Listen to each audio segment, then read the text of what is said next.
All right. Welcome to Roses Are Red, Curfew Edition. So when last we left our intrepid heroes, they had traversed the plains and entered Purgatory in an attempt to recover their lost companion, Uhtred, who they found rather quickly in perpetual combat with an endless horde of attackers as he stood on a hill of their corpses. Took you a couple of moments to get through to him and make him realize the nature of his plight. And once he recognized that he was not locked in real battle, but was manifesting an apparition of battle that stemmed from the concept of the fight on the top of the Dunmar Barrow that was his last moment in the prime material plane. He managed to wrest himself from that inner turmoil and move on. And then, not knowing where to go, the rest of you just started wandering into Purgatory, where you came across a dwarven crypt. And Mirok experienced a very personal and intense moment regarding the sins of his father and the sins of his very recent past. And with the help of his allies, he managed to pull himself away from that. And so you continued on, closing your eyes and walking in a conga line, except for Uhtred, who was having none of that, and found yourselves instead continuing to walk in a rather loose clump as the time of Purgatory and the reality of your situation seems less consistent than you'd prefer. Whereupon you stumbled on Tarnholm, the night that Saruk lost his previous companions. And he suffered through that loss once again, as the rest of you had to fight a band of ne'er-do-wells that you had once already vanquished, and now were intent on having you join them in the afterlife. But once Saruk dealt the final blow to their leader, that was the resolution necessary for him to move on from that scenario.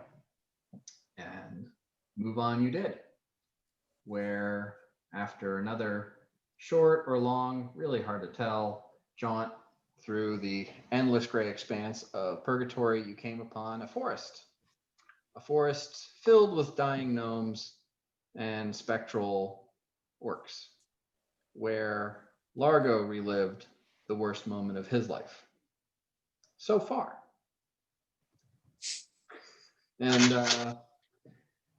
And he, with the help of his allies, overcame and became a new gnome and found his way out of that turmoil. And just because you all have gone through some of this and had some discussion about what's going on, at this point, you do know that the opaque souls or apparitions that you run into are real. They are dead spirits. They exist, and they are as real as you are on this plane. They are not illusions.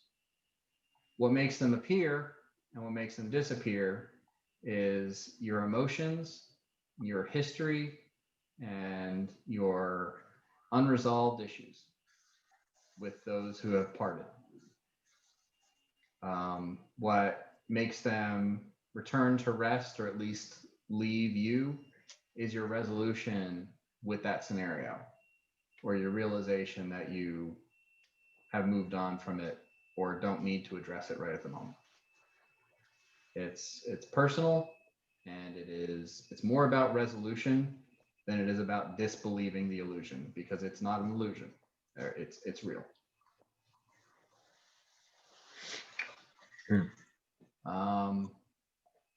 That being the case, Largo has just exploded the apparition of his old village, and you are back in the endless gray expanse.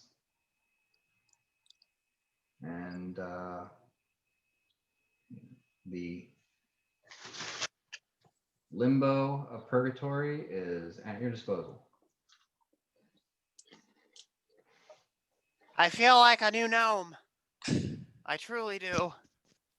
It's a very intense sensation. I'm ready to take on something. I'm ready to find a new meaning. Let's find a new meaning of getting the fuck out of here. A fair thought, my friend. A fair thought. I get up, I dust off my robes. Flex a little bit. I'm ready to go. Tiny little muscles. Do you think, Largo, that we need to do anything differently, or do you think that we have to continue on this path we've been on, encountering these scenarios? Given what has happened in the past, I don't know how long, but since we have been here, I feel as though it will continue this way until we reach some sort of catharsis. So onward into the mist, my friends. I like the conga line because it's fun, but we don't have to if no one else wants that. I'm up for conga line. It's got something. Gotta. I'm hard of sight, so physical touch is great. Yeah. I'm totally good with it, but I'm not closing my eyes this time. I'll take point. Trap spotter on deck. Non-human centipede. Let's go.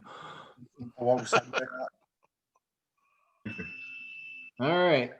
So at this point, everyone except for Mirak, Largo, and Saruk, please roll d20.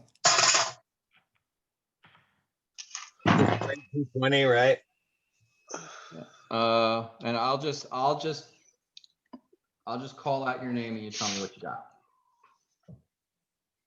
So Bort, 19 on the die. 19. Yeah. Dakuda, 3. Yokai, 14. Godric, 14. and Uhtred, 8. 8. All right. Interesting.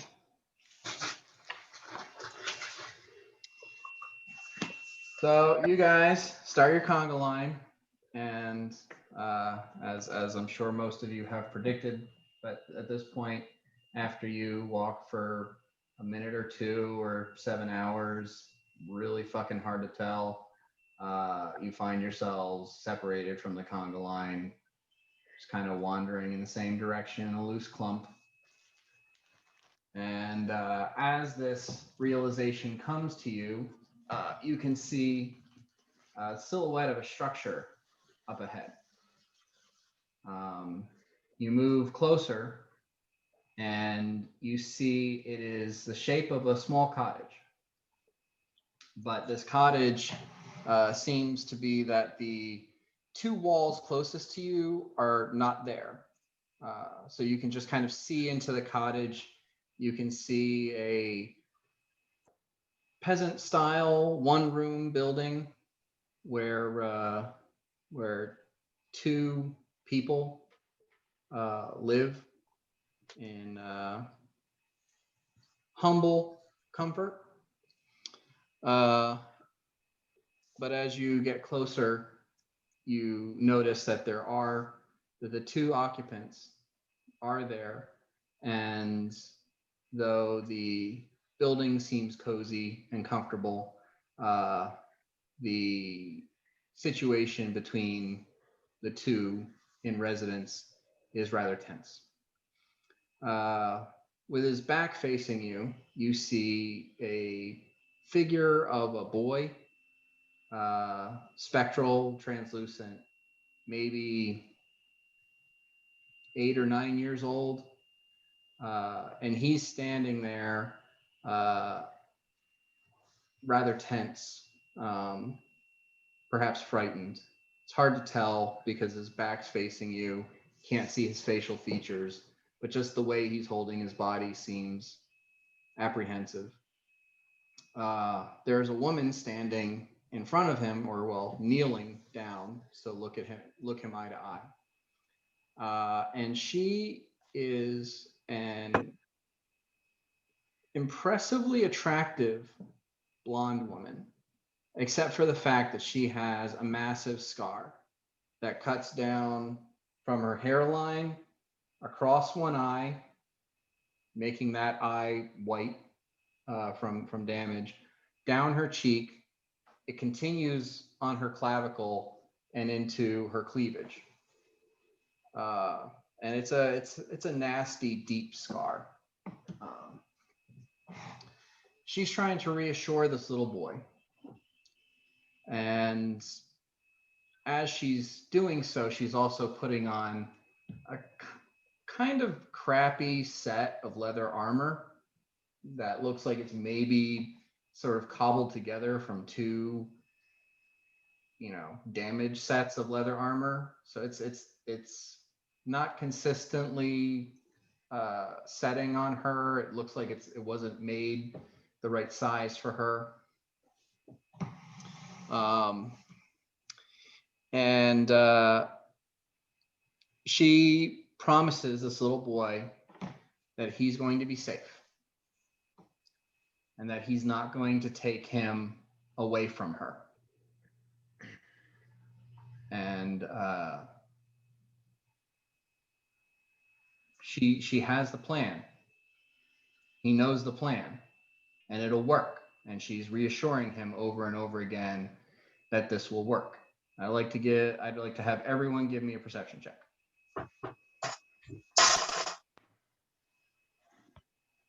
29. Except for Bort. I want Bort to give me a bluff check. Rolled a 20 on the dice. I think Got it. my 20's loaded. I really like it. I got a 9. Bort's got a bluff check of 2. Okay. Yeah, 19. All right. Uhtred, Mirok. 28. 7. Sorry, Uhtred. 28. 28. Mhm. How are you rolling these numbers on your perception check? He's skilled in perception. Yeah, I have roll is 16 plus 12. Oh yeah. Okay. Yeah. Who's really perceptive? Hey, you guys only have to remember one character sheet. I got to remember all of yours plus all the monsters I read up. Uh-huh. And mine double. So, anyone over a 20 notices that Bort, who was leading your group, but now is kind of like mingling amongst your party, his gait has slowed down and he is obviously in recognition of the scenario.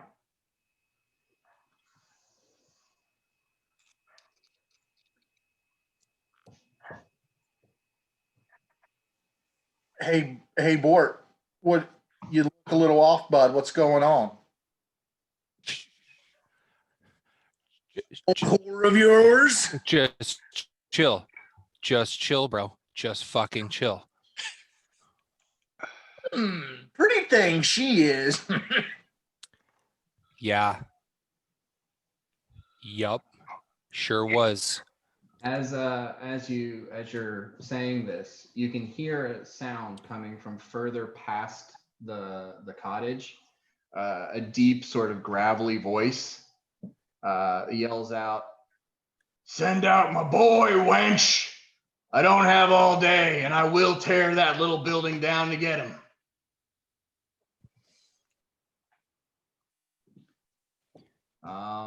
Bort, give me a will save. Uh-oh. 21. Okay. The sense of this scenario almost makes you feel like you're back there in that moment again. And it takes everything you have not to be terrified once again at what's going on. But you are kind of a willful child. well, you're kind of keeping your composure, so you can't pull yourself away from what's going on.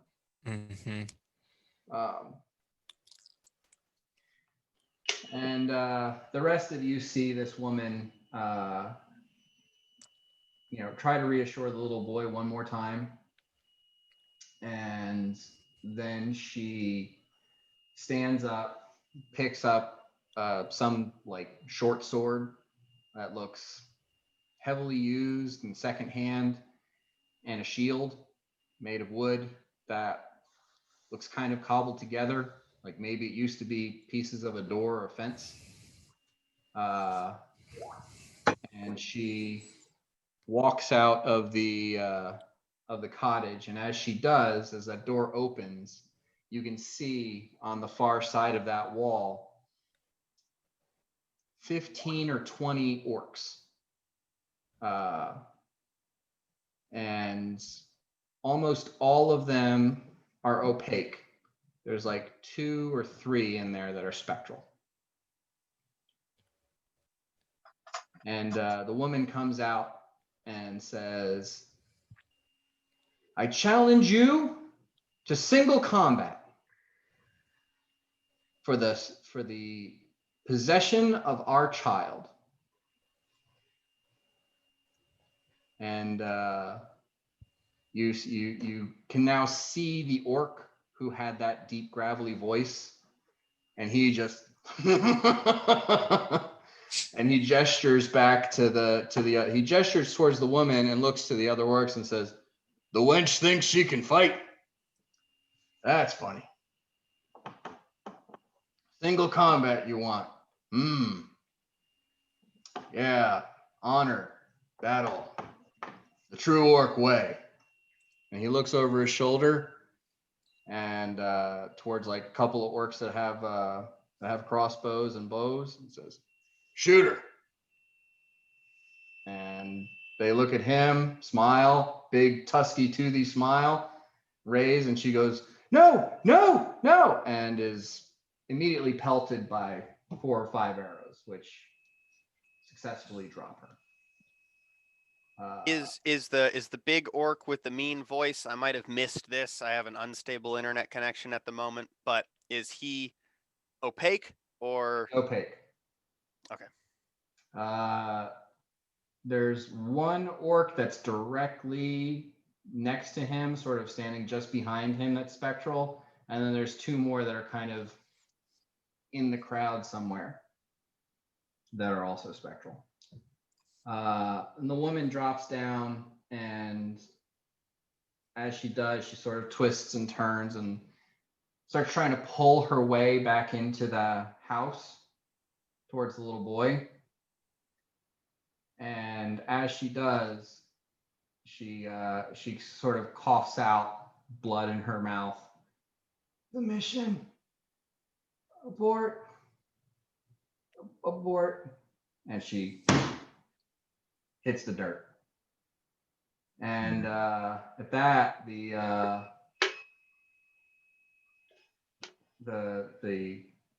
orc in charge starts walking forward and says, Bort?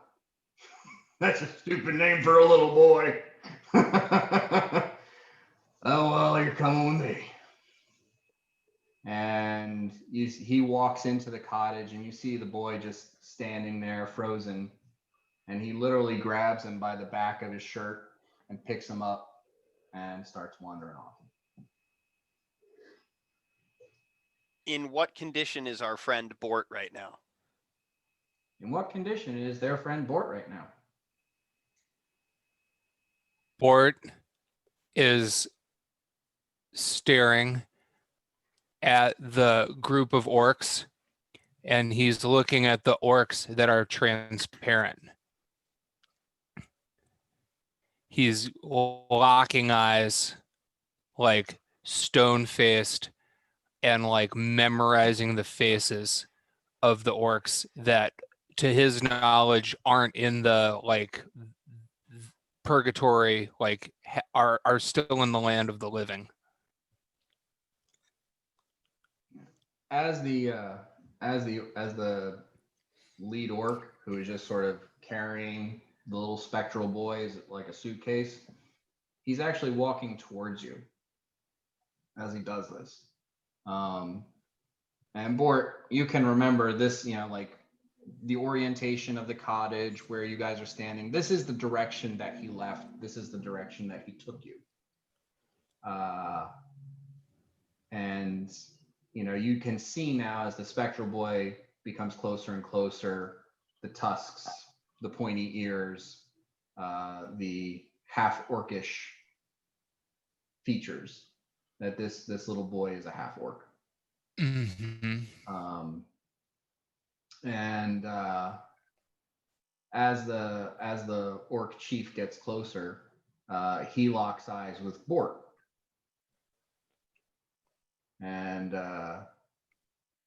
says, so you survived. So you did not. Well, it was a cowardly death by a cowardly killer.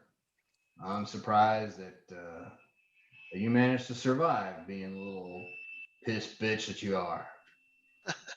Yes, it was a cowardly death by a cowardly killer. She didn't stand a chance. She was just stupid. Yep, some little piss bitch really had to take her out. He looks over at the couple of orcs that had the arrows and crossbows and says, "You hear that? He's calling you a piss bitch." And they all lift their weapons and draw them on Bort. At this point, let's roll for initiative. Hell yeah. Let's roll for initiative.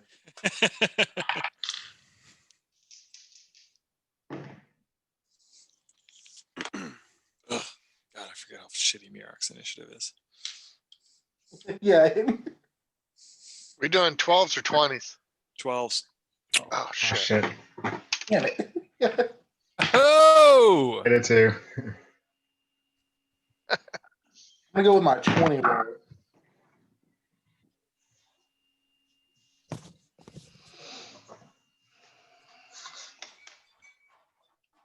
Okay. 15 or higher. Anybody? Nope. 10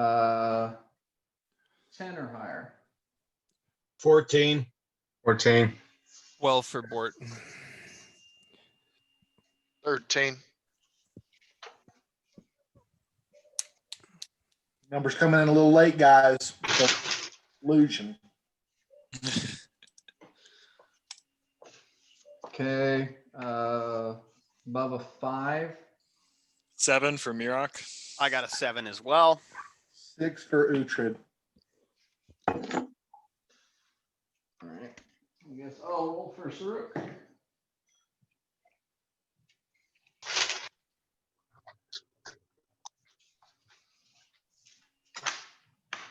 All right. So, first to act are the archers. I accidentally rolled a, a D20, and they rolled 19, and then I was like, oh no, it's D12. Now I remember, and they rolled a 12. Mhm.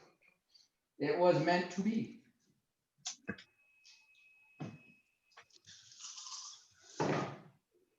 Okay, Bort, what is your armor class? 18. Okay, so Ooh.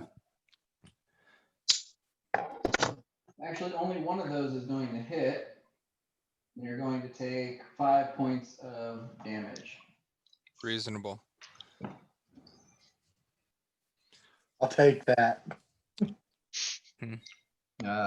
Two of the orcs are still loading their crossbows, and the rest of them are drawing their weapons. And it's like, yeah, it's like 15 to 20 orcs right now are getting ready to fight you guys. Godric. Yeah, so I'm attacking first guy I see. Just gonna run up to him, slash. So assuming they're further than 5 feet, right?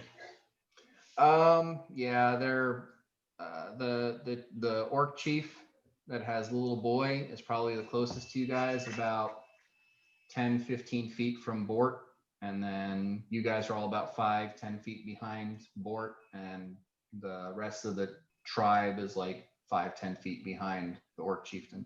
So you're probably around 20-30 feet away. I'll go. Let's go after war chief. Okay. Do an attack. 12.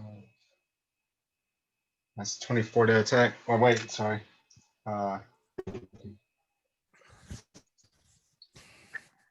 21 to attack. That will hit. Somebody's got like some wicked microphone feedback. Like they got a weird radio channel open. Is anybody else getting that? Yeah, I can hear it. It also might be like, it sounds like a really high pitched computer fan or something. Okay. So everyone, okay, right now, We'll just start with everybody unmuted and then go through. right? Yeah. Okay, so Uhtred, can you mute yours? Art, yeah. Okay. Well, Mirok and Largo, keep yours muted. I just want to like go through everybody. Okay, Yokai, mute yours. It's probably me. Yeah, Nick, mute yours.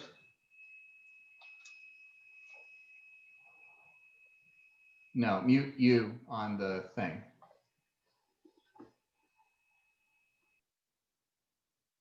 That stopped it.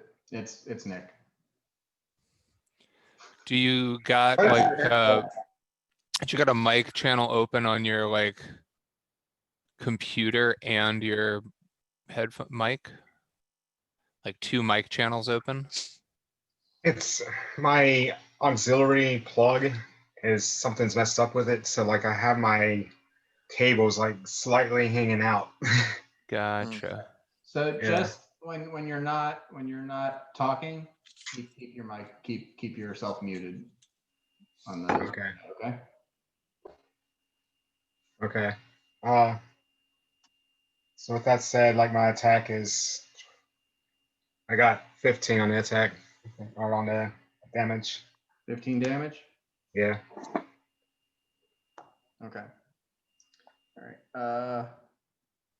You hit him and it does significantly less damage than you thought it would do. Okay.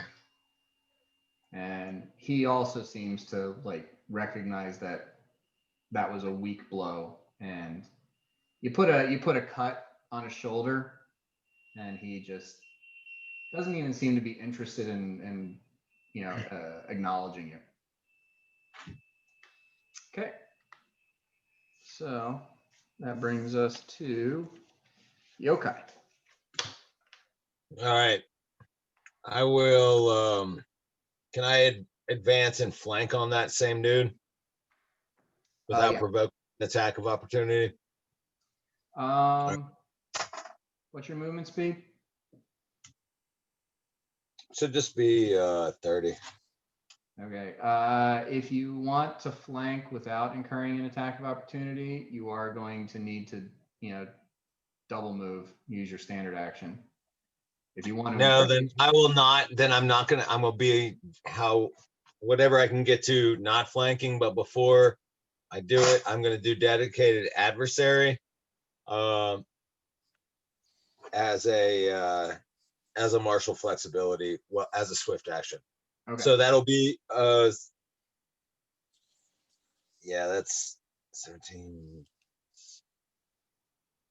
Yeah, that'll hit. It's above a 30.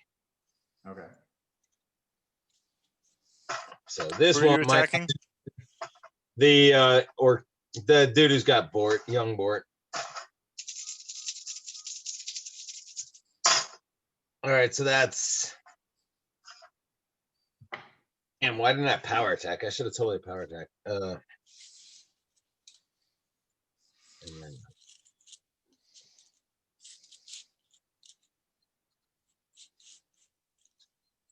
That's 17 yeah, just 17 points of damage, I think.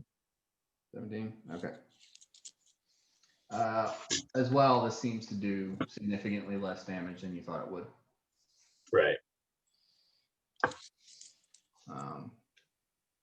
Or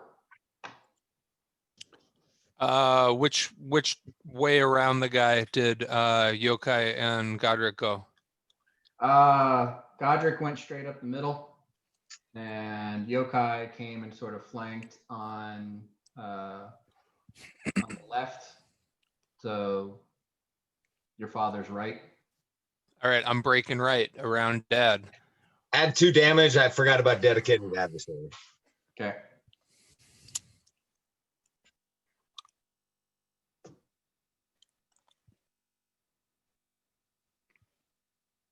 All right, so you're gonna go around the opposite side and try to flank.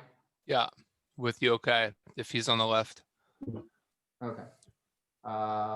So also, you can do it, but you would incur an attack of opportunity, or you could try an acrobatics check to try to get around that. Do I will attempt an acrobatics check. okay.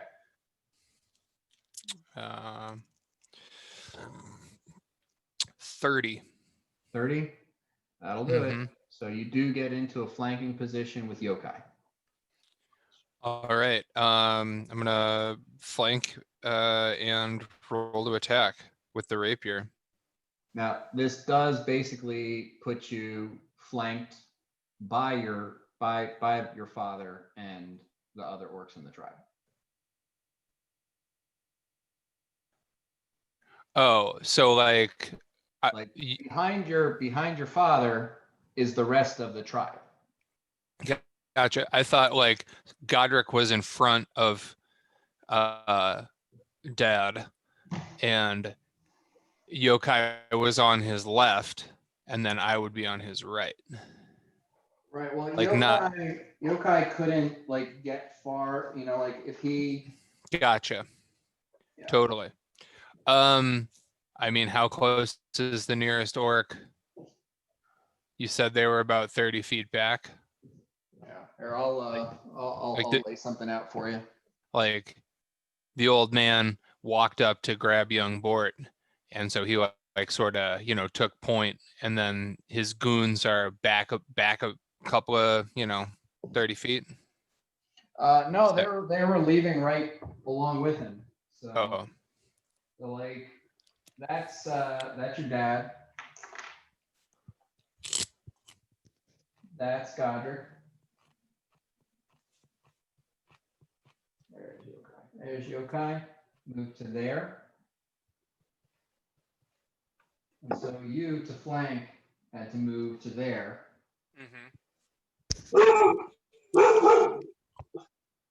and the goons are right there. Yeah. Well, tight. Still gonna do it because he's getting stabbed in all sorts of places.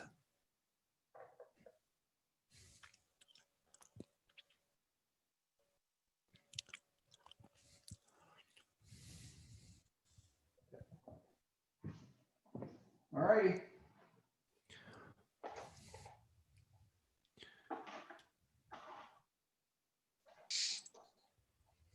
$25 to hit. That will hit.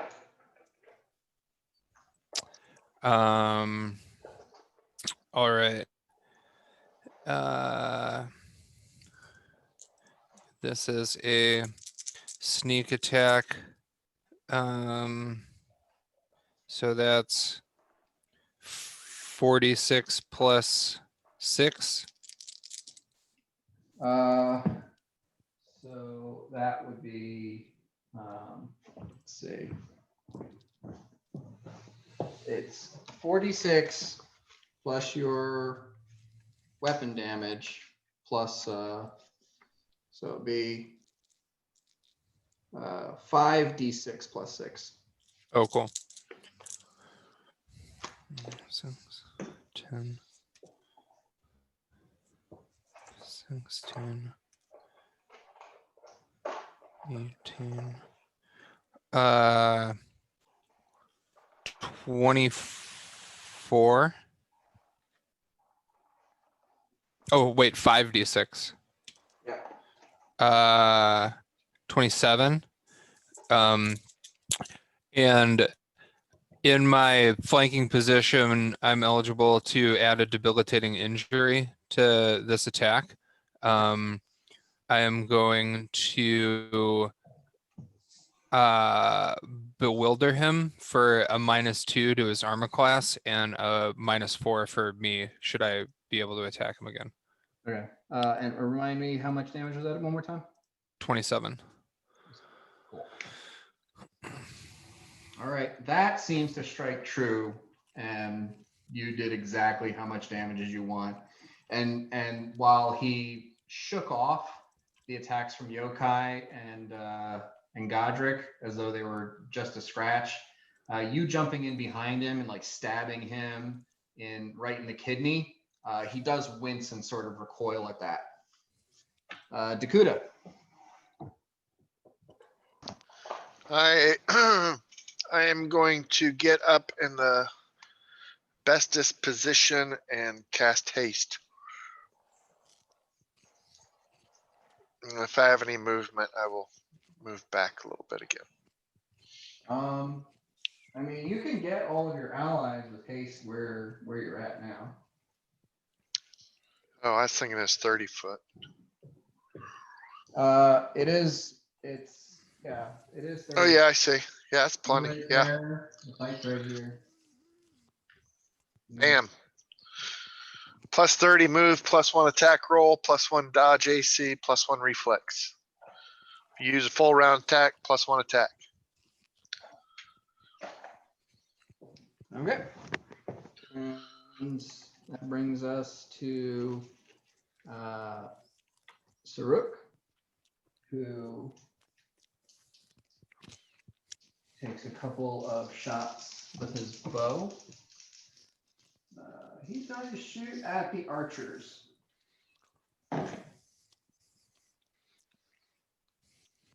And first shot misses, but the next two hit. Wait.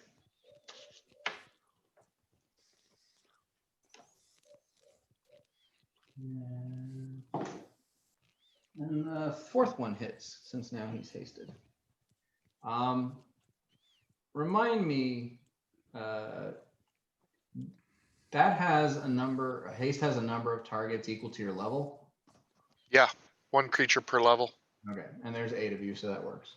All right. So 4-8 rounds.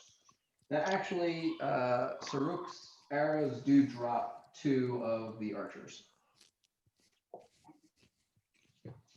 Mirok. Mirik's gonna cast Blessing of Fervor on the crowd.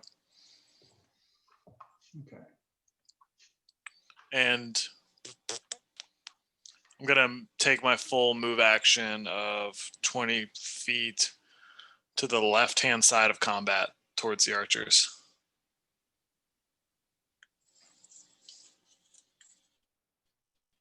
To the left, 30 feet. Either side, it doesn't matter. Well, Diagonal, please. okay. There. Cool. Thank you.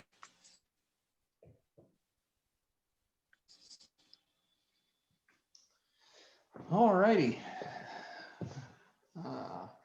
And just so you guys know, the Blessing of Fervor can also give a the +2 to attack, +2 to dodge, +2 to AC and reflex, or the 1 extra attack during a full attack that does not stack with haste.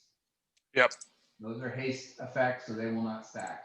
What you can do with Blessing of Fervor is stand up as a swift action without an attack of opportunity. It also, the 30-foot move enhancement bonus won't stack. Or you can cast one first or second level spell as extend, enlarge, silent, or still for free. It doesn't change your casting time or spell. But it trumps haste as far as the +2 attack and plus the AC. It's +2 to AC and +2 attack with blessing. Is that right? Right. Well, the thing is, Yes. if you,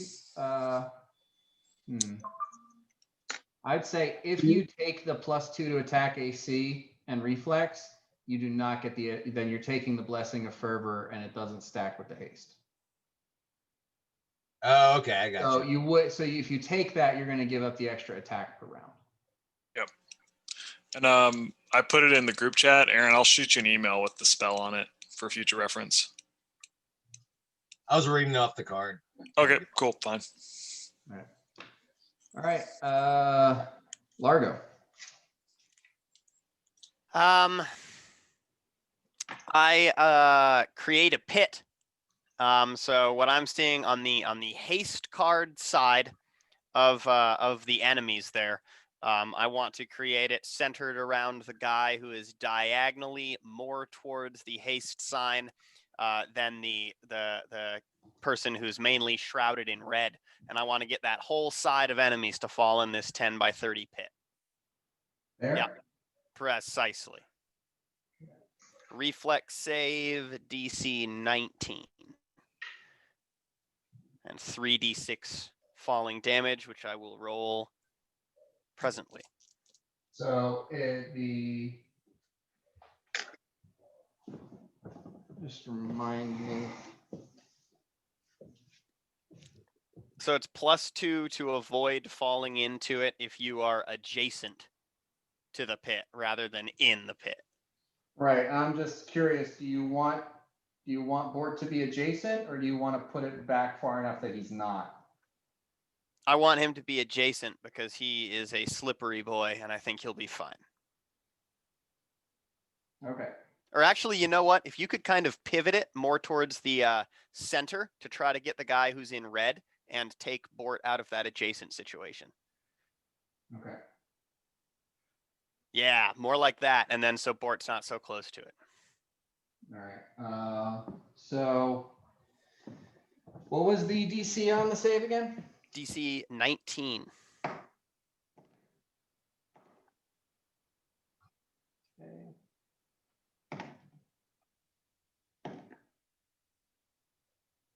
All right. So this one makes it safe, and this one makes it safe. The other three do fall All right, they take 11 points of falling damage. in. Okay. And I am going to move towards Mirok about halfway. Yeah. Good, because that's as far as you can move. Perfect. Utri. Yeah. All right. So I am right there to the right. I feel like that I'm looking at. Yep.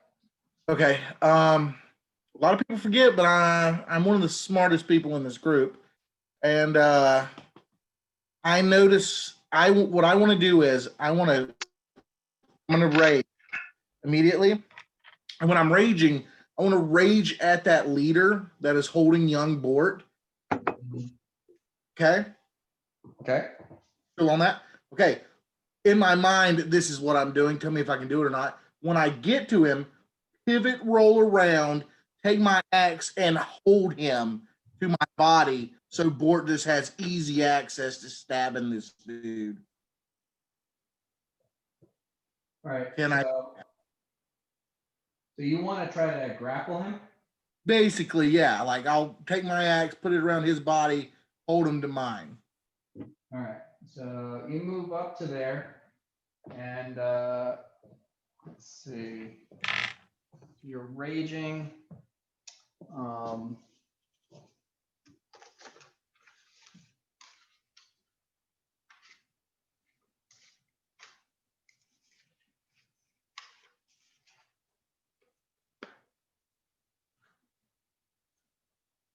Okay. So, as you come up, he pulls his battle axe and takes a swing at you as you try to get in and get close to him because you do not have improved grapple.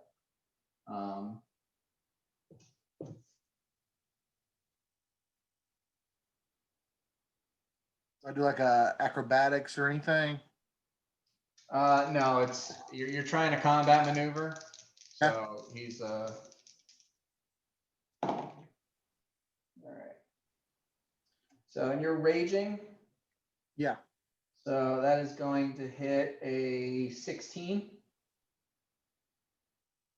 I believe that does hit you when you're raging. CMB. No, your armor class. Oh, 14. Yeah. Okay. So that hits you, and you take. See, that would be 14 points of damage. So 12 points. Yep. All right. And now you can make your grapple attempt. Oh, I've never done that. So is that Okay, so you roll d20 and add your combat maneuver bonus, which is 15. 12 plus 15? 27. Okay. Now you take a penalty to that equal to the amount of damage that you took from the attack of opportunity. So unfortunately, that is not enough. You try to wrap your axe around him and try to maneuver, and he just kind of like smacks at you with his battle axe and cuts you and just like knocks you back on your back foot, and you don't get in there. You don't get that grapple that you were aiming for. So you tried, you were not successful. Oof! I'll be back. At that, the orc chief takes the boy that he's got in his offhand and turns and shoves the spectral child into Bort. Bort, make a will save. Holy fuck, that's pretty awesome. 21. 21. Okay. The rest of you guys see the child disappear into Bort's body. And for a second, Bort staggers, his eyes wide, and you see this just intense look of fear and, overwhelmed sensation across his face. But Bort just kind of grits his teeth, comes back, and Bort, you are shaken, so you're going to take a -2. But you are not -2 petrified -2 to attacks, skill checks, pretty much everything. Gotcha. Mm-hmm. But you are not petrified in fear as you were all those years ago. So, yeah. Let me just double check the shaken. -2 to attack roll, saving throws, skill checks, and ability checks. Gotcha. So anytime you roll a d20, pretty much you're going to take -2. Gotcha. And then with his main hand, he comes down on Bort with his battle axe.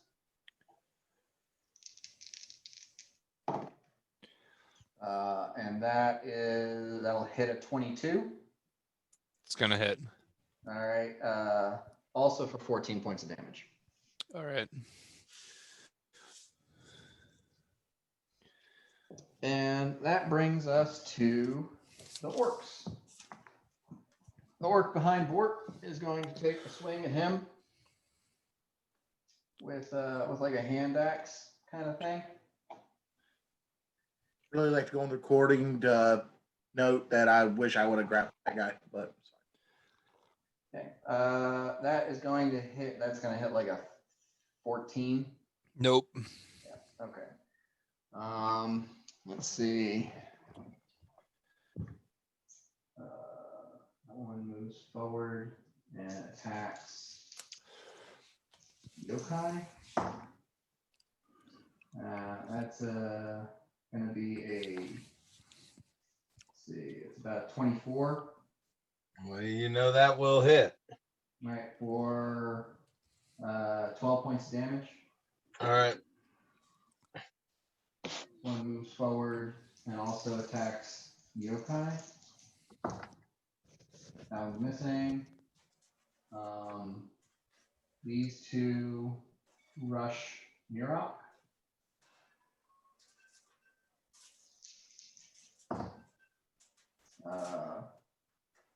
Yeah, that's gonna be like 12. Yokai, how much damage did you take? 12. Okay, thank you.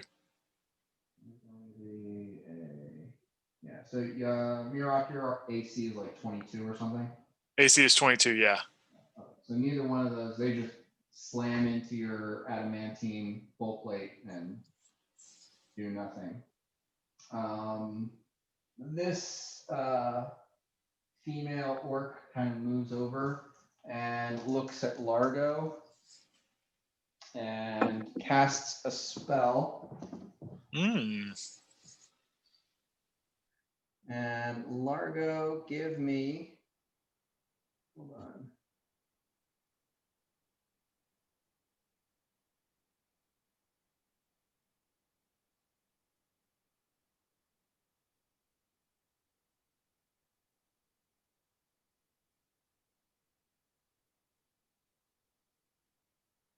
There might be some points at which I can't hear you.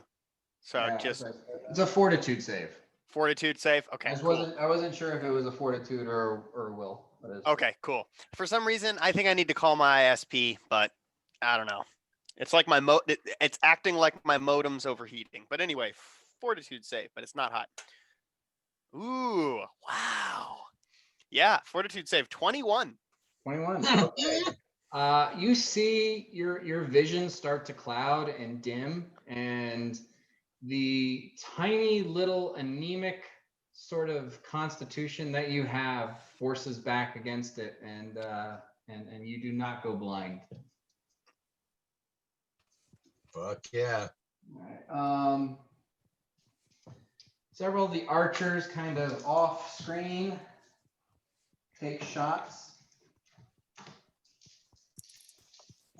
Two of them are shooting at Godric.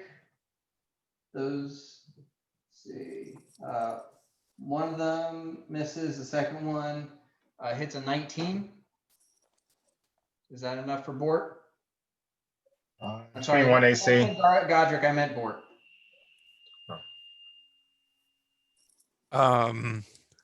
What's your Yeah, armor that'll class? hit. That'll hit. Okay. So that's not too bad. That only hits for 3 points of damage. Word. The second two actually are going to aim at Godric, and one of those does hit on a 26, I'm assuming, for 9 points of damage on Godric. Hey, Mike's here. What's up, buddy? Check this out. Ooh. You like that? Very That's nice. very nice. Cool. It's like he's trying to hypnotize you. Yeah, he needed it. Just to give you a quick catch up, we are doing Bort's history right now. Sweet. I thought maybe. Yeah, but you will. I'm not going to go through all of it. You'll have to watch the video to see. all We were the- shooting archers. Yeah, So- you already had one round of combat, and you basically returned fire at the archers. Sure. In the Dropping this one. that was fighting you guys. Godric, it's your turn. All right. So it's basic attack. So I get 4 swings, right? 4 or 3 that we agreed on. 4. Actually, you're going to get 5 because you're hasted. Oh, okay. Oh shit, if I'm hasted, that shit didn't hit me, right? +1 AC? Oh, no, no, you hit a 24, sorry. Yeah. Go ahead. 19 on the die. Hmm? Can you hear me?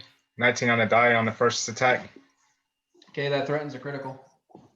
Yeah. Let me roll again to. Or action die. Yeah. Roll or action die. Let me try a roll. See what it does. And that's a negative, so I'll use an action die. Is that I could do that, right?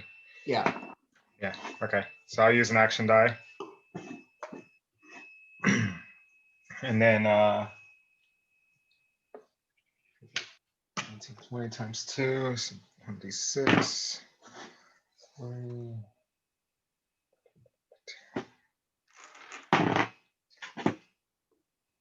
So that's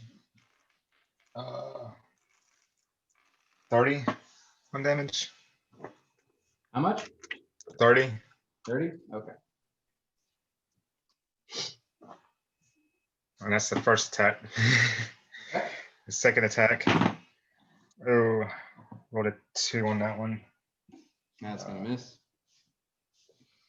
Yeah. Third one. 9. 10, 12, 13. 18 on that one. 18 to hit or 18 on the die? 18 to hit. Okay, that's not gonna hit. Okay. And then my last attack. And then. Okay, and that's 20 on that one. 20 will hit. All right, cool.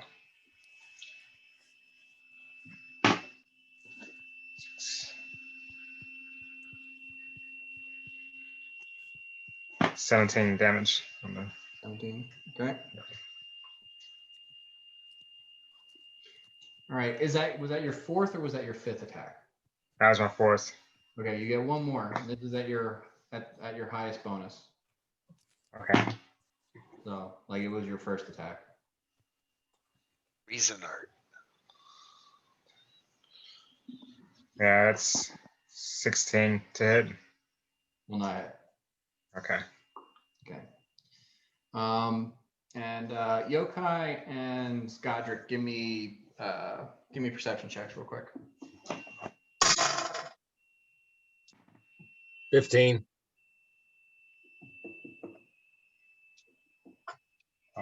20. Okay. Godric, you notice as you're laying in with these two, the first one was a very excellent strike, and the second one was not as hard as you wanted, but you did cause some damage. That first cut that you made on his shoulder has healed. Hmm. And it looks like the strike that Yokai got has also healed. Okay. Yokai. All right, I am going to just flurry on this motherfucker. Okay. But did you say that none of my touches of rage were burnt up? In purgatory, anything you have that's like a times per day or anything, it never burns up. Okay. Well, in that case, I'm gonna rage as a swift action using an action die. Okay. And do a touch rage on myself, and then lay into him with flanking with 5 attacks. All right, that's definitely a hit. This. Nope. All right, so that's 1, and then hold on. And then the second one will be a 21. Oh shit, I wasn't even putting any of those that +6 on there. But okay, so I hit him with 3 attacks. You said a 20 will hit him? Yeah. All right.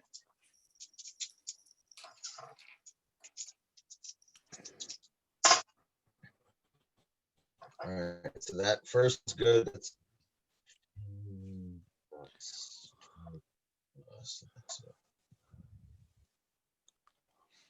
27 points for the first one. Not so good there. That's 17 for the second one. And 17 for the third one. Okay. So between you and Godric, you've left some pretty nasty slashes across this this guy. But you see, as you're doing it, your attacks, the damage you're doing is healing pretty quickly. Bort. Right. I attacked the shit out of this fucking idiot. We're all hasted, and I get a full round action of attacking. Right. So that is you get 3 attacks at your highest bonus and 1 attack at the -5. all right. Should I roll all 3 attacks to hit first, or roll all 4? Sure, if you want.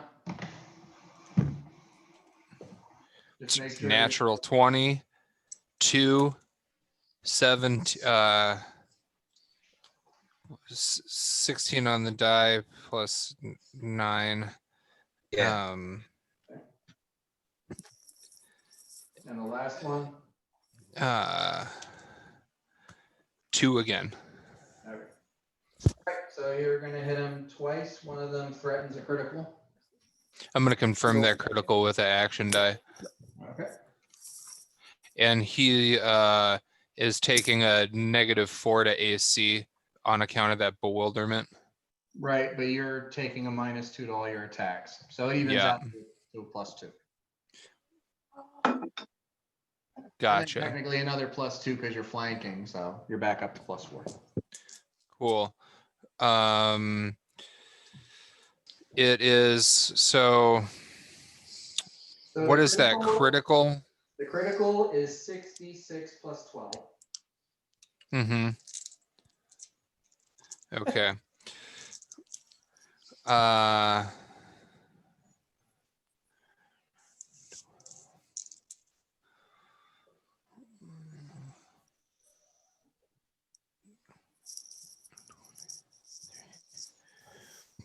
The critical 35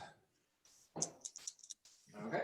total damage, and then the other attack is 4d6 plus 6. 5d6 plus 6. 5d6 plus 6. Oh no, it's 4d6 plus. Wait, was it your? It was your third attack. Yeah. Okay, yeah, it's 4d6 plus 1d4 plus 6. Okay. All right, because that one's with your dagger. 4d6 plus 1d4 plus 6. Correct. 28 damage. 28. Okay. Yeah, dude. For a combined total hit of what is that? DPS. 35 plus 28 would be 63.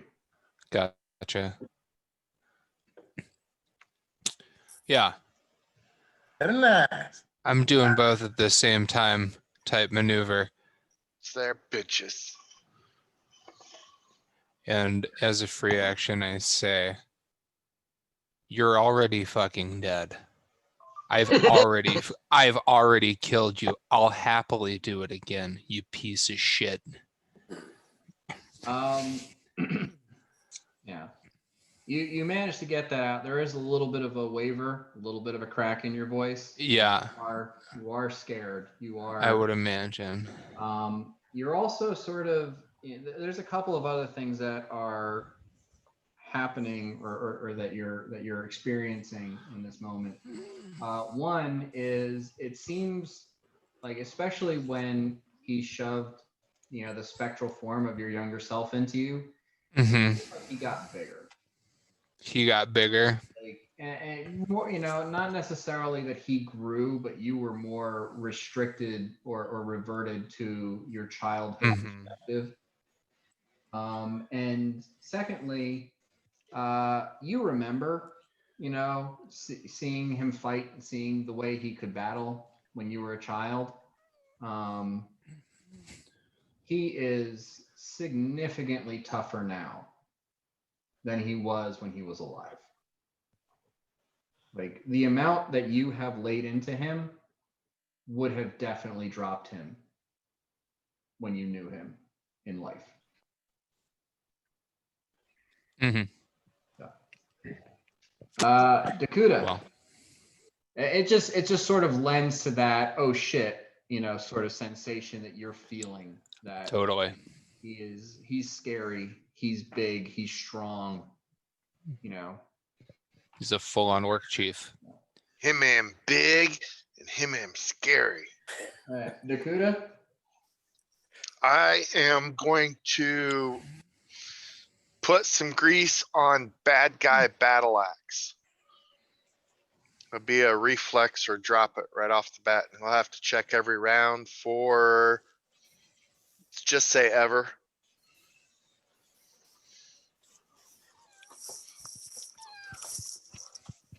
Okay. What is the reflex save on that? 16. Does he get a general save because it's an attended item? No, well, it doesn't say it does. I think you could check it. It's one of the normal things they do with it.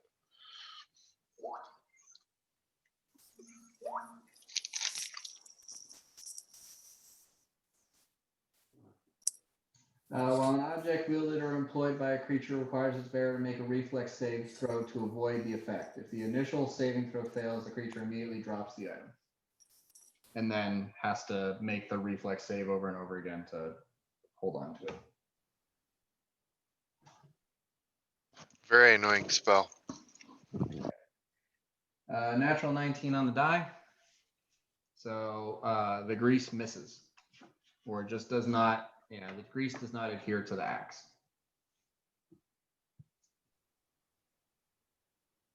This fucking guy. Just imagine like when Spider-Man shoots his web, but it doesn't hit anything. Unacceptable. I think it's on there. It's just he keeps a hold of it. He has to save each round, right? An object wielded or employed by a creature requires its bearer to make a reflex save throw to avoid the effect. If the initial saving throw fails, the creature immediately drops the item. The saving throw must be made Okay. that the creature attempts to pick up or use the greased item. Okay. So, like basically. So it's after the first one. Yeah, like as the like gelatinous, greasy coating begins to form on the battle axe, he yanks it out of that space, and you see the grease as it apparates from arcane energy pause and then just dissipate into nothing because the target is not where it should be. Jerk. Yep. He's a jerk and then some. Saruk. You're muted. It has to happen once a night, so. It really does. First question: do these bonuses stack? Haste and fervor. Pretty much the only thing you're Was going I to in get from range? Blessing of Fervor is you can stand up from prone, or you can get some spell effects. So they Cool. don't really stack all that well. Great. You can Great. make an extra attack if you want, Mike. Yeah, that's what I Well, was thinking. that's something that haste already has. Right. Okay. I figured. I think that would be a little absurd. 5 arrows. Yeah. Wait. So that would be 6 arrows. So fair. That'd be cool. Can you point Fire 'em off. Can you point Saruk out for me? This is Saruk. So Yeah, just that so you makes know, sense. last round he shot at some archer orcs that were kind of off the screen Yeah. and dropped 2 of them. Can I still see those creatures? Yeah, there's still 4 of them out there, and they are preparing to fire. I'll do the same thing. Starting with one on the left. Okay. Let's do this. That is a 12. Would not be helpful. So rapid, deadly, many. So we'll start with that. We've got a 16.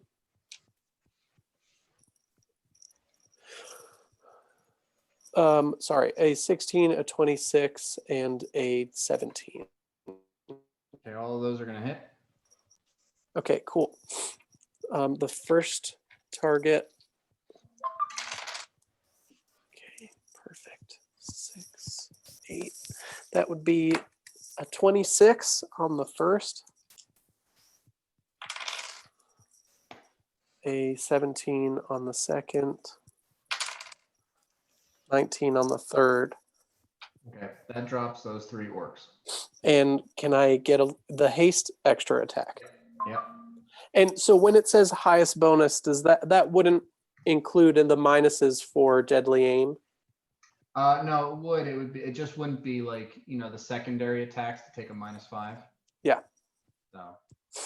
Okay, cool. So that would be that would be hit. That's a 17.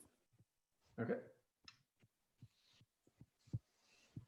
And I'm assuming that would just be boom. That's a 20. Okay, so that drops the 4th orc archer. Oh, bam, bam, bam, bam, bam. Yeah, the tribe members seem to be significantly weaker than the chief. That makes sense. Mirak. Yeah, with that in mind, Mirak is going to move 20 feet directly to his right-hand side. I know that's going to incur attacks of opportunity. That's fine. But once I'm over there, I'm going to selective channel positive energy to the combatants fighting the chief that have taken damage. 10, 15, 20. Okay, both of them do take attacks of opportunity on you and just clang, clang.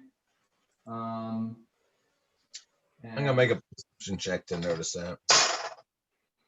Yeah.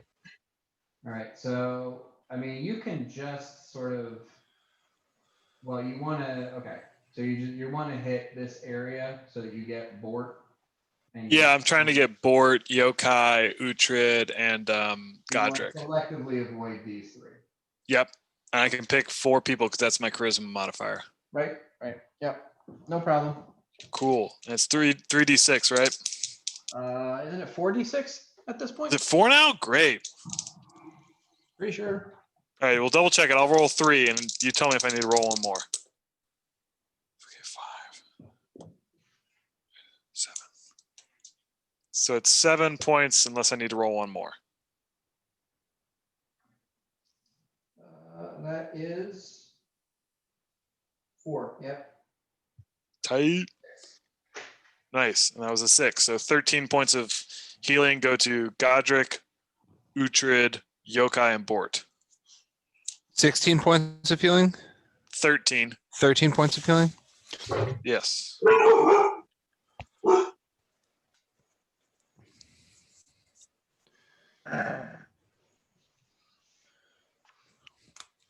So that's 52 points of healing. That might have been your biggest heal yet. That's showbiz, folks. I've seen on other people's character sheets that they're tracking their biggest damage. You might, Oh, yeah. you might be interested in tracking your biggest heal. Yeah, I hadn't thought about that. That's a good perspective. Oh, I'm gonna give as a free action. I'm gonna give a look at the gnome, like, you know what to do. Okay. Largo, the gnome. Just to clarify, Am I supposed to do something specific? No. I'm just like, because you're a new gnome now and you're feeling the energy of that. I'm like, fuck Totally. yeah, dude! Like waving a gun around. Let's do this. Cool, because I had a plan. So I am beset by a female orc, correct? She is in my face.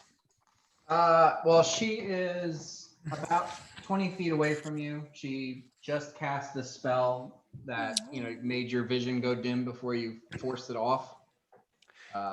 Okay, I missed something. Who's right in front of me? I'm sorry. Nirok. Okay, cool. Never mind.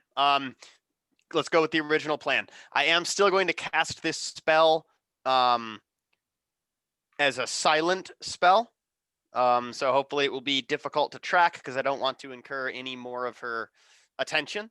But I'm casting, and that's as per Blessing of Fervor. I'm casting Glitter Dust on Bort's dad. It's a will save, a DC 19. Okay. Natural 14 is going to make it. So Ooh. he is very glittery, but he is not blind. Super glittery dude. At this point, I would like to move 20 feet diagonally, so 2 diagonal squares directly back towards the Blessing of Fervor sign. This 1, 2, precisely. You I'm happy bedazzled there. Bort's dad. Bedazzled. I say, I think I'm getting an idea of who you are, and it's making me like you less and less. So that's like a little over 10 feet. You want to move further? No, yeah. 15 feet. Yeah, I'm good with that. Okay. Yeah, where I am. Yeah, thank you. All right. So Largo, you're up. You're done. Uhtred. Okay. I was thinking in my mind about getting a little creative. I don't ever use my juju bees. So Okay. let me know if I can do this. I don't know exactly how much time has passed, but I was like knocked on my butt or about to I was knocked down, right? No, you were just knocked away. Okay. You tried to get in close and give this guy a nice big hug, and he was not interested in your bro maneuver. Okay. So let me know if I can do this. If not, I want to use my juju bee to do it. But I would like to what's up? Sorry. No. Oh. So I would like to as I was knocked away or however much time has passed, use my axe to then. Oh, I guess I don't know what the ground is. Glenn, you can use your action die to get the feat that allows you to grapple without getting hit for grappling. That would take 2 action dice because he'd need to take improved unarmed strike as a prerequisite to grapple. Well, can I just real quick? Glenn can do it. So you wanted to hit the ground or something? I was gonna say, is there dirt or anything? But this is a different realm. I wanted to hit dirt in the guy's face and then try to grapple. Okay. But I don't know about the realm we're in. Well, the ground is made out of basically solid stone, like gray slate. Hey, I got an axe for that. Yeah. So there's not dust so much you can kick up. And that would be like a dirty trick maneuver. Yes. So you could use your action die to take the feat so you could dirty trick. Okay. Basically, do sand in his eye or something like that. Basically, yeah. But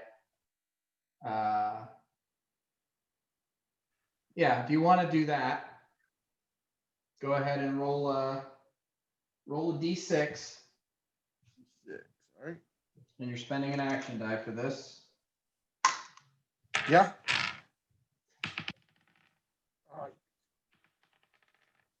Oh, cool. 6. Okay, so for 6 rounds, you have deft maneuvers, which is trip, disarm, dirty tricks, whole bunch of different stuff. Okay, so can I use in my mind what I like for the dirty trick would be the skirt sparks in his eye are metal, and then grapple. Yeah. Okay. So, Let's see. He's Because me hasted. being one of the smartest people now, I think me and Scott are what's going on. He is hasted. We're gonna have to play some chess after this.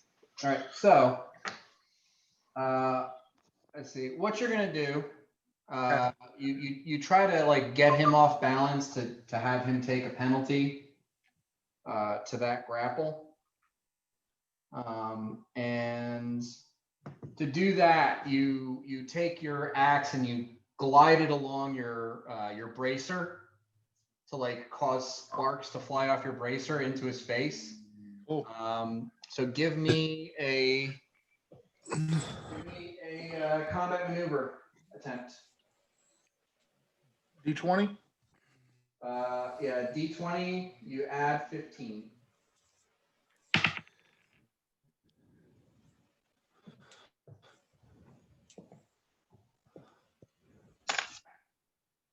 $25. 25. Okay. That just makes it. So you scrape this and like those little sparks, those little singes get into his face and he winces and staggers back. Go ahead and make your grapple attempt. That's badass.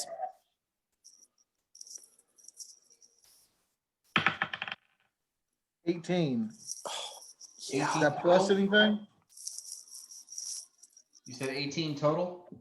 18 is what I rolled on the die. Oh, 18 is what you rolled on the die. Yeah, sorry. Is All right. that what's that? You got this guy in a nice big bro hug, buddy. Yes. Ah! Yeah. He's wincing and trying to, he doesn't see what's coming, and you kind of reach out your battle axe and get him on the neck and you pull him into you, and as he stumbles your way, you grab a hold of the blade and you got him by the neck with the axe handle, and you are holding him as he so Bort has a nice stable target to Nice. stab. All right. Done. So on his turn, he's gonna try to get the fuck out of it. Okay. All right, and your combat maneuver defense 27. 27. You get a +4 because you have instigated the grapple successfully. So he's got to make a 31 on his opposed grapple check to break free. And nope, he's not going to do it. Suck it, Mr. Bort. He struggles against you and can't free himself from your hold. So he takes his one quick stab with like the sharpened point at the bottom of his battle axe, trying to stab you in the gut behind him. And that's gonna hit like a 20, so that does hit you. You take 10 points of damage. Okay, and as he does that and stabs into me, Uhtred says, "I told you I'd be back." When did you tell him that? Whenever he made me fall or like stumble. Yeah. Said it. He said, "I'll be back." All righty. That sparks grapple shit. That was badass, man. Nice. Okay. Well done. So these two orcs over here see a tiny little gnome with nobody protecting him. Oh yeah, he moved away. Okay, so the first one is going to hit an AC of 12. That'll do it. Whoa! Points of damage. And the second one, How many? I'm sorry. 8. And the second one, The 8 won't hit. No, 8 damage. Gotcha. And then the second one is going to hit an AC of 24 for 10 points of damage. Okay.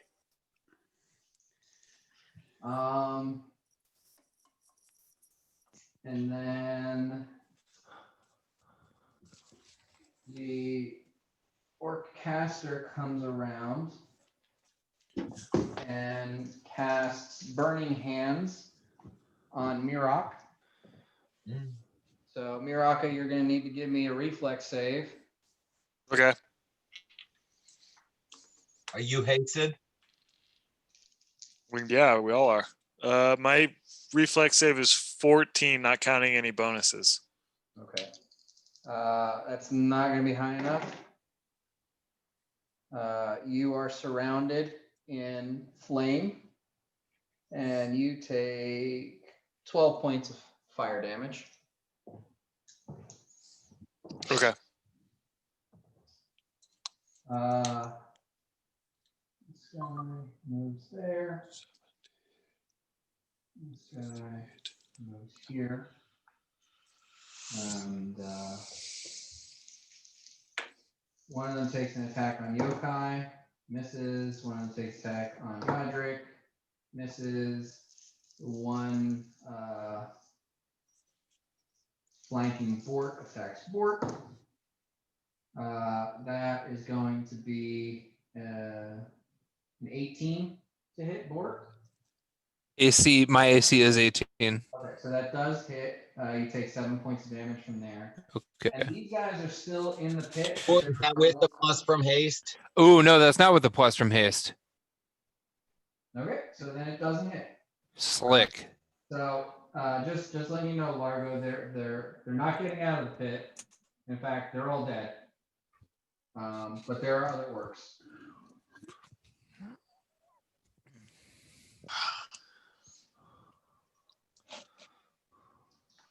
And one of them is going to attack Mirok. Nope. One of them is going to attack Yokai. Nope. And one of them's going to attack. Is it ranged attacks? No, they charge. Okay. So 3 more. One here, here, and here. And this Got one's it. attacking you. This one's attacking Yokai, and this one is attacking Godric. Got it. So the one attacking Godric hits a 24. Okay, so you take 7 points of damage.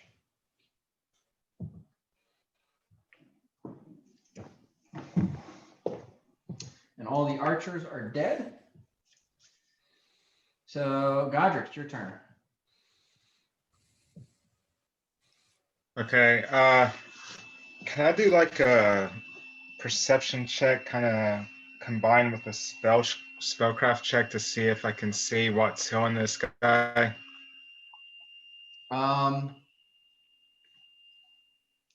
So you saw in the yeah, give me a perception check.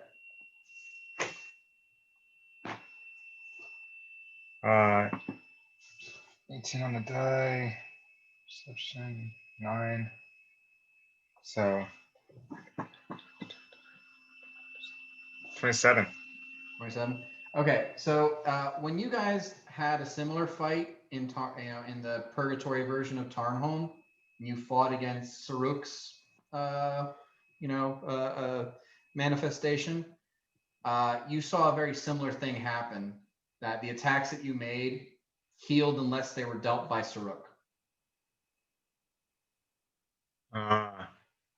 So Okay. he doesn't have like a shield or somebody healing him or something. It's a factor of the manifestation and that it has to be taken care of by the person who manifested it. Bort has to kill him. Yeah. So everything that you're doing, and especially now that it comes back to your turn, even like the critical damage, like the nasty cuts you put into him, they've all healed. The only wounds that aren't healing on him are the ones that Bort is making.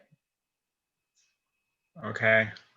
You and Yokai are accomplishing nothing by doing damage to him. Right. Did you say Bort was shaken? Yeah.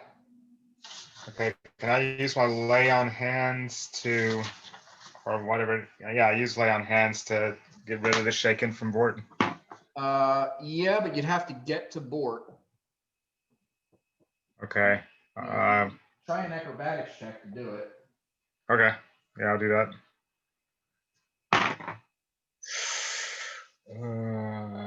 Oh shit. 8, 16,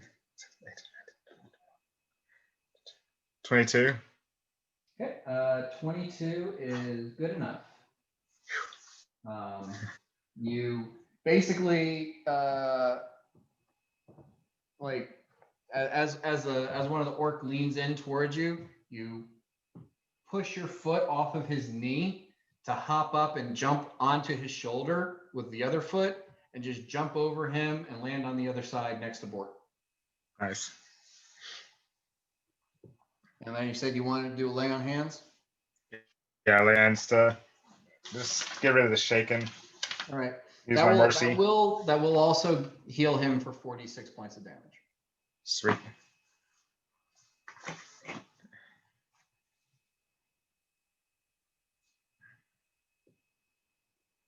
You want to roll this or I need to Got her. roll. Yeah. 46 points of damage? What you're doing? It's a serious heal, bud. Hopefully you needed it. I do, yeah.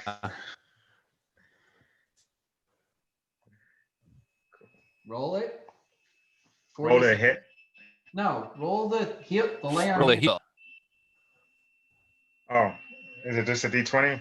Okay. No. You 40, did the thing. 46. 4d6. 4d6. Okay. I thought you said 46. 4d6. Gotcha. 3. 6.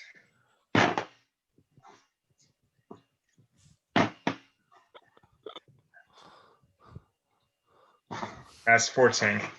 All right. I know you only Oh. started playing this game last week. It's not like you've been playing it for a year and a half, but this is a core feature of your class. Maybe.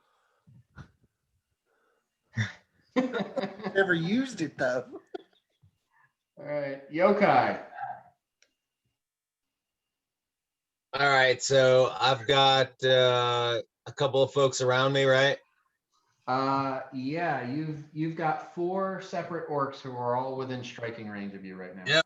All right, we're gonna start out with the first one, and we're gonna just work around. I'm not hitting the leader because he's in Uhtred Square, right? He's not even next to me anymore. Yeah, he's not even within striking range. Perfect. All right. All right, the first one, if I would hit the leader, I'll hit them, right? Mm-hmm. All right. All right, so 2 hits. Hold on. That's this one. We might have to actually. Oh no, that hits. Yeah, that'll hit. This is 4, right? I've done 4 already. I don't know. You just keep on saying that'll hit. And then 5. Yeah, they will all hit. So I'm just gonna start with 1, and if I can drop them, I drop them. If I don't, I'll keep punching the one I punch. Okay. But they're gonna be like punches, knees, elbows to the face, maybe like a good throat jab. Okay. Maybe try to burst some ghost eardrums. But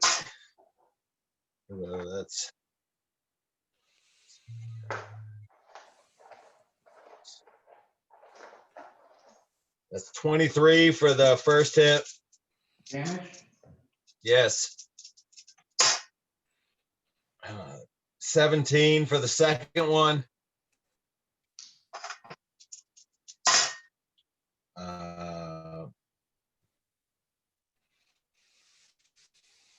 Is 19 for the third one. Or is that third or fourth? That's the third. All right. And then for the fourth, yeah, we've got that's 21.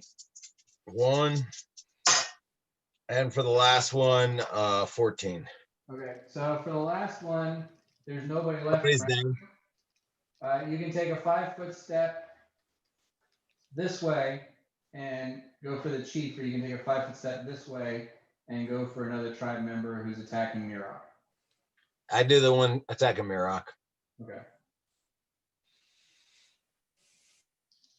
And damage on that? That was the lowest. That was 15. 15? Yeah, you got him to 0. He's not dead, but he's fucked up. I smile. I mean, there are more orcs in the woods. Oh, I imagine endless orcs.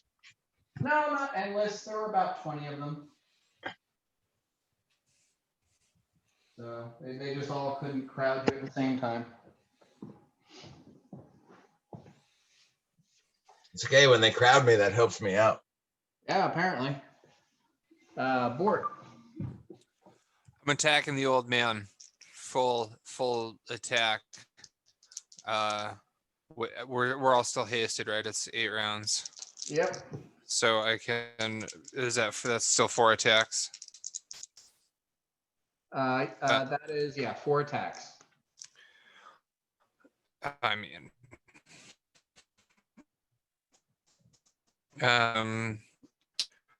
and 26 to hit. Will 16 hit? Now that Uhtred has him pinned, yeah. 16 will hit, and 24 again. Yep. 4 attacks will hit. One of those was a 19 on the die, which does threaten a critical. You want to roll for it or just use an action die? I'm gonna action die that crit. Okay.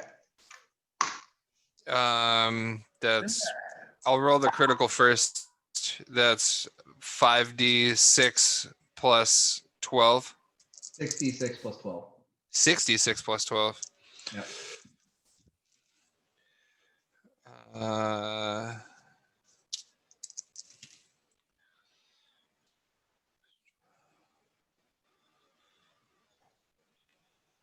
78 is the answer. It's 42 actually.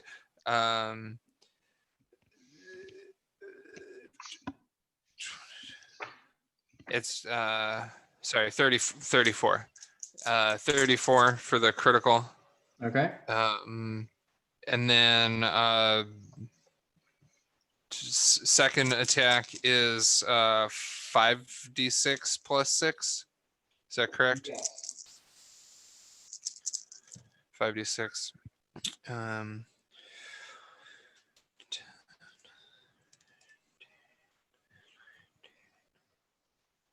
25. Okay. Third attack, 5d6. Or wait, third attack is a dagger. So is that 5d6? It's 4d6 plus 1d4 plus 6. That's right.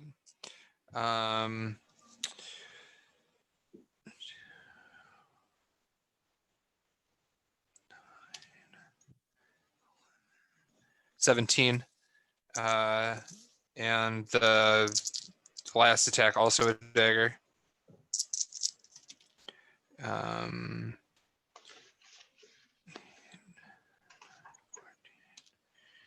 no, the last attack is with the rapier. With the rapier, so that's 5d6. 5d6 plus 6. Yep.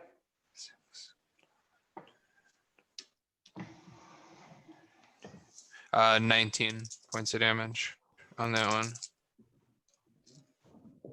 Okay. For a grand total of 2 crits already in your nightmare. Awesome. yeah. Yeah, you should. What is that total, Dan? All right. So I'm sorry, I missed the third attack. So it was a 34, 25, and 19, and there was one more. I think 24. 24? Okay. Yeah. Okay.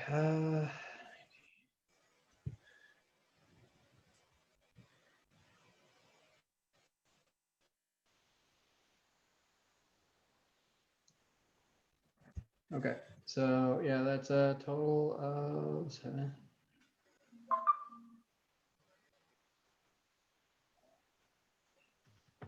$102 points of damage. That is a- Damn. That is a high hit for Bort. All Fuck right. yeah, dude. Are you Well- kidding me? That's probably the highest hit of anyone. I think it is. So Yeah, I'm at 70. Feeling that fear that your father had instilled in you as a child, and that had always tugged at the back of your mind, even until today. You feel that fear dissipate as Godric reaches out and heals some of your wounds. And looking at your father, where before he was this massive, like you're 6'6", he was 6'8", and he like in that first couple of rounds of battle felt like he was 10 feet tall. All of a sudden he seems small. All of a sudden he is smaller than you, and all of that anger, all of that disgust that you had for him, you stab him in the stomach, you open up the artery underneath his arm, you take another slice across the artery that runs down the inside of his leg, and as you just like open up and the blood's just pouring out of him like a stuck pig, he says he kind of grins at you and says, "Oh, maybe the little bitch finally learned something." And as he's kind of giving these final insults, you just stab your rapier through the bottom of his chin, straight into, and you see it, the tip pierce out the top of his skull, stopping him mid-sentence. He drops. Fuck yeah. Cool. As he does, like instantly you see the rest of the orc tribe turn tail and run and just sort of dissipate into the mist as they turn away. Who would have thought the orc had daddy issues? And Bort, give me a perception check. Perception check.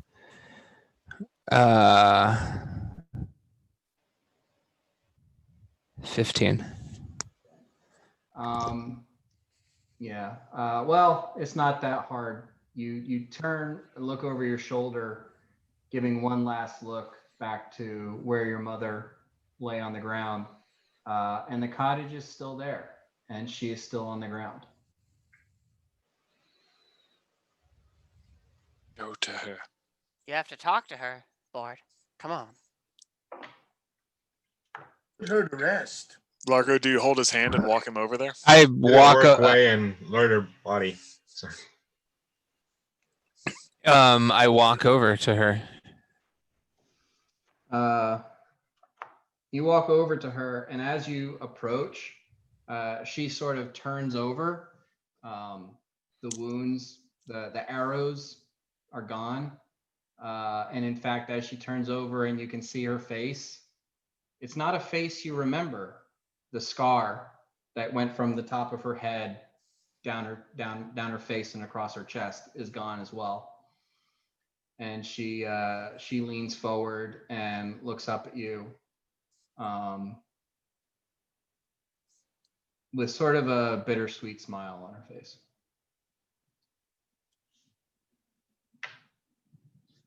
Is she transparent or Yeah, she's opaque. corporeal?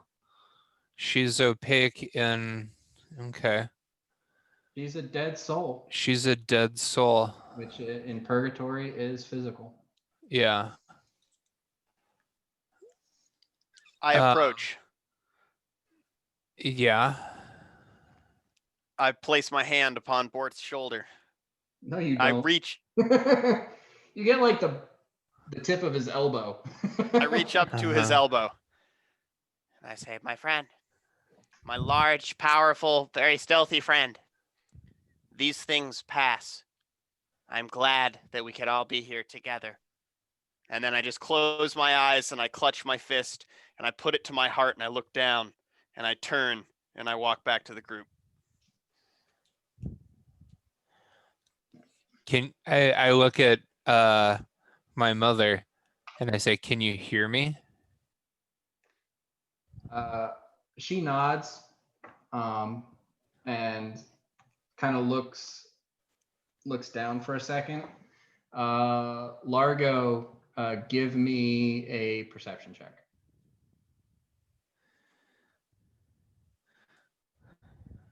$15. Okay. You hear her say something, but it's kind of quiet and under her breath, and you don't hear exactly what she says. But Bort, she calls you by your name, and she says, "I was really hoping for something better for you." And then she fades away. After she fades, as nice as Uhtred is or can be, he just goes, "She was a very fine warrior. Had we seen her fight." Oh my god, dude! Fuck. Turn to Uhtred and I say, "She's dead, man." And then I look at the corpse of my dad and I say, "And he's dead too." And I look at the field. Are the other orcs, they've faded out? They're still there? They turned tail and ran. And I point at where they ran to and I say, "And every fucking face is gonna die. Every single one of those faces that was phased out, I memorized, and I'm gonna track them down and I'm gonna murder them." And I look at Uhtred and I say, "And you're gonna help me." And I look at Yep. everybody else and I say, "And you're all gonna help me. We're gonna kill every fucking one of them." Oh my God! Yo, guys, that you Uhtred best- just axe up in air and Still buzzing on the fucking thing. Everyone's feeling a lot of complicated emotions right now, and I'm just glad that we can all be in this space together. Largo, we'll protect you. We know what the emotions are. I do appreciate your We'll kill valor. these orcs for him. I think there's a lot of rage culminating. A lot. I am Lot of still rage. raging right now. Anger is a way of your body trying to express emotion through, out. It's trying to clear things out. This is healthy. Let it flow. This Mirok is probably like, Uhtred, you're good now. Well said, Mirok. Well said. I have always. This is just very emotional for everybody. Let's get the fuck out of here.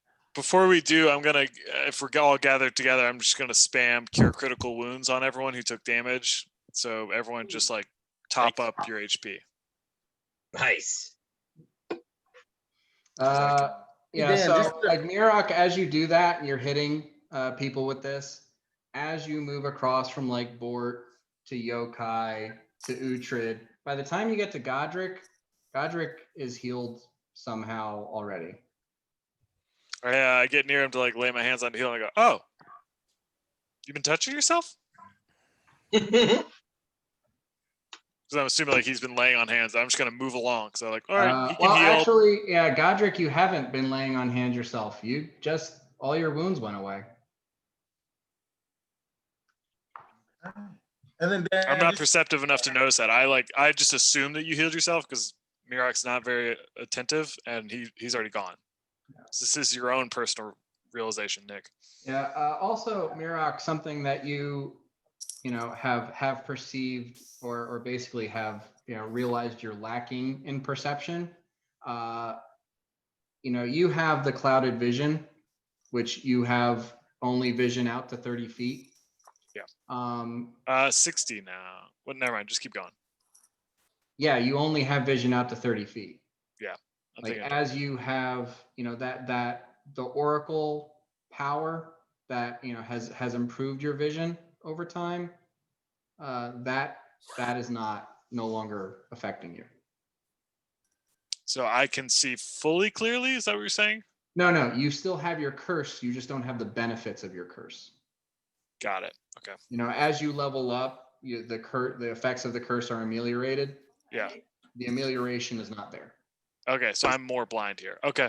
Yeah, you're as blind as you were when you were first level. All the bad, none of the good. Yeah. I don't know if I would fully be aware that that's different here. I would just maybe assume it's a condition of the place and everyone's visibility is lower. I'm just saying that you've noticed that about your own perception. Cool. You are Yeah. wise, aren't you? I'll work through it in my own head. Then, hey Dan, just real quick for better or worse, for my character, those creatures we came into when we first got there, what were they called? That were standing in line. The Vant. Dan, Yeah. thank you. And then VANT. what about the ones who opened the portal for us? That was a Marigna. Well, yeah, I did. Mirok, did you tell them? Did you refer to those creatures by their, type or name or whatever?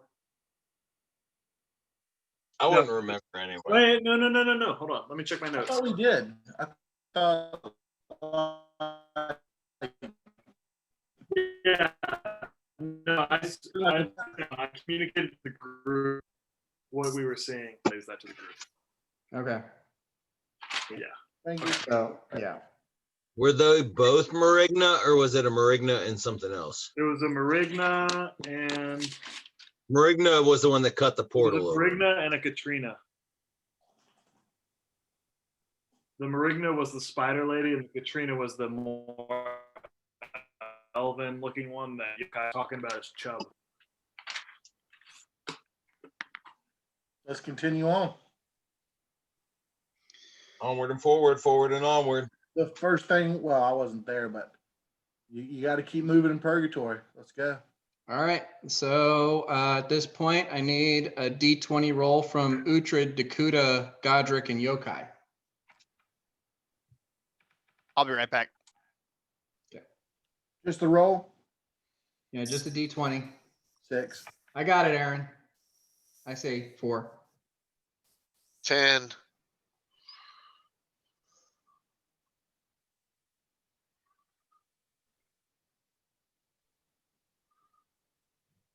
Uhtred, you got a 6? Yeah. Godric? 2. 2? All right. So are you guys going to try to do this like blind centipede thing again, or what are you doing? I mean, Well, first off, Uhtred has been walking beside Mirok. I know. yeah, we're I'm not now doing that. walking next to Uhtred during this thing.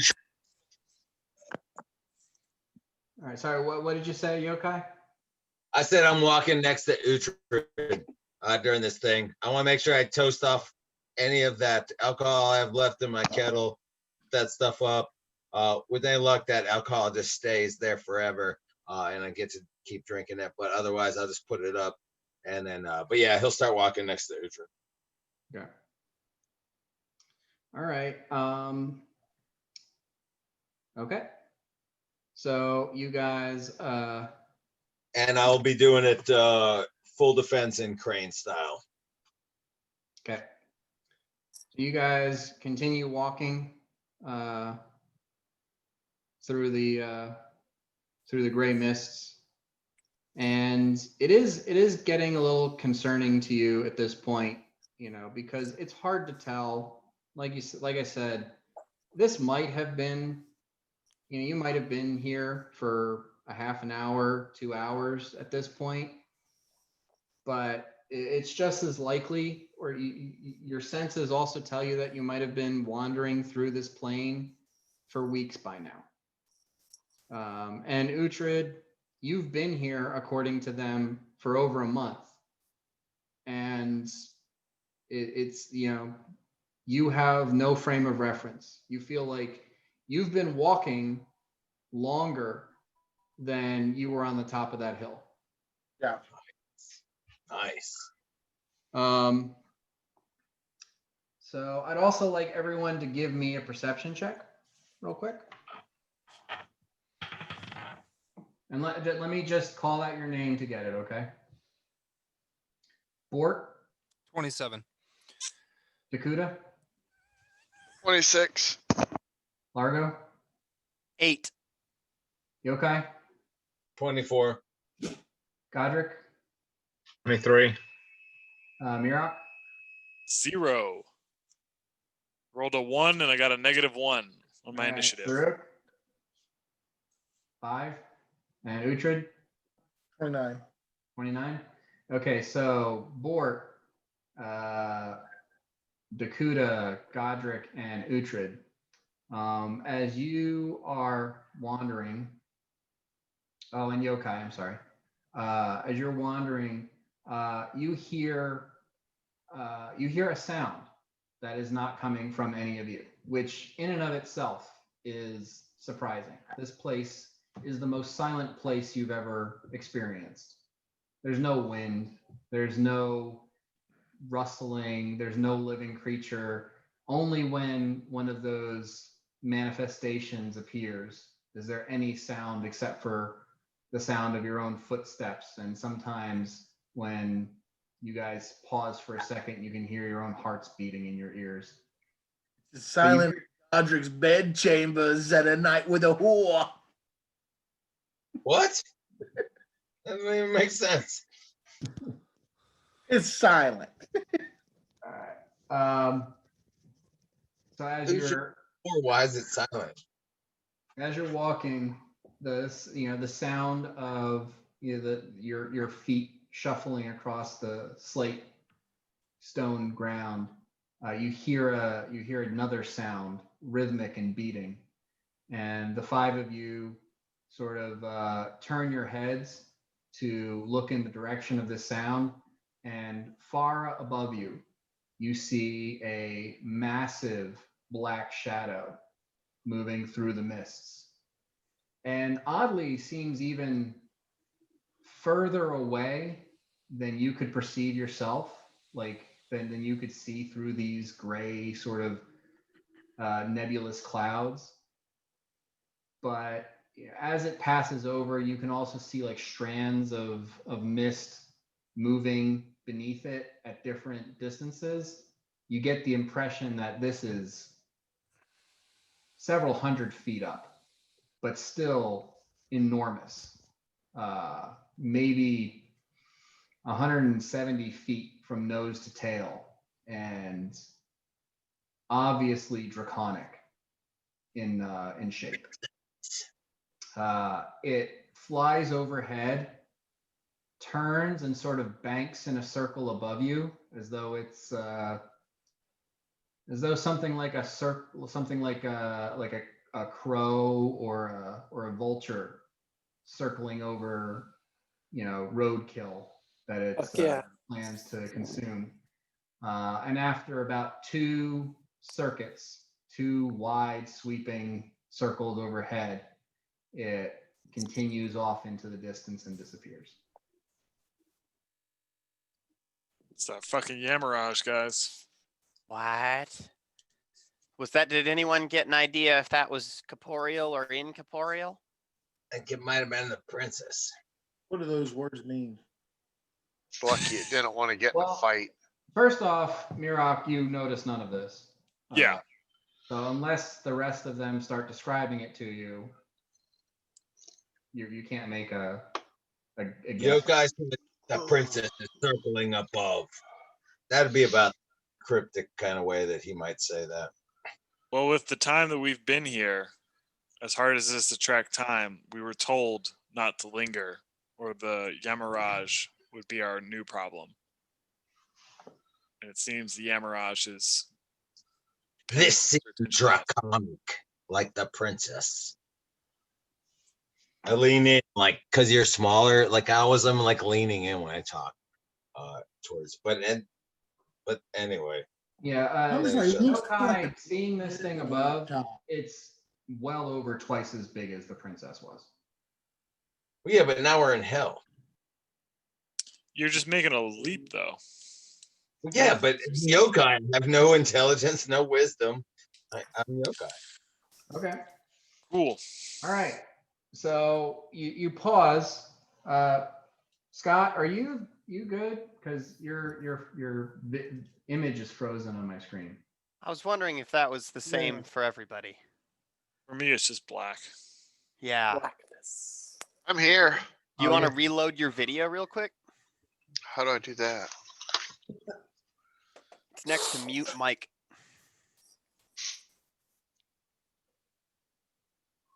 Wow. Much better.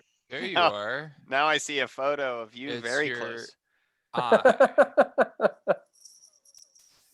I love At that. work? Yes. This can't start video It's for a some reason. really good photo. That is a really good photo. What I- is? I I see use nothing. that as an avatar for a lot of You things. look like a gelfling, like with that lens distortion. Yeah, I don't see him at all. I don't Nice. see anything. Huh. It's giving me an error for starting the video. I don't know. Okay. Well, we can move on. As long as you're Yeah. still there. I'm here. Okay. So, yeah, I mean, are you guys done talking about that, or are you continuing your I'm done. trek? I mean, I think, yeah. Did everyone hear what we saw? Yeah, I think we should continue until it becomes a problem. As of now, I'd just rather not encounter it. Yeah. Like it's becoming a problem quicker than you think. So Let's pick up the pace. I did. I agree with this one. He is wise. Okay. You goddamn right I am. All right. No, as- not with you, with Mirak. I point at Mirak when he's like, we need to pick up the pace. As you continue, almost immediately, like 3 steps forward, and you see another silhouette forming ahead of you. This also seems to be like a room with the walls cut away, and you're just seeing the inside of a chamber, though this is a significantly larger structure. It appears to be the personal chambers of someone of significance and import. You see a large, like king size 4-post bed, a couple of tables strewn with different apparatuses. Some look alchemical, some look astronomical. You see a writing desk strewn with scrolls and tomes, bookshelves lining the walls, all of it of expert craftsmanship, and the room itself is stone from floor to ceiling, like the interior chamber of a castle. And as you near this large open chamber, you see hurrying from a wardrobe to a desk to a bed, and packing a case, taking things out and putting them back in, trying to figure out what sort of effort they need to make next. You see a man in probably his mid to late 60s, gray hair with hints of red in the beard, and speckled through the thinning hair on the top of his head. And he's a human. He's dressed in scholarly robes. And let's have Bort. Do you have knowledge local? Yes. Okay. Bort, Largo, Mirak, and Uhtred. If you don't have knowledge local, just give me an intelligence check.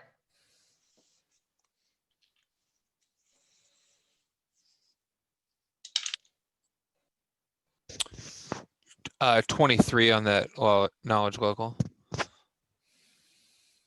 10, 17. 17. Uhtred? Oh, shoot. Natural 20.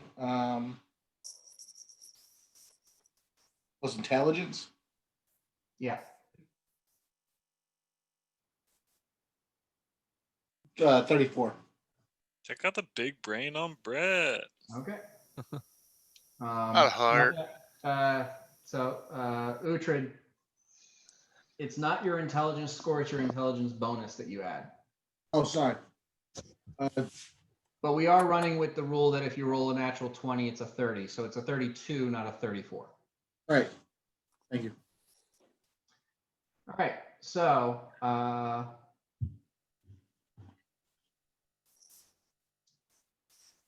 Largo, you having been in Kyla for a little while and being of arcane capability, you did look around a little bit to see if you could figure out, how maybe to improve your arcane capability while you were in town.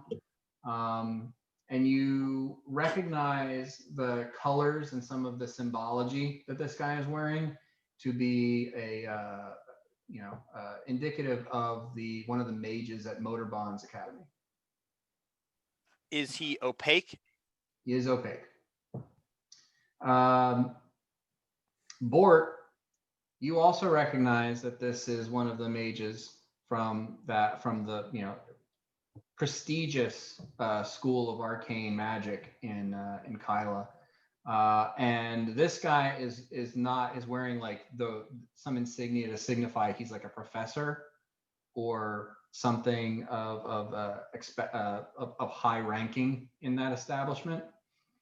And Uhtred, as it happens, you ran into the head of the academy while you were in Kyla.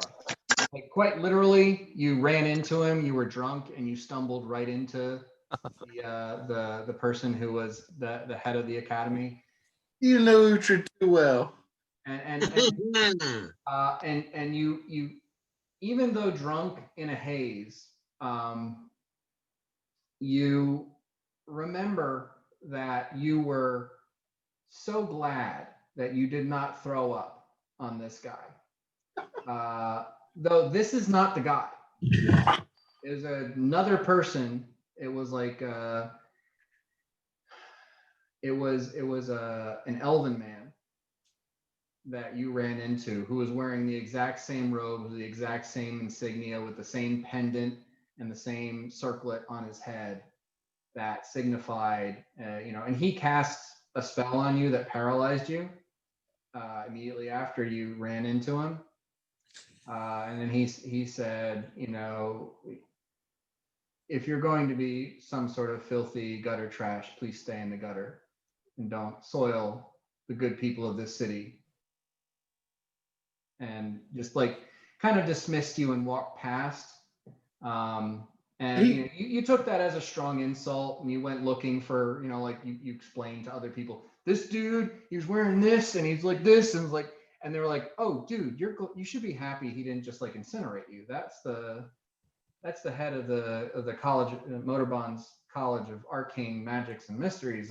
Like that guy could have disintegrated you. Be happy that he only paralyzed you for like a minute and walked away. But this guy is wearing the exact same robes, the exact same accoutrements. But Dakuta, you recognize this man. Last time you saw him, you were about 6 years old. He was a little bit younger, a little bit more red in his hair, in his mutton chops. Yeah, he let it grow out all through his chin. Father? And everything. This is your father. Father?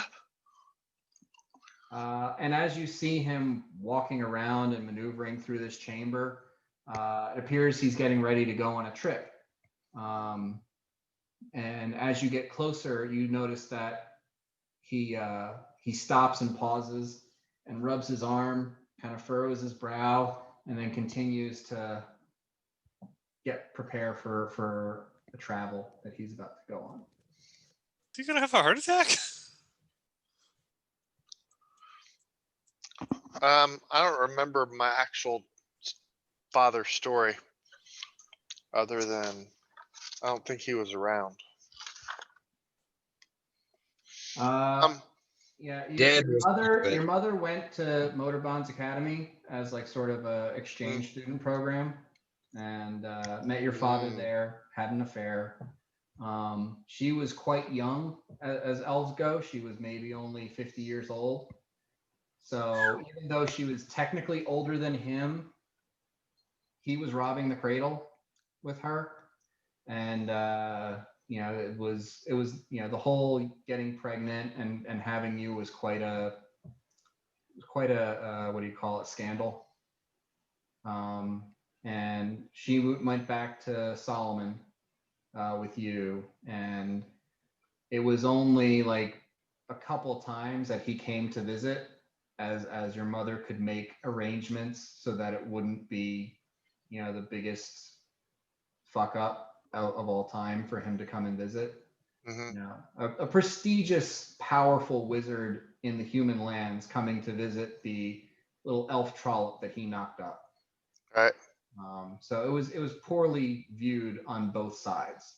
The elves didn't like him, and the human peers that he had thought that it was beneath him to do what he did. Right. So you And maybe this- met him 2 or 3 times when you were very young. And what's the environment of the vision? I remember what you said about him. I might have missed part of it. What is the background here? It is his chambers in the academy, and he is apparently preparing for a trip. Okay.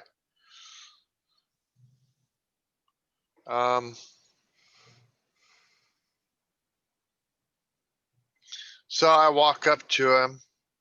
Does he acknowledge that I'm there?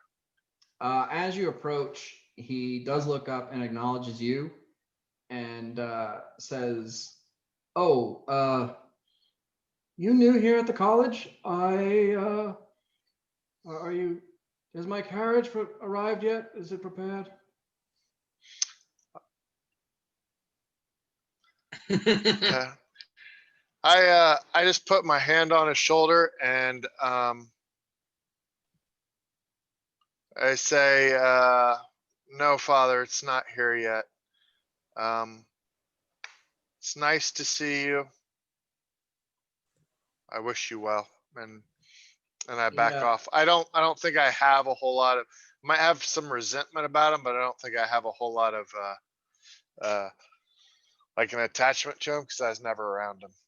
But I think my guy is unless I roll, unless you want me to roll to see how into this I am while I'm out of it, I'm just appreciating being able to see him. Well, like as you approach him and you put your hand on his shoulder and you say that, and he says, it's quite forward and familiar for an orderly or an apprentice new to the college. Professor would be preferred to father, but I'll never understand these days. And he just kind of continues. He walks back to his trunk, looks down, takes like a scroll case out, puts some socks in, takes the socks back out, put the scroll case back in, and then he stops and rubs that arm. Perhaps can you go get someone from the temple? I'm not feeling well.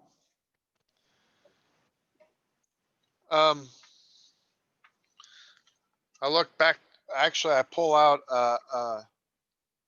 Cure Light Wounds wand Okay. and I use on him. Okay. You do need to make a use magic device check for that. I rolled a 1. Okay. I just killed my father. No, it's just the wand fails and normally you wouldn't be able to use it for another 24 hours, but you won't be able to use it for the rest of this Right. scene. He looks at you and sees you trying to activate it. He furrows his brow and says, "Oh, well, obviously it was a good effort for an apprentice, but maybe next time, maybe you'll master it soon enough. I'm sure." Well, that's nice of him. And he says, now, please, if you would, I have an important trip. I'm going to see my son, and I want to be in the best of health when I arrive." You're going to see your son. That's nice. How often do you get to see him? Oh, it's been quite a while. It's been 6 years. 6 years? Well, you're some shitty kind of dad. Why 6 years? Well, I'm not proud of what I did and the way I acted when I met his mother. And it's been a stain on my reputation and hers for these 12, 13 years. And both her family and the peerage here at the college have said that it should be something that should be swept under the rug. I'm sure they know best. I don't think so, but I have responsibilities, and if they won't give me entry into Solomon, then I cannot visit. You have trouble getting in there? Yes, only just last month I was given word that I was granted another visitation under the guise of working with the Arcanian, but my purpose is to see my son.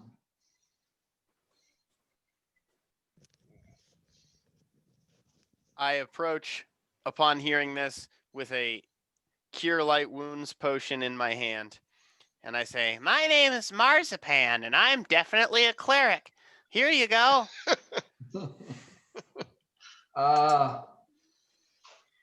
You do that, and he does not recognize you. You're not there.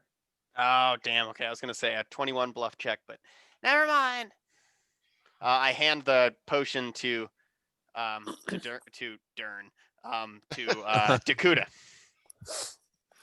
Nice. Does Marzipan have a boyfriend whose name is Homestar? Maybe. I kind of back up out of the situation. I'm not seeing anything that needs resolved here, really. All right. You start to move away, kind of leave the chamber, and he calls out after he takes us. He moves over and sits at the this ornate, almost throne-like chair at his writing desk. Kind of leans back into it and takes a deep breath and calls out after you. Please do get someone from the temple or send someone else. I say I'll get somebody from the temple, and I go get Godric. As you move back towards Godric, you see him sitting in the chair, sort of slumping down, and his eyes close. And you reach out to Godric and turn back, and the whole thing just starts to fade away. The whole scenario. Oh, that must have been hard for you, Dakuda. It was actually kind of nice.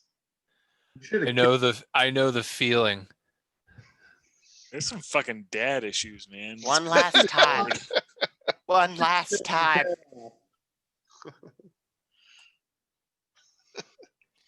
I give Dakuta a nod as I say that. Do you think Bort thinks that he like killed his dad in that room? Definitely. Yeah. Yeah, I mean, Dakota, you remember when you were like 12 years old, you know, you were told that your father was coming to visit and then he didn't. And then it was like a year and a half later, you found out that he died, and you pretty much you were never told that he died and that's why he didn't come to visit. You figured he just blew you off Right. and then died after that. Yeah. So this is good for me.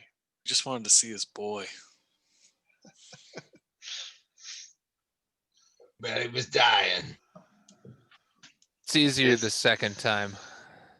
Did he die of a heart attack, Dan? Did I call his symptoms? Yes, he died of natural causes in his old age. Healer, right here. Well, yep. Heal check. All righty. A D20. I mean, you guys, that was Aaron made that call. It wasn't. You need to actually examine him to know what was going on. You don't need to do a heal check, man. On to the next daddy issue. See, are there any more daddy issues? Dude, I don't know if yokai's fucking deal. All right, so that brings He's us. tiny, but he ain't that bad. Let's see, we've got Uhtred, Godric, and Yokai left. Please roll a d20. 17 on the die. Nope.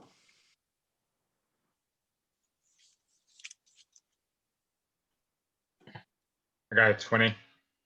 You got a natural 20. No, 20 altogether.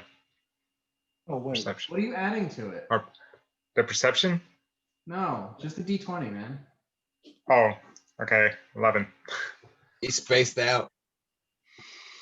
All right. So that would be what's his name? Yokai with a 17. Right. Right. Okay. You guys continue your way through the gray endless mists, and after roaming for however long, you see a silhouette of a single individual standing there. And as you approach and you kind of get a little bit of a parallax view to recognize a sort of sense of size, most of you notice two things, except for Mirak, who can't see shit right now. One, the cut of this individual's armor appears a little similar to Yokai's, with that sort of lamellar style of plating, and the epaulets, the skirt that comes out over the legs, as opposed to full plate that doesn't have that like hanging skirt sort of thing. Though as you approach, you see, instead of the conical jingasa that Yokai wears, you see the samurai helm of a kabuto. You also notice that this individual is maybe about another 6 inches taller than Yokai. Okay. Truly massive Christ. Goliath. And as you get closer, you do notice a family resemblance. Everyone, give me perception checks.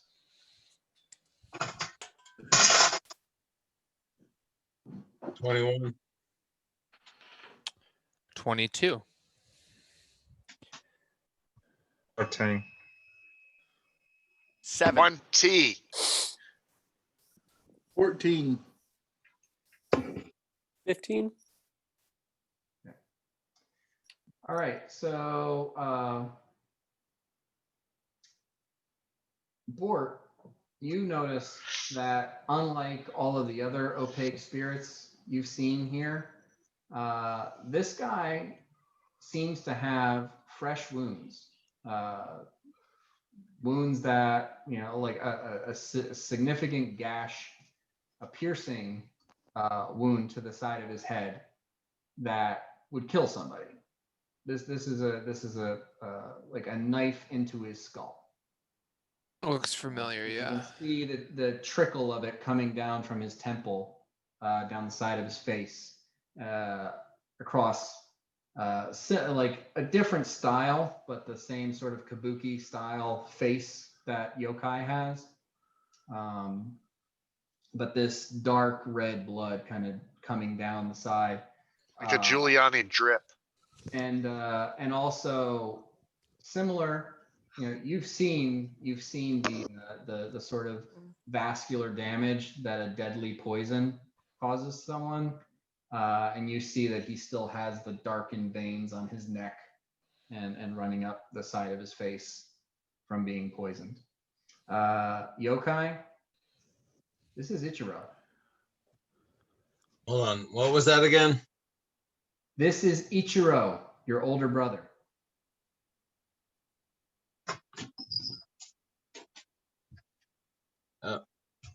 Very okay. There we go. That's not so great.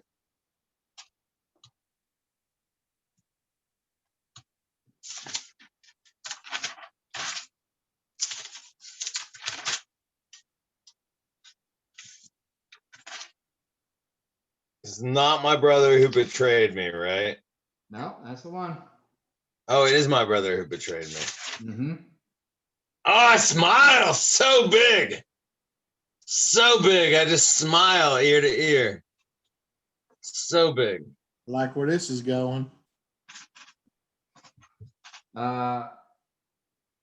Basically, when you recognize him, it seems to be the first time that he notices you. And his eyes narrow at you, and he says, "Oh, Juru, you died too." Ah! Well, and we're both damned.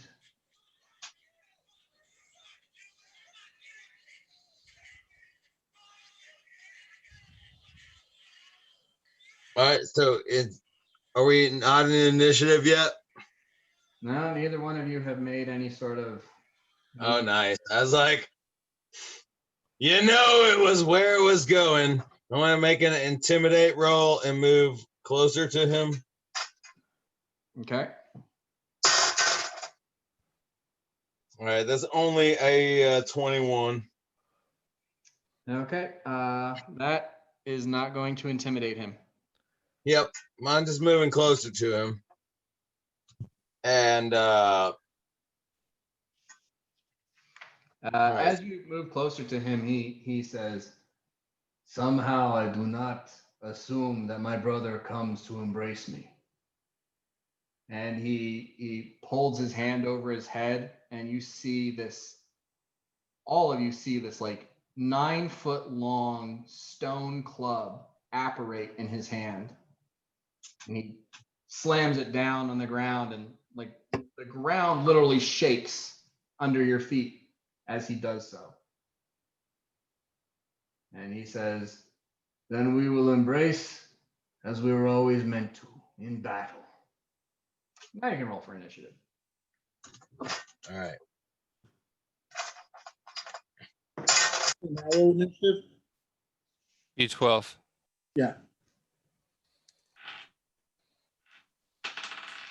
Pass.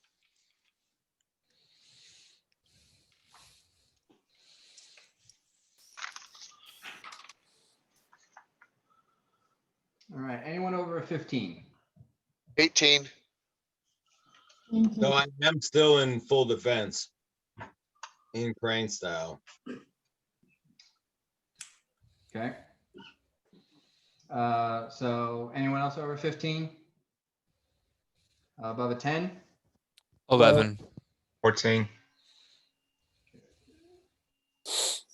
Godric at 14. Who was at 11? Bort. Anyone else between above a 10? Lutra 12. 12.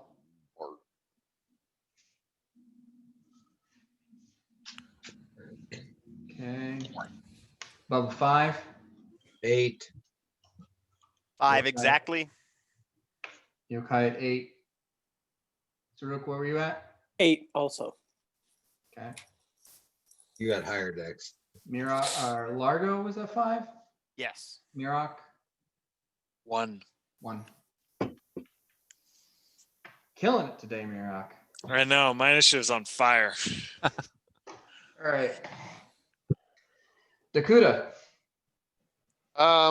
I'd like to use a Juju Bean if I could to make the save harder. And I would like to grease his knobby club. All right. Nice. Okay. You start to cast a spell, and as you try to hit that club, it's like you just can understand the arcane nature of your spell. It's like you're casting on something that's not there. Gotcha. So I waste. Well, it doesn't matter about wasting, but that was my round.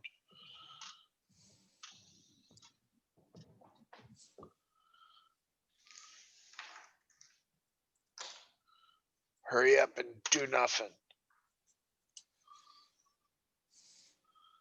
These dice are so cool. It's just the plain brass. Nice. Oh wow. I love the feel of them though. The Are they- weight's great. Solid. Yeah. Solid you- brass Where'd you get those, dude? on Amazon. And Look then at I you. also got a couple extra. This is the 6 side that came with it. Oh tight. But I got a couple extra and these are cool because they're more rustic looking and they got the Nice. dots. Oh yeah. Honestly, I just have nightmares about Dan rolling a bunch of opponents' dice all in metal. Clack, clack, just- clack, clack. Yeah, I can just hear them behind. Clackety, Yeah, clackety. exactly. You have nightmares? He's Well, rolling 20. It's just a very specific sound behind the board with those metal die for sure. Clackety.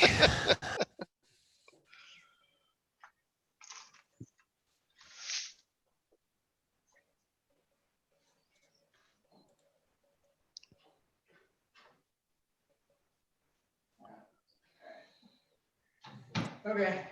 So, just so you can all see, Yokai, you move forward to engage, and the rest of you are kind of smattered around behind him. Godric, your turn.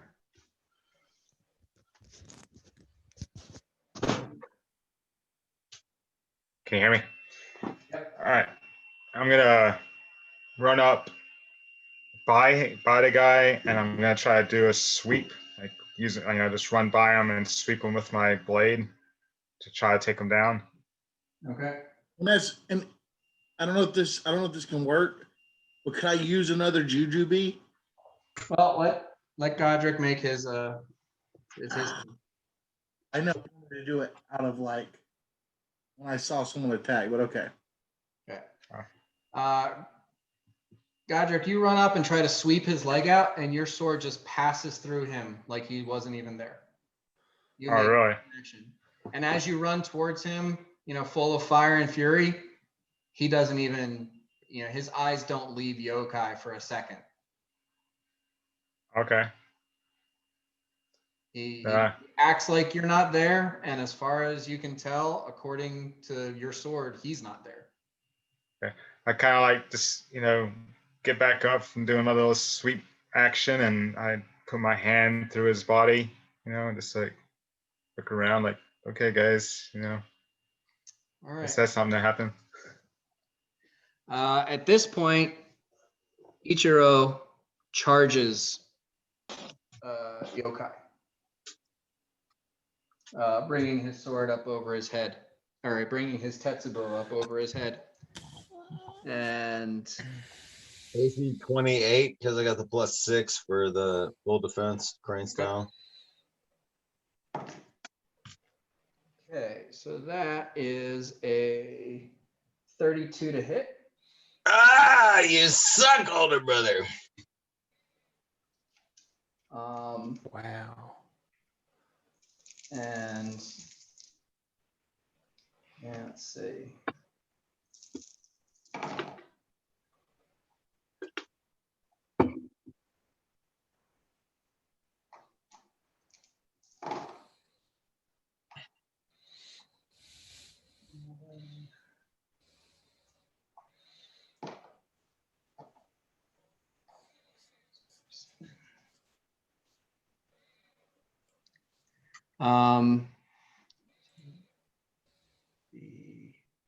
He hits you for 64 points of damage as this Oh, massive fuck. tetsubo comes down and just crumples you to one knee as he slams into your shoulder. God. Ah, that's horrible. It's really horrible. Uhtred, Yeah. So you saw Godric's sword just pass through him, and you saw him nearly annihilate yokai with one swing. yeah, I don't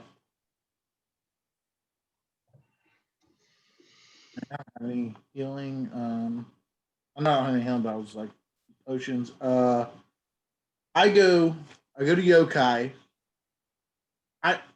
Uhtred, I feel like is now gained an understanding of this world that it tells me I'm wrong, but I go to yokai and I say, hey, do what needs to be done, and I give him my axe, as in like saying, hey, take this guy out. This is your fight. We support you. Right. Do I need to stick for that? Yokai, you can accept an item as a free action. It's like, stand up, man. Figure yourself out. Who are you? All right, so basically, what kind of armor does my brother have on that this axe will be fantastic if I have it in my hand? He is wearing a full suit of Oyori samurai armor. This axe will be fantastic if it's in my hand, right? I mean, Then that armor. he's wearing, his armor is ivory plates with like a polished brass to make it look golden trim. You know, the it's an officious suit of armor for someone of the House of the White Crane. It's what your armor used to look like before it tainted and grew. Well, it's tainted. So it's like, if you take it, I'm giving you the axe, and I'm like, over at Mirok, heal the man with the axe. Like, keep Do going. you accept the axe? Yeah. Okay.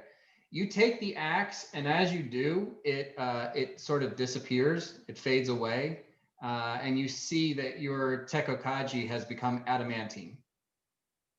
Oh, Nice. nice. Damn, that was cool. And apparently, the magic bonus to Uhtred's axe is also transferred to your Tekokaji, so it's now +1. Oh shit! Nice. And Uhtred, I am giving you an action die for that. Oh, appreciate you. So now you're wondering if your axe is ever going to come back. I mean, Bort. Import. Abort! Abort! Um, the name board. I Too soon, guys. strafe off to the, like, cut across. Like, I can kind of, I see where I am on the thing. Like, I'm sort of back into the right of yokai. Yep. I sort of strafe across behind him and cut over to the left No, like cut diagonal across. Yeah, exactly. I don't. Will I threaten an attack of opportunity if I get close, or will my rogueness prevent that? You. I don't know. You're not the brightest bulb in the pack, so Yeah.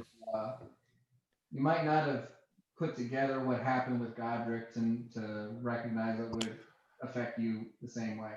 But you could attempt to acrobatics to get around behind him. I'm just trying to get close enough. I'm gonna try and dirty trick him. I'm trying to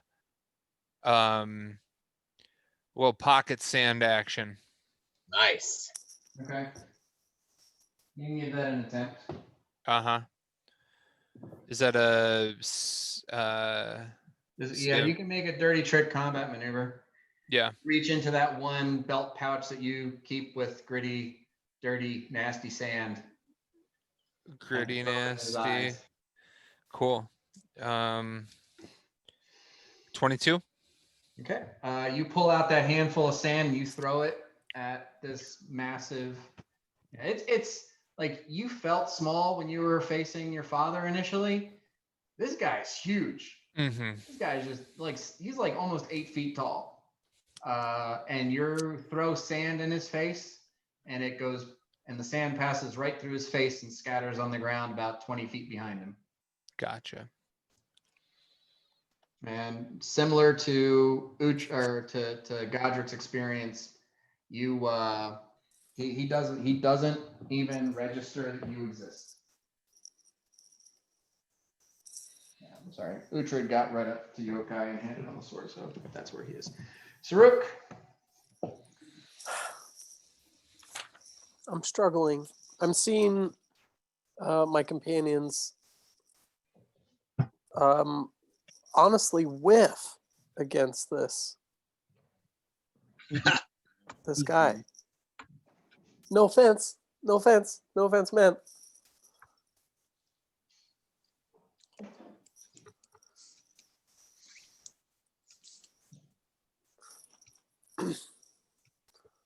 And so? So, excuse me. I apologize.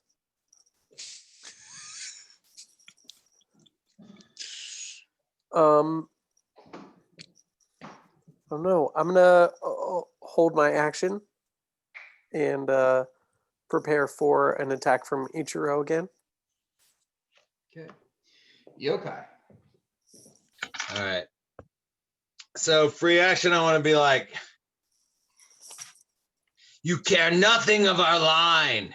You only care for your own lust and greed. You are dead. Your lust is over.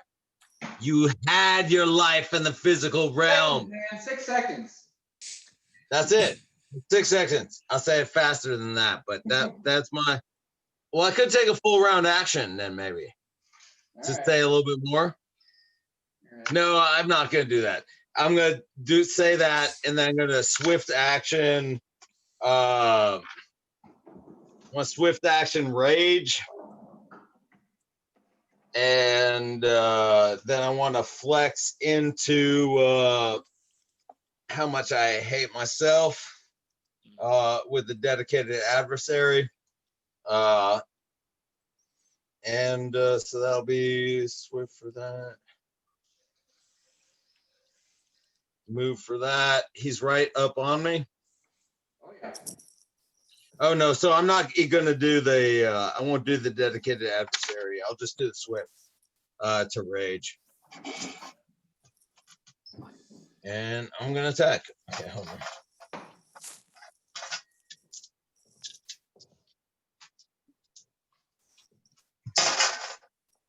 Ah! All right, there we go. That's a little bit better.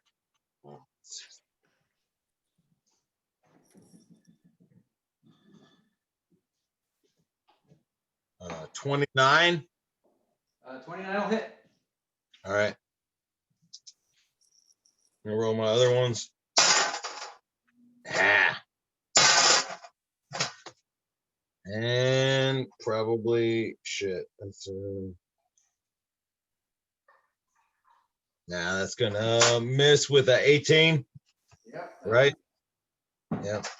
How's this end? All right. That's decent. All right, 13.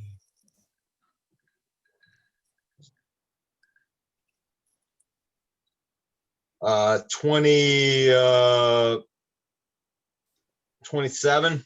Will not hit. No, 27 points of damage for the okay. one hit. Okay. I hit once, 27 points of damage.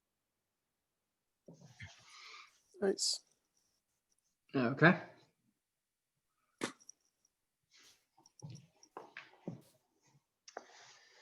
All right. Largo.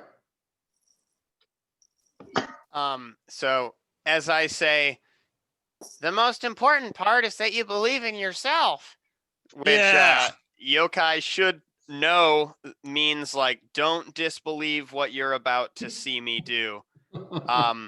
I cast a visage of a port object, and in yokai's hand or right next to him or in his potion belt, there now appears a potion of enlarge person.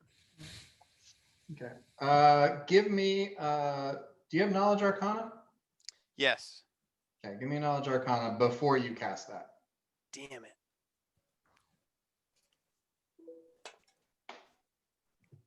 Well, a 13. That is good enough to know that yokai is not a person.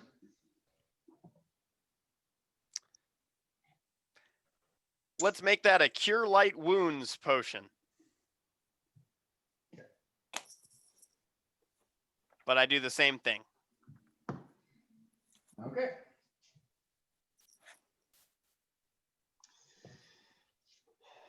And I don't move. I'm just there. Yeah.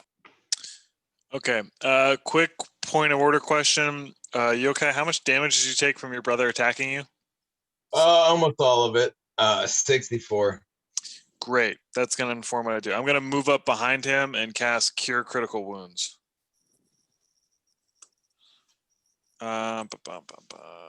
Cure Critical. Cure Critical is 3d8, correct? That's the 4th level? Yeah. It was 4d8. Fuck yeah, baby. All right. Hold on to your nips, yokai. Fuck yeah. Okay. Here we go. 11. Look at Borgia there being bored. Okay, you're going to heal for 22 points of damage. And Dan, can I use an action die to use a feat, or would that kind of break game mechanics? No, that's what the action dice are for. Cool. I'm going to use an action die to then lifelink to him. Okay. So starting next turn, Aaron, just add 5 points of healing to yourself. Or Jujubee. We're using them, guys. Me and Mirok have had one since day one. Okay. Dakuda. I'm going to move up closer and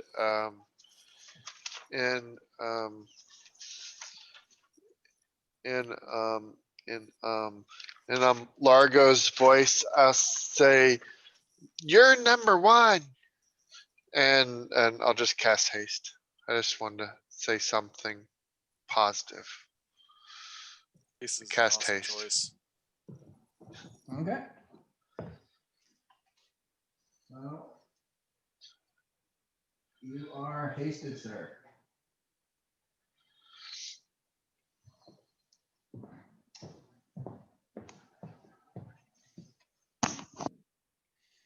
Godric.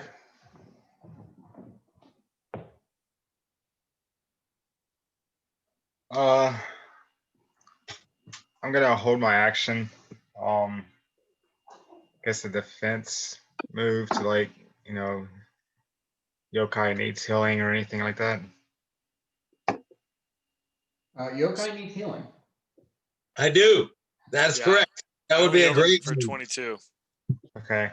How much of my lay on hands did he use last game? It regenerates here. It doesn't matter. We're in hell. You never run out. Oh, okay, cool. So I'll just do. Bird for it, goddammit. Sorry. Cool. So 46. Lay on hands. Yes. Yep. What? 6.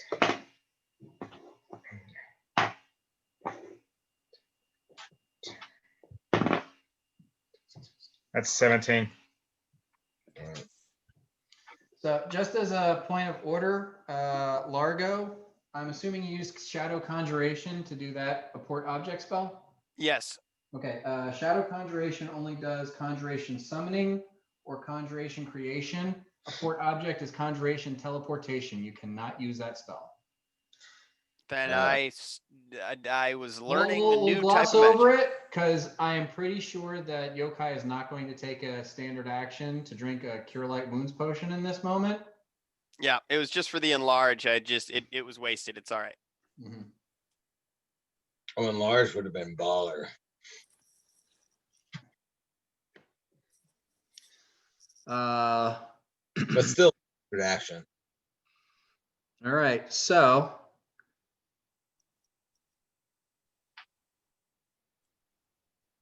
what's his name? Ichiro is going to laugh at Yokai and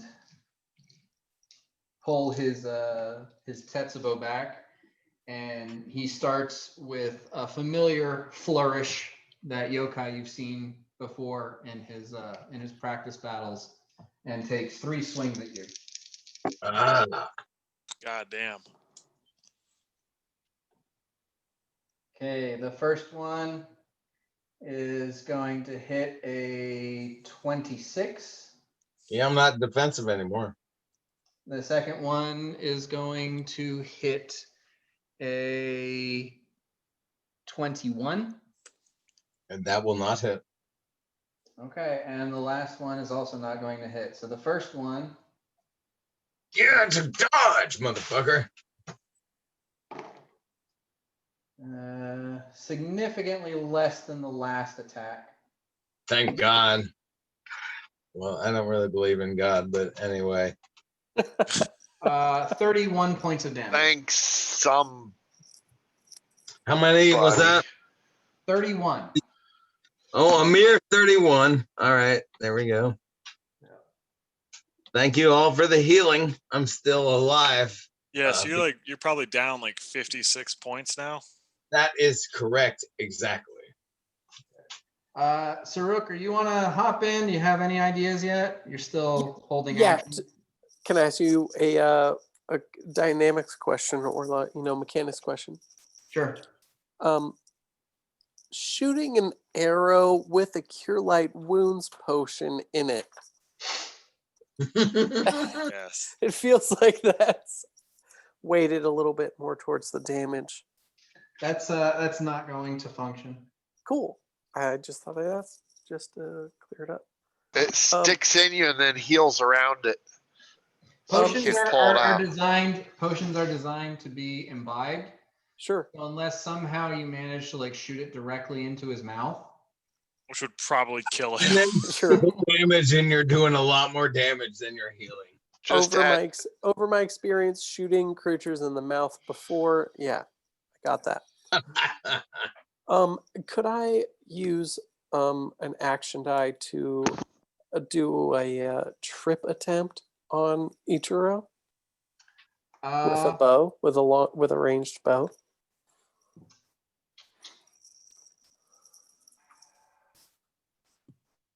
Well, if Well, okay, I'll let you spend an action die to attempt it. no, Yeah. well, Okay. And you can attempt it and you realize that it doesn't work at all because your arrow passes through Ichiro like he wasn't there. Sure. And that's your learning experience for figuring out that you can't attack him in this fight.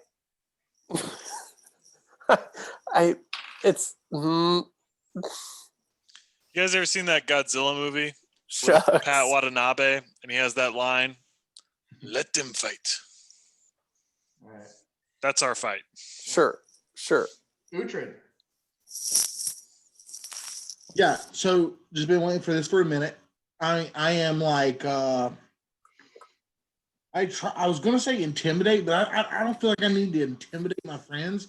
I just need to say like swarm them, round up, like circle these guys.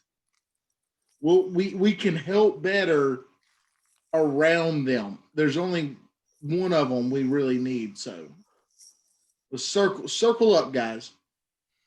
All right. Give me an intelligence check, Richard. Very smart, so I will do that. 18 die. Was that +2 or 14? +2. Okay. 20.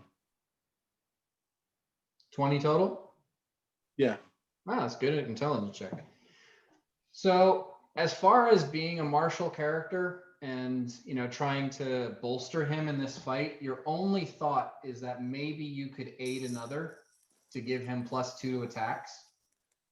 Normally you do this by trying to harry the opponent or something, but you could attempt to do it by trying to point out a weak spot, like give yokai pointers.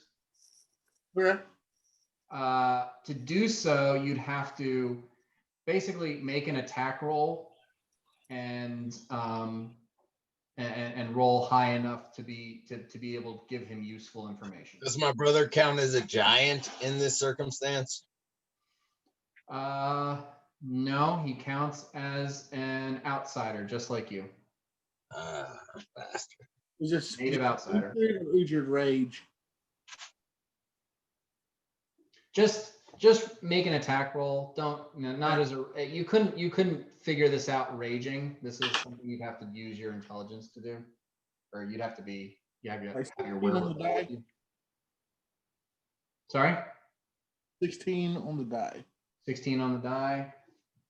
So that would have been like your regular attack roll would have been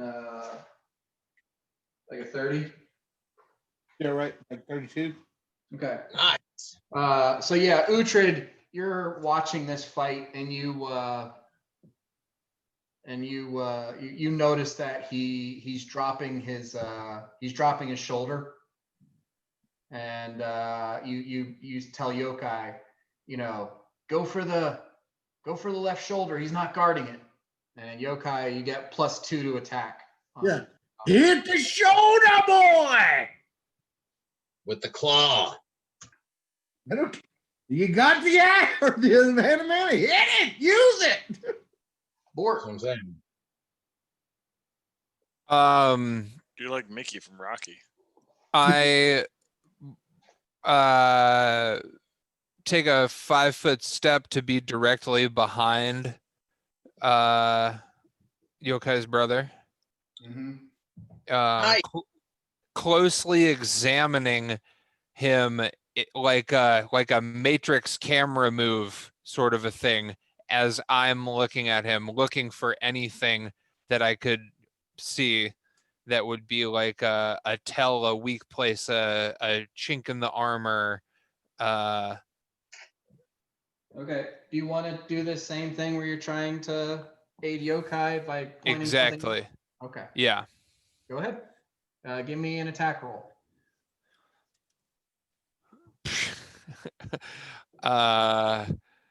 12.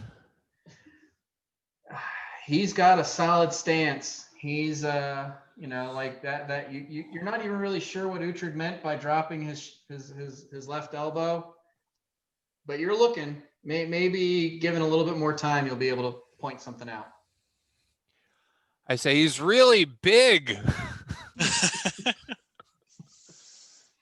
Fuck, he's tall. All right, Yokai. All right. So you are now hasted and aided. I'm hasted. I'm aided. I'm right there on him. I haven't used the swift action yet, so that's where I'm going to do my dedicated adversary. I hate myself. My left elbow too, so my left elbow there as well. No, I'm going to be attacking with that claw on his face. It will make my AC worse, but it will bring satisfaction when the damage comes. All right, so let's just start the attack. Yeah, that's horrible. All right. Roll better.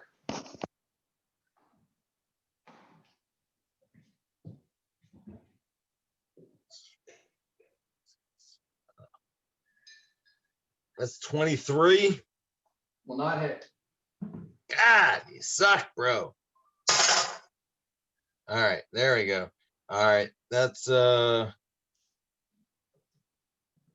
30 will hit. Fucking hate you, bro. God, you suck, bro. God. Can you use an action die to unconfirm that critical failure? No, but I can use an action die to do something with Confirm it. Oh, let me roll my damage first. Let's just look it. it over there. Came afterwards. Let's remember.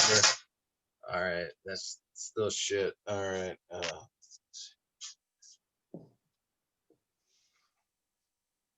That's only 18 points of damage. Should have been tripping the motherfucker. CMD.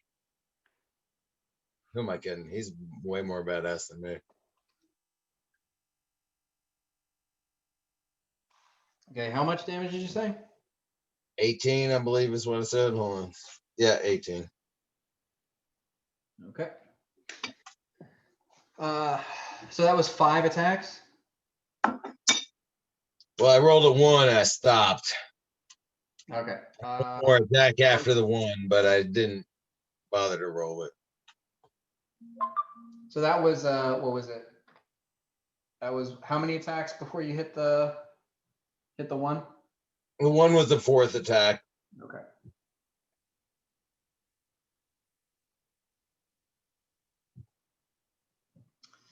All right. Let's see. How do I want to do this?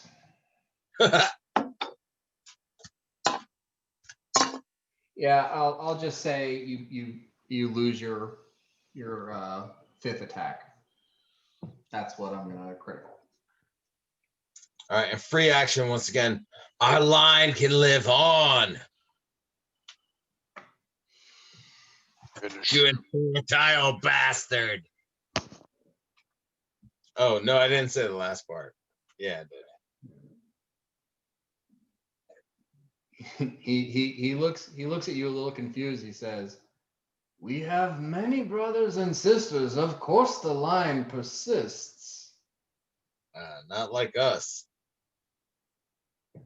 But I didn't say that.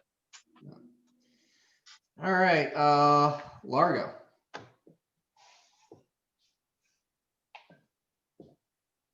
I am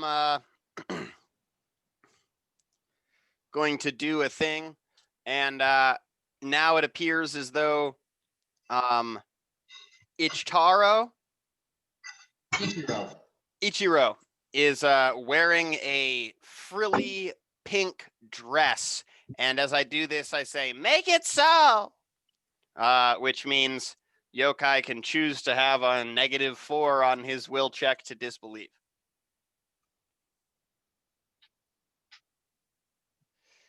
And After that's all, it.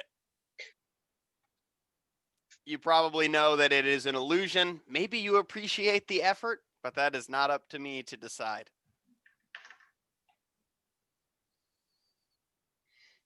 Okay. Largo, do you want to use an action die? Yes, I have one right here. Okay. ooh, very nice. Something that might be useful here is you could shadow enchantment heroism and buff yokai.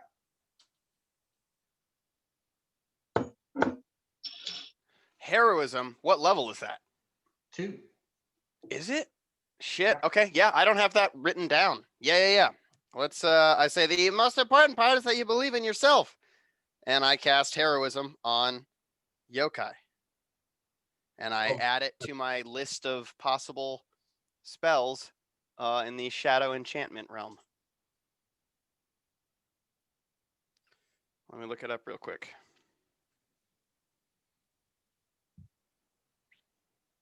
Yeah, it's a +2 morale bonus on attack rolls, saved, and skill checks.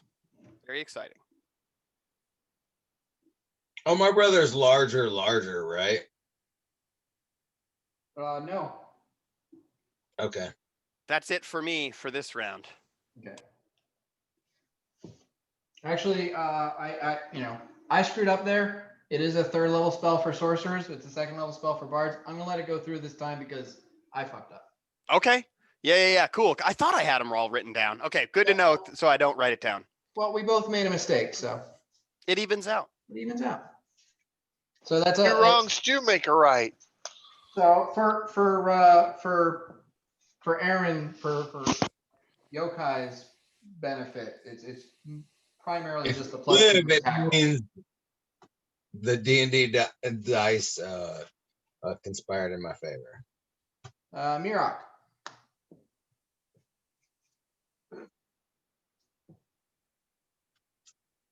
I'm seeing Yokai and he's looking really fucked up, right? Mm-hmm. Yeah. I'm gonna, as a free action, I'm gonna look at Godric and I'm gonna say, our job is to keep the man standing until Ichiro is on the ground. I don't say Ichiro because I don't know his name. And I'm gonna cast Cure Critical Wounds again. It's me.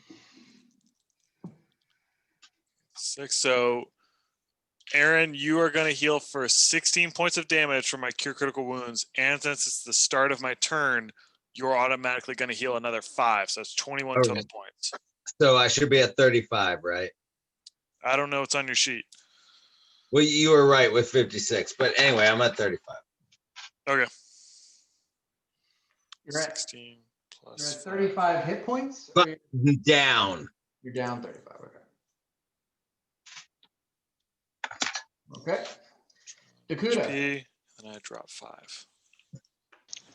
I'm gonna do Paragon Surge thing and the expand Arcana thing and get Bull Strength, which I guess I probably can't use till next round. That would be correct. Though you can move up to him to where you have to touch him to cast it. Sounds good.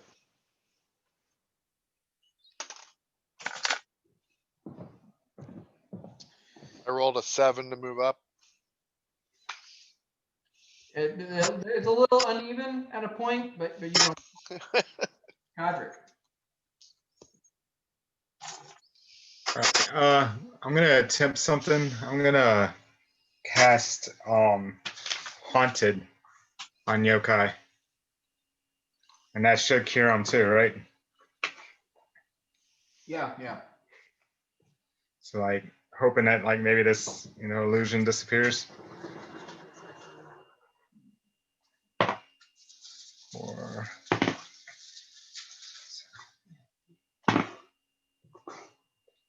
Not an illusion. We're in hell. I mean, purgatory. okay, that's 17 hit points. Yeah, it doesn't seem to have any effect on whatever scenario he's playing out here. Nice though. All right.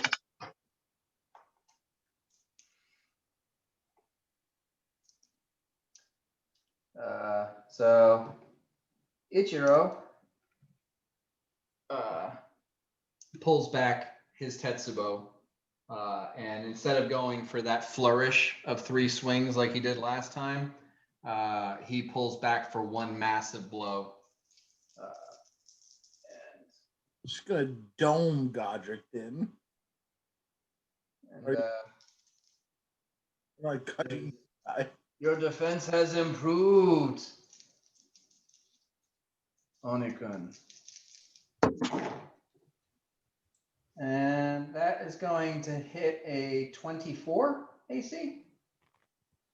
Well, yeah, that didn't go to that adamantite didn't go to my armor, so that definitely hits.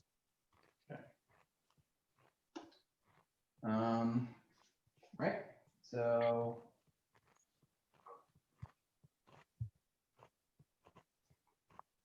let's see.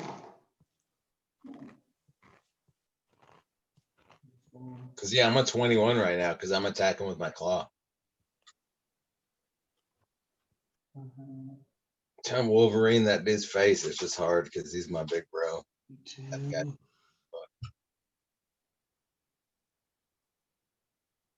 All right.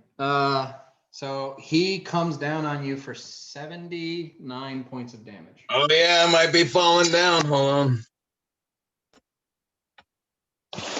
Whoa.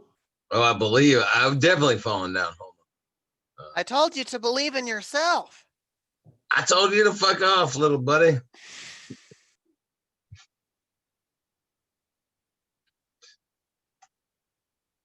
All right, hold on. Let's see. I might be negative constitution, so die hard might not matter. Hold on.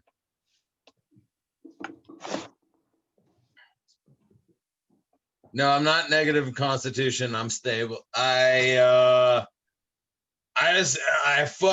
gonna fall limp and stable, and with any luck, that actually works. And the motherfucker doesn't know anything.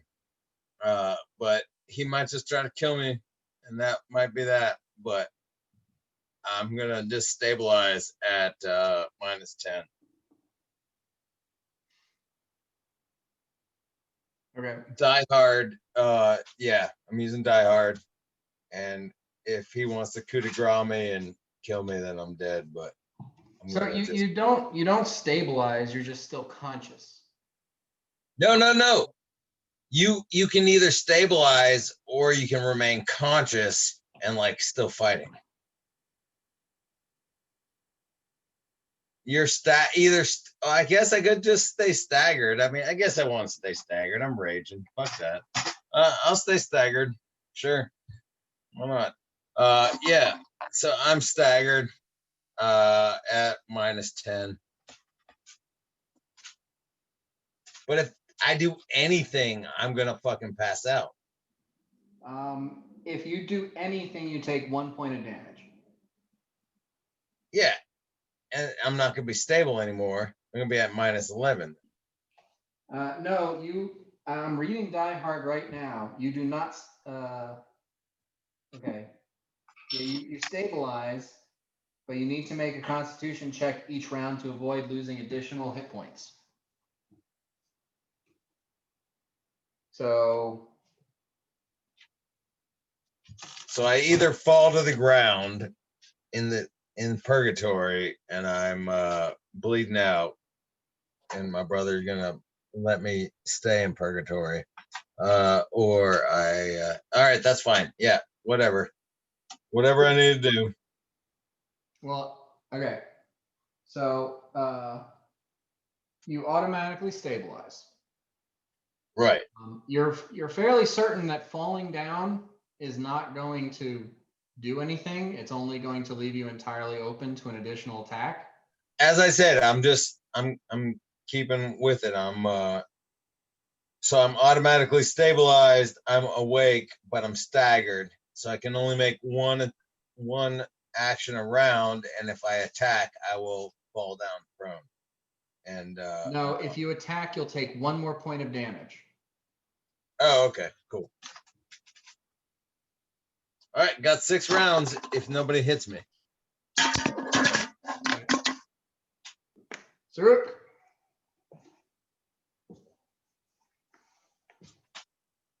Unmute it.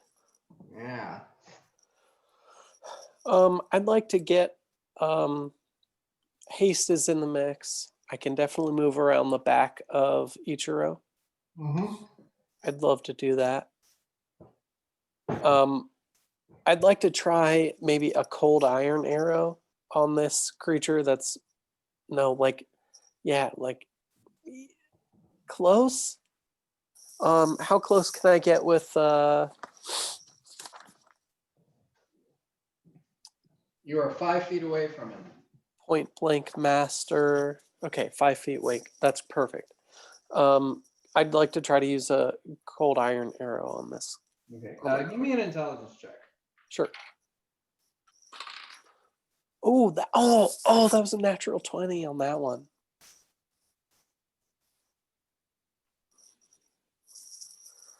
Which would actually be 31, I guess. Okay. You're fairly certain that there is nothing that you can do that would hurt Ichiro. The only thing that you could possibly do right now is try to help Yokai some way.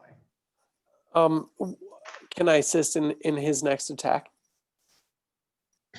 You can attempt to make an attack roll, and if you roll high enough, you can point out some sort of weakness and give him a bonus to his attack. Yeah. The eagle eye Saruk from the wall. It's a 19. 19 total? What am I? How? I just rolled a 20. Just make an attack roll. Yeah, 19. Okay. Oh, with an attack? Yeah. 36. Wait, 20. 35, excuse me. Same way, Mike. Okay.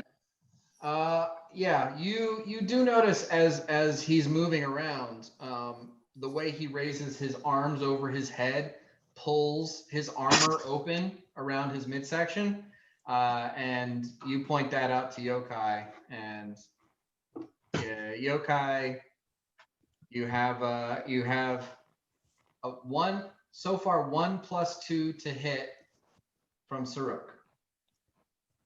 If somebody else can add that when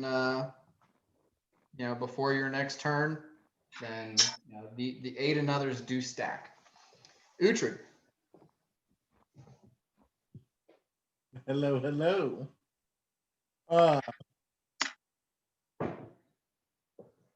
I still understand what's going on, and I still want these two to fight. They have my weapon, or he has my weapons. I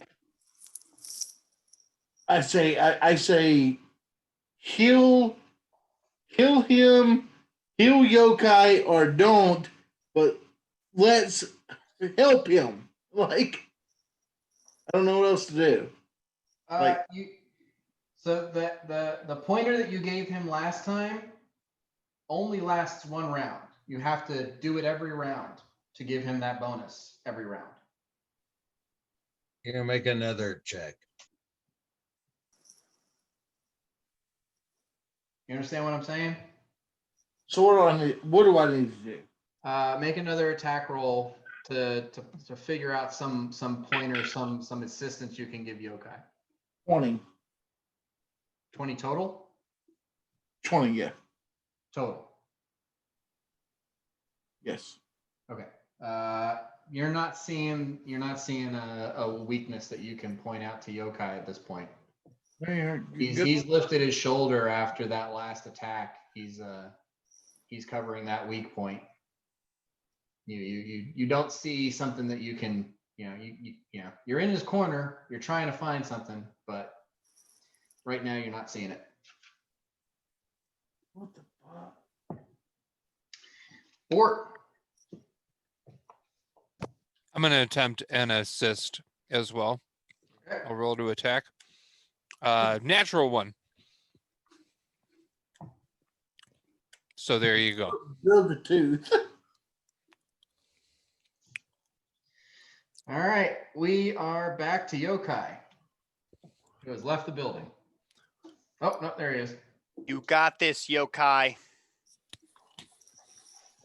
Come on, Yokai. Bort says, your dad sucks. Oh, my dad's a tiny dude, but my older brother is horrible. Hold on. Ross knows that it's your brother, but Bort has no idea who this giant fucking dude is. I mean, you guys have only ever seen one Oni Goliath in your lives. This is the second one. I think, you don't have to be as racist as Mirok to assume that this is probably related to. Yeah, and he's bigger, so I think we naturally assume like, oh, bigger, he's dad. Do I have to make a roll first before I can attack, or can I just attack and I'm going to take 1 point of damage? I'm going to still be standing away. Yeah, you can attack, and at the end of the round, you take one. Well, as soon as you attack, you take 1 point of damage. All right, so I'm Killing. all right, here we go.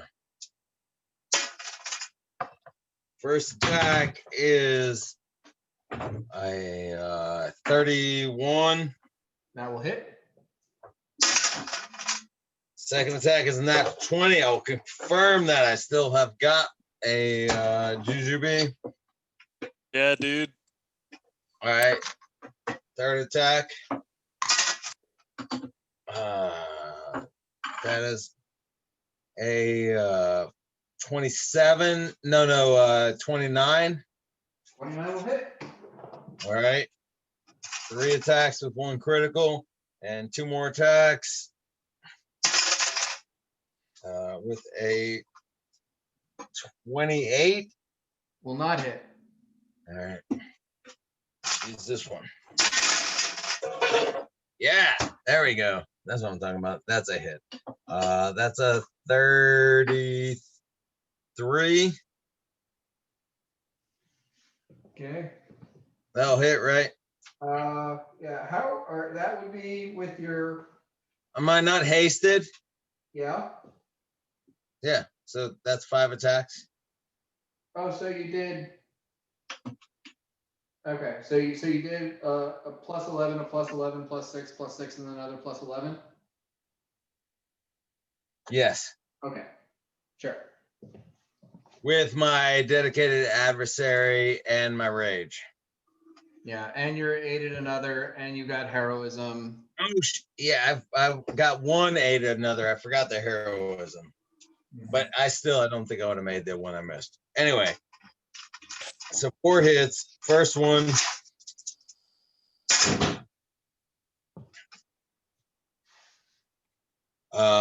That is 18. 18 damage. Yep. Second one is the critical. So what is that times? Oh, it's the Teko Kagai. That's times 3. Fuck yeah, dude. All right.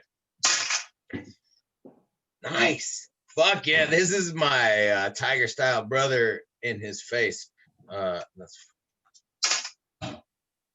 Your moment.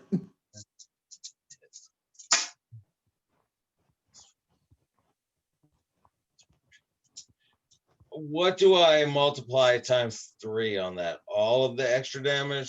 Are you sure that that's a times 3? I have it as a times 2 on your character sheet. Well, then you're probably right. You know, I've got it as a times 3, but I would imagine you know what's going on with here. Somebody just Google Teko Kagai real quick. Because otherwise I got to re-roll all that badass damage. Times 2. It's times 2. All right. I'm going to re-roll it then. Can't separate it out. Oh, God. Double ones. Horrible. And another one. God, I rolled so good on that first one. All right.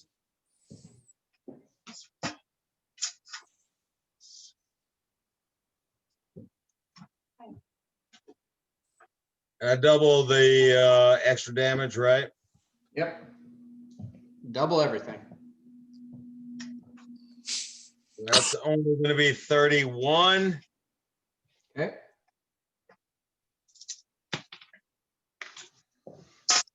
And then I got 16, and then I should have 1 more attack damage. That is 19. 19 more points. You're a brawler, right? Yes. You must make a fortitude save against your class DC or be slowed 1 until the end of your next turn. With the Teko Kagai.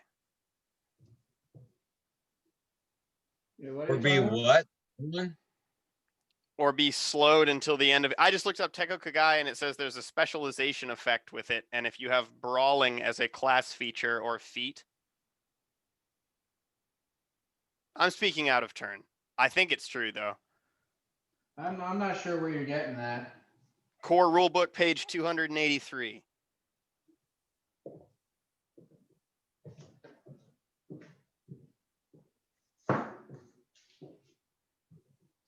I know I don't get a plus to my AC when I'm using it. Core rulebook page 283 is Granted, I'm on archives of Nethys right now, so it might be. I'm gonna mute. It doesn't matter either way. This guy's not going anywhere. I just wanted to say things. I'm gone now. all right. Yeah, yeah. God, I We'll can't look believe into I it fucked later. up that first damage roll. Anyway, Wait, so is that your full attack? yeah, that was it. Yeah, because I fucked up that first one. Okay. Cool. Despite looking like he was already killed when you all rolled up on him, now he is looking near death a second time. Though still standing. Largo. I'm about to be dead. At this point, I say, the important part is that you believe in yourself. And I cast Shadow Enchantment for Moment of Greatness on yokai, meaning you can take one of your bonuses that you're getting and double it next turn. Morale bonus. Use all your strength, my friend. Is rage a morale bonus? It is indeed. There you go. I don't know that I'm going to live that long, but we will see.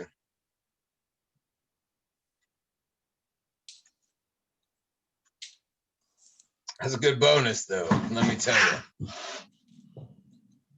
Cats agree. Yokai, you will live that long because I will drag you screaming from the portal of death back to life. Go ahead and do that, Mirok. I'm going to do that. All right. I'm going to take out my pen so I can write this all down, make sure I'm tracking it. So the first thing I'm going to do is cure critical wounds. I'm going to roll that out. 16. And then I'm going to use I believe it's my final action die to then channel positive energy only into you. So it's going to be 4d6.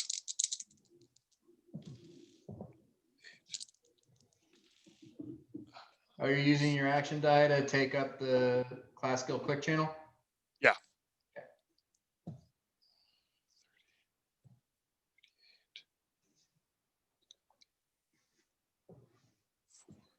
Okay, so that's going to be 44 total points of healing. And as a free action, I'm going to look at Godric and I'm going to say, do your fucking job! Because Mirak told you to heal last time, you didn't heal. All right. So you got that, Yokai? Yeah, I'm at 33 hit points. Okay, Dakuda. Die Hard was well worth it. I cast Bull Strength on him, and he's so pumped up on buffs. There's like a sound in the background, like an electronic song where it's hitting that peak right before they're gonna throw down the beat. Like do do do do do do. Everything's getting ready to just like. All right, Godric. All right, I look at Murok and I show him my hands because it's the exact same thing I did last time, and I lay them on Yokai. Yeah! 44.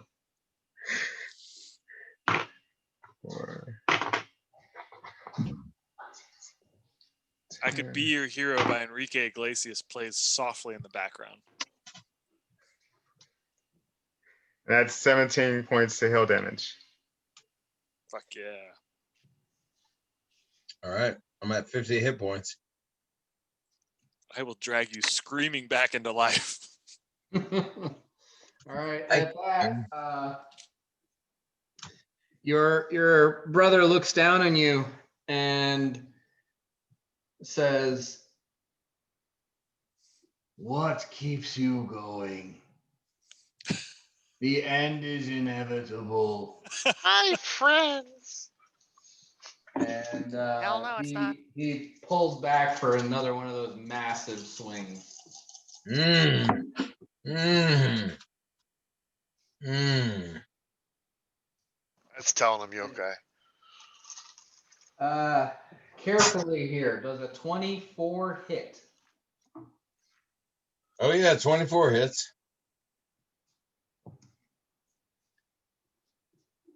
So nobody's been buffing your armor class at all then? As far as I know, my AC is a 22. I got +1 from haste. Okay. Let's hope he rolls low this time. Yeah, we'll see.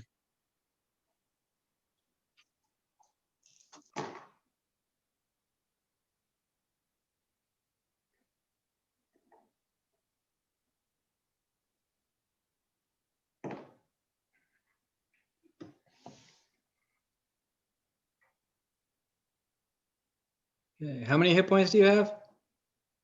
Yeah, you know, some. How many hit points do you have? I've got 50 hit points. I can go -16. So 66, I guess. Okay. He hits you for 65 points of damage. Tub thumping by Chumbawamba plays in the background. Oh,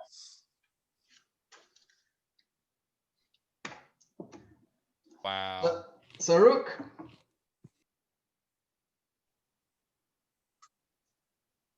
You are muted.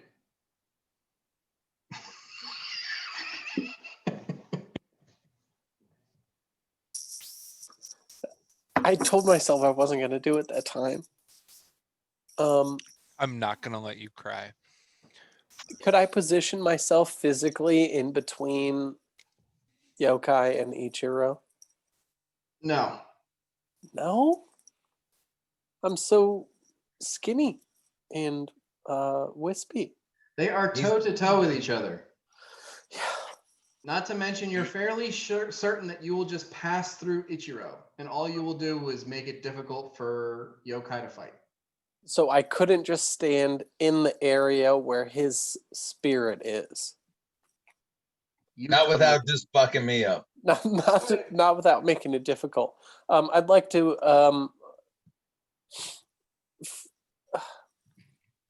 I can't imagine. I'm trying to imagine a way I could assist with Yokai's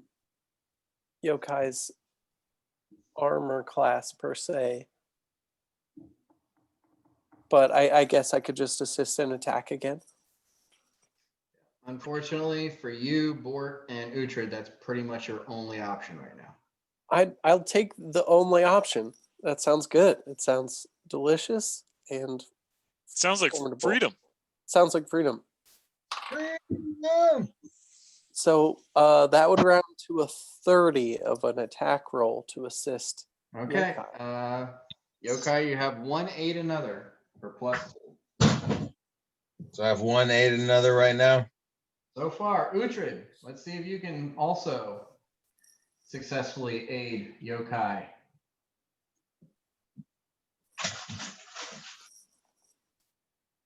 You're muted. There you go. Yep. I wasn't sure if you were chewing or talking. So. All right, here we go. It's D20, right? Yes, sir. Just a regular attack roll. All right. And 8.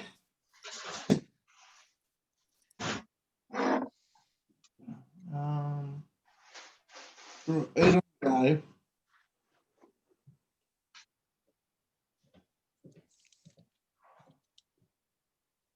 No, help. Sorry?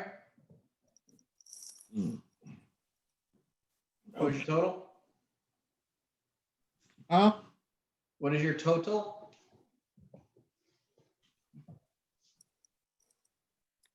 23. 23. Again, he seems to have a solid defense. You're not seeing anything you can point out to Yokai. Bort.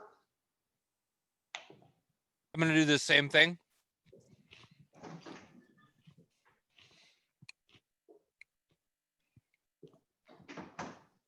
11. 11 Nope. total. Yep. Shit. Wow, this guy is something. He's a real big one. Yep. Yeah. Yokai. All right. Remember what I told you. Leave it all out on the field, buddy. Believe in yourself. Why? And then attack him.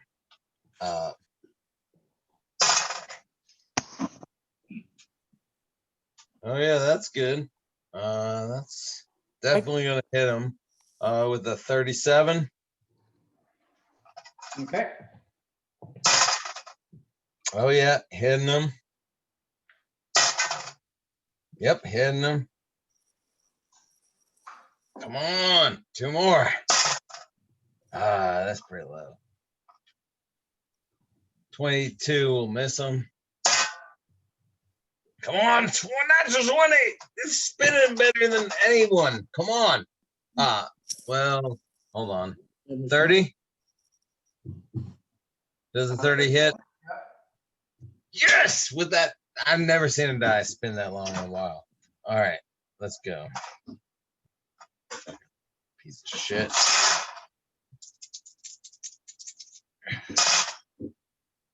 That sucks. That is going to be a 15 points of damage. Okay. And then there we go with 24 points of damage. Then we go with 22 points of damage. And then we go with 21 points of damage. Okay. 92. God damn. Yeah. You used all your strength. That's our top 2 ever, Hell guys. yeah. Hell yeah. Is a D6, right? I'm going to just add that to damage. That's only 2 more points of damage, but whatever. All right. Oh, So whatever.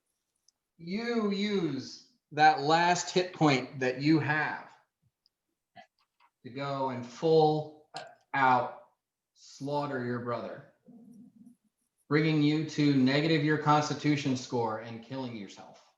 Yes! Like it. At which point, the rest of you guys see the beaten and bloody form of Yokai lose all of his wounds as the body of him falls out of the spirit of him and disappears. So walk me through that, Dan. Why did that drop him from 1 all the way to negative 16 in that attack? No, he was at negative 15. Yeah. Oh, he's at negative 15, right? Yeah. Because he counted 60 as got it. Die hard. Die hard. Take him with you. Damn. So wait, Yokai's dead? Your brother dropped to his knees, unable to fight any longer. And then he looks up at you and says, I do not know where you get your strength, but Oni-chan is calling and I have to leave. And he fades away and disappears.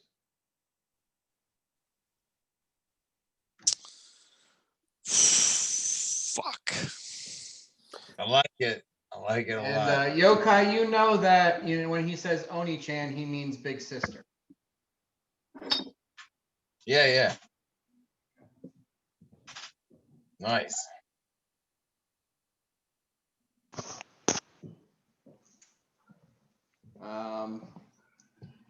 Mirak, give me a heal check and a knowledge planes check.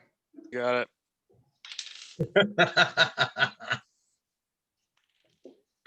Oh, geez. Okay. My heal check. Knowledge planes is going to be an 18. Heal check is going to be a 21. Okay. You do seem to put, -1 and -1 together here, and you saw Yokai die of his wounds. And being that this is purgatory, and his soul would have to pass through here to move on into the afterlife, you're fairly certain that what you're looking at right now is Yokai's soul and not Yokai's complete, material form.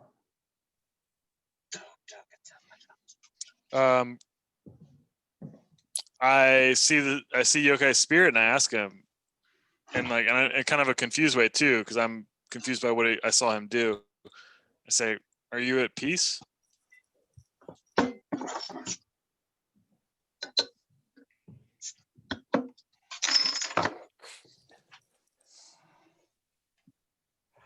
This is me responding to that question. Yeah. He is a fucking piece of shit, and I killed him. I just said that. Damn, I don't know if that answers my question. Okay. The party can see him. So y'all can interact with him.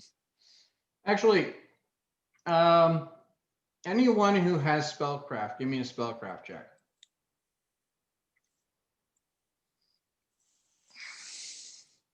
$23.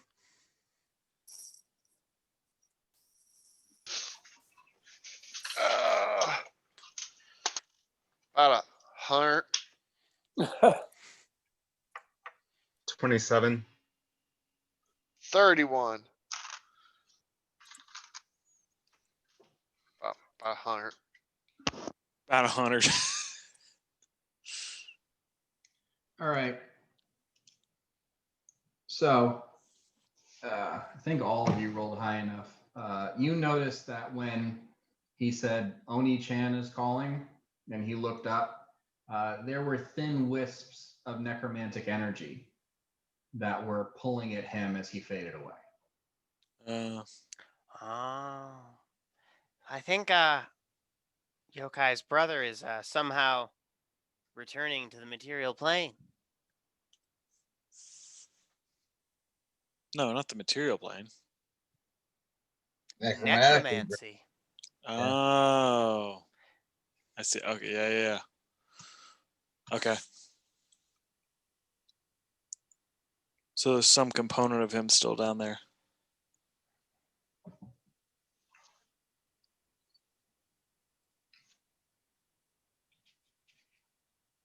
I mean, do y'all say that out loud or? Yeah, Largo said that out loud. Yeah. Hey, let's go. Let's go banish him away for good. Yeah, let's put it on the list. Yeah. Agreed. What's the word you used for his weapon, Dan? Tetsubo. Thank you. I don't think he ever referred to his weapon. Sure. I think I referred to his weapon. Sure. So Mike is asking. Okay. Yokai, give me a will save. What round is this in? This is after combat. Combat's over. I'm not raging anymore. I do not have a +4.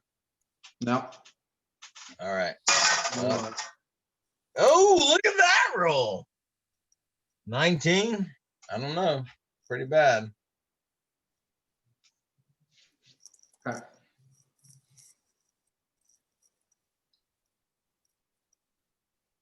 Will is not my strong suit. Mm-hmm.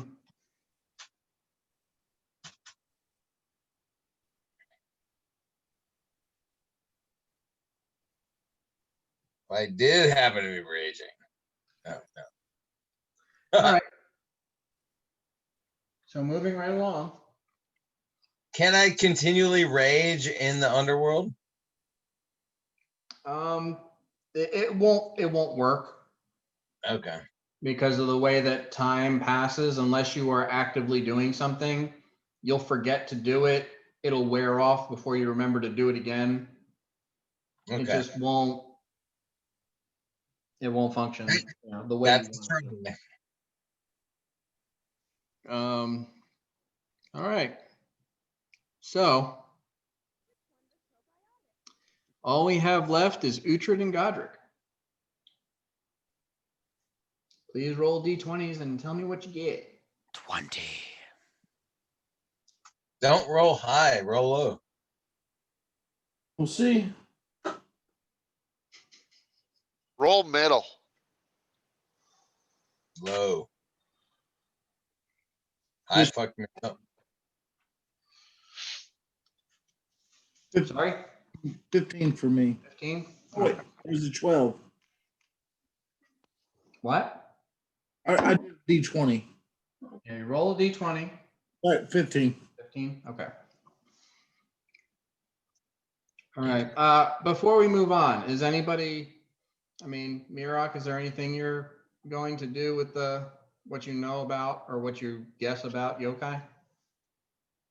What I guess about yokai is that he can be brought back. Is that a ludicrous thought? What? What I guess about yokai and that he's from another plane is that he can be brought back because I see his brother being pulled down through necromancy, right? It looked like he was being pulled up. Pulled up. I mean, I'm not familiar enough with like the Pathfinder universe to know what I should glean from this then. So yokai is a native outsider. Mm-hmm. So he doesn't fall under that, he can be resurrected.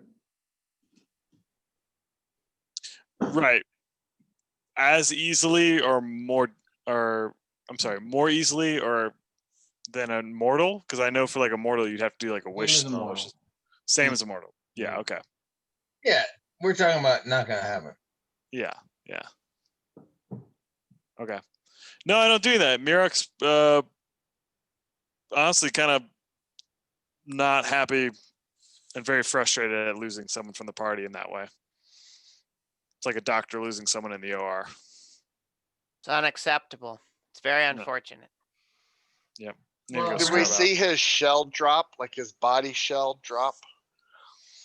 I Is it mean, still Mirok there? is the only one who has the appropriate knowledge to put all this together. So if he's not sharing with the rest of the class, then No, I mean I'll share. Like I'm not intentionally withholding. I would say what I saw and what I see as far as healing, I would say to my knowledge, he's dead. And I'm distraught. So who we see before us is just as the other opaque visions are. This is a soul in purgatory. This is not our friend yokai as he was before. Fuck you, bitch! I am me in purgatory. Oh, sorry. That was the opaque dude. It's on brand. He might be dead. Can he travel with us? Yokai, do you feel as though you can travel with us? Or do you feel as though you're being pulled in another direction? I think I can walk with you. Okay.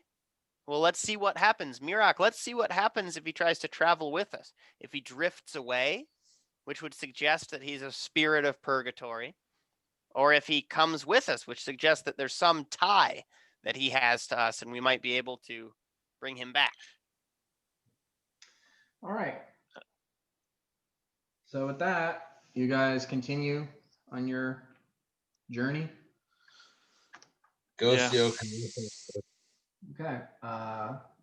You continue forward, and as you move again with this undefined, imperceptible period of time passing, you come to a place that looks like an empty city street. And Bort and Mirok, you spent enough time here. You recognize this as a mercantile district of Kyla. Yep. Though you've never seen it so abandoned, even at night, there's still town guard and people passing through. The market stands seem to be filled with goods, but no one's there. And as you guys begin to pass through these empty streets, you see a small figure dressed in a cloak with a hood, maybe 4.5 feet tall, maybe a little less. Seems labored in its movements as it walks away from you and like kind of reaches for each stall to try to prop themselves up as they slowly manage maybe 10 feet of movement per round, labored trying to move forward. And as you get closer, you hear almost a whisper, almost as though it's laboring and even breathing, even making simple words. You hear a feminine voice saying, "My baby, my child, where are you?" And Uhtred, as weak as this voice is, you recognize it. This is the voice of Thesnelda. Oh. Okay.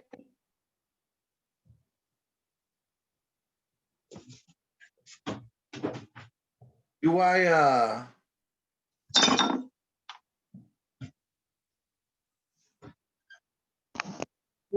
can I reach out? Can I reach out to her? Yeah. You approach her? Yeah, it was a piece. Aaron, can you turn off your sound?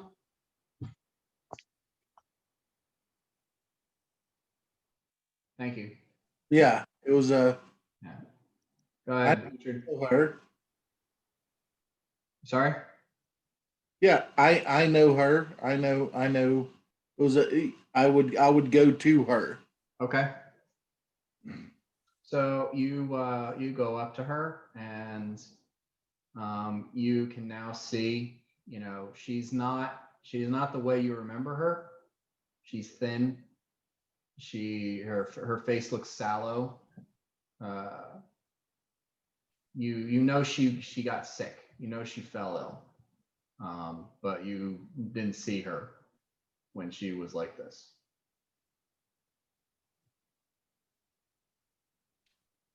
I would say what has happened. Has Tryphon been around? You speak to her and she, for the first time turns and acknowledges your presence. And she says, "Oh, Uhtred, we have to find her. I don't know where she is." Oh, you can't say that.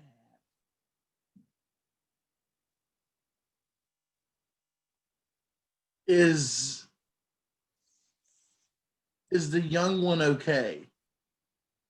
Is what I would. She looks at you, pleadingly, like searching your face, and she says, I don't know. I can't find her. Please, you have to help me find her." Is Tryphon here? So I'm sorry. Real quick aside. Tryphon. Brother. She said, I don't know. I've been looking for. And then Uhtred would just go, "Where the fuck is Siffy? Where's my daughter?" Ah! I mean, Uhtred, you know your daughter is alive in Kyla. She's not here. You know where she is. You know Thesnelda died. Thesnelda doesn't know she died.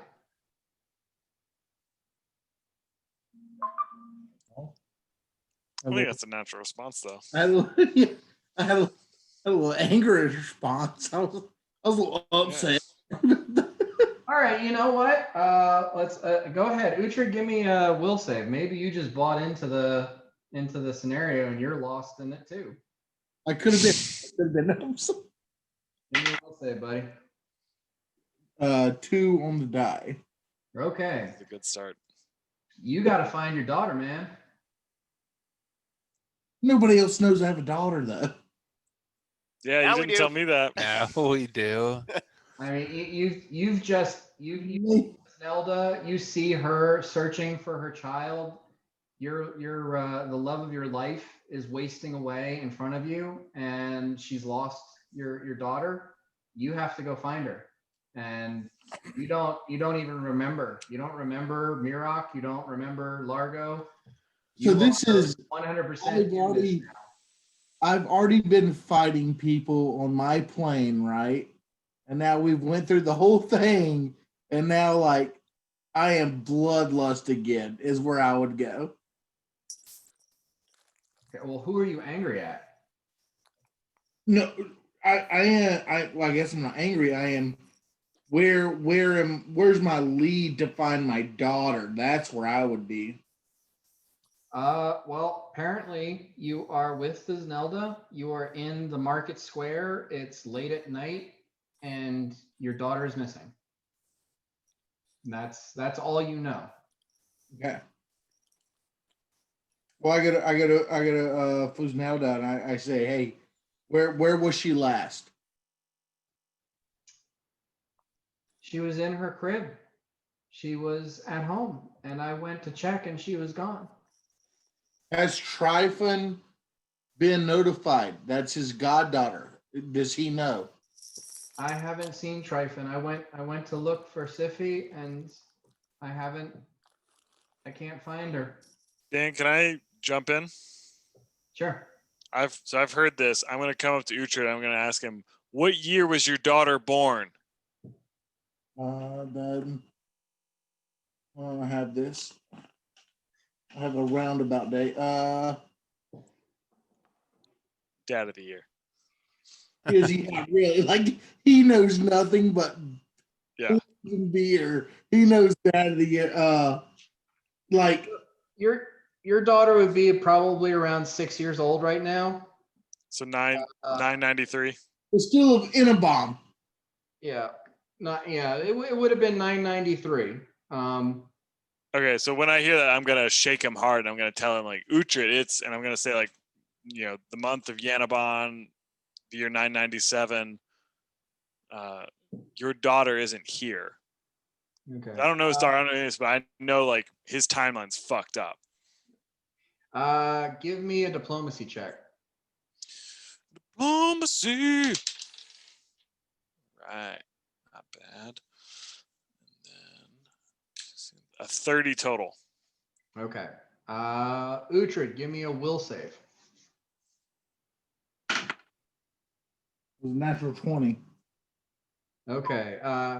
Yeah, you for a moment there, you started walking the streets with Thesnelda while she was like weakly calling out for your daughter. You were like screaming at the empty market, where's my daughter? Where's my brother? What the fuck? And then seemingly out of this emptiness, Mirok comes up behind you and This guy. and pleads to you and asks, when your daughter was born, and you answer. Yeah. And then he tells you it's 6 years later, man. She's not in a crib anymore. And you start to you start to come out of the fog of this situation, realize that yeah, things aren't adding up. You still feel like you got to find your daughter, but something's wrong here. Is all right, so you would say, is Tryphon still around? You asked me that specifically? I would add. I mean, you sound like you know what's going on. So, I'm gonna, yeah, and I'm gonna be talking back to you in Dwarven this whole time. I'm gonna say, I don't know who the fuck that is, but I know I've spent the last like 3-ish months now on the road with you, and you've never mentioned your daughter. So I don't think this is real. No, Lord, no, I haven't. I'm happy to roll diplomacy again and will checks again, but I'm trying to be like, dude, here's the course of events that's happened. Here's literally what happened in the moment before your brain switched. So I'm trying to like walk him back.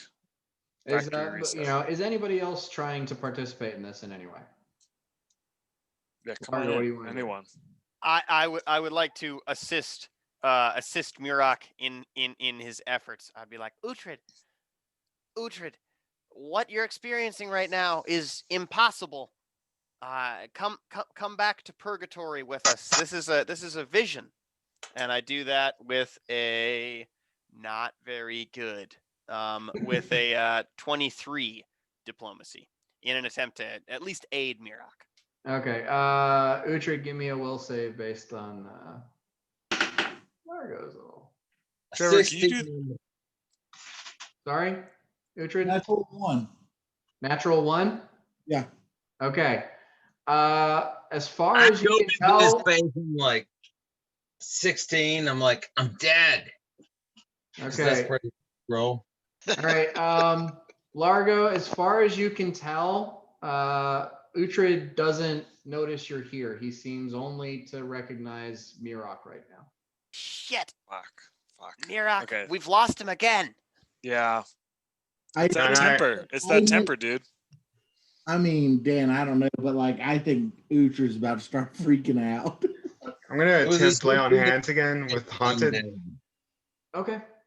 Hold on one second. Yeah, Uhtred, you're gonna get a +2 on your future will saves. Okay. Largo is, trying to pull you out of it. Do you need a drink? Do you have any ale on you that you could just have a quick swig of just to relax? And Just take a can I touch take a Uhtred? second. As he is At very this point, I'm gonna go ahead and give you guys, you've been through a little bit of this before. Dakuta and Yokai, you're fairly certain you're going to be able to have no effect on Uhtred whatsoever.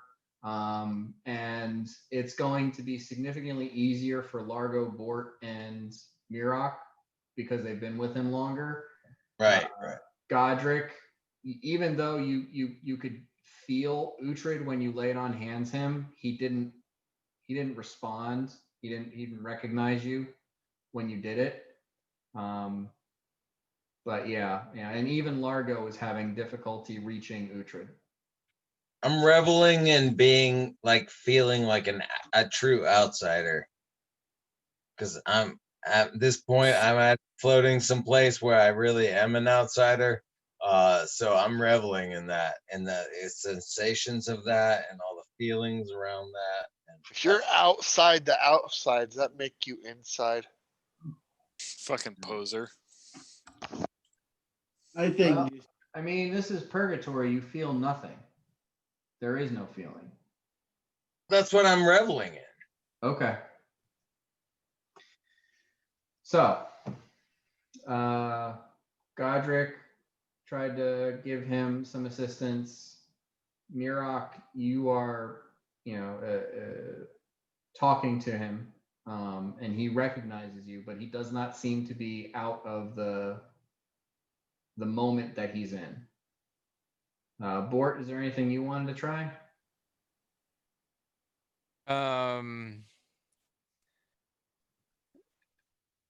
Can I brazenly also try and slap Uhtred's face and get him out of the illusion of the memory that he's trapped inside of? You can give it a shot. Yeah. Is there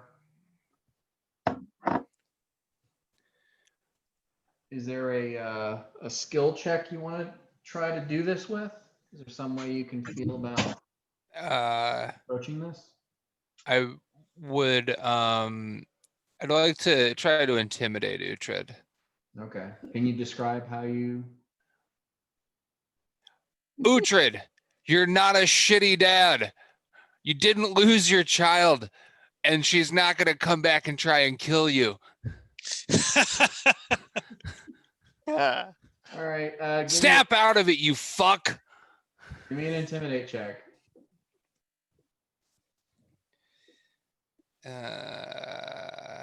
24. 24. Okay, Uhtred, give me a will save. Remember, you're getting a +2 now. Ooh, 4 plus 2. 4? I rolled a 4 on the die. Okay, yeah, that's not gonna do it. Yeah. You yell at Uhtred's face, Bort, and you try to smack him to bring him back to his senses. And it feels like like when you hit his face, it feels like your hand's passing through water. Like it's not completely, there's something there. And Uhtred, you just feel like this sort of weird, like muscle twitching. Not sure what the hell that was, but it doesn't make a significant impact on you. And then Thuznelda grabs a hold of your wrist, and part of it is like she's leaning on you for support, but it's also like she's trying to pull you along. She's trying to bring you with her. She must be here somewhere. Come, we have to find her. Can I roll for that? Like to believe it? This is more like you're already believing it. It's more you're rolling to stop believing it. All right. 16 on the die. Okay, so what's your will save bonus? My total is 5. Its base save is 2. Ability modifier is 3. Okay, so and then so your will save bonus is 5. Okay. Then Godric gave you a +2, so that's 7, and you rolled. What did you roll on the die? 16. 16. Okay, so that's a 23. Yeah. All right. You look at Thuznelda, and then you look back at Mirok, and you're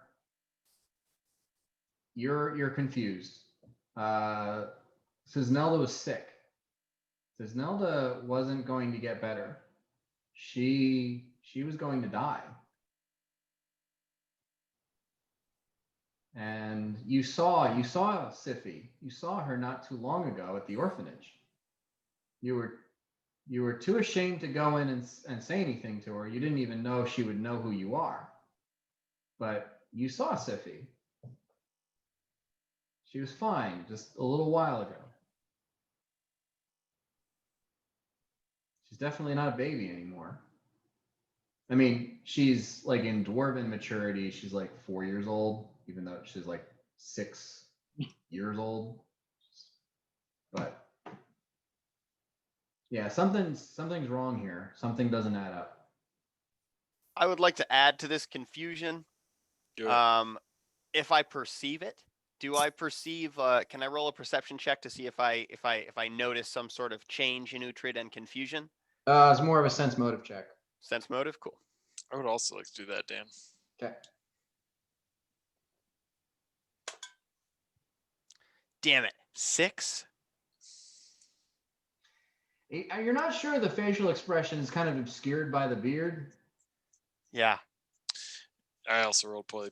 I was gonna do this anyways, though. I'm gonna grab Uhtred's hand, seeing this woman grab his hand, and if he makes eye contact, I'm gonna say, like, you know me. look at me, and I'm gonna like be like, like I'm very clearly like a dwarf and like a healer, and like this is what I do, and I'm gonna point at that woman because I see her too, right? Yep. And I'm gonna tell him she's gone, and you already know that. We're not. You need to come with us. Okay. Make another diplomacy check. You got it.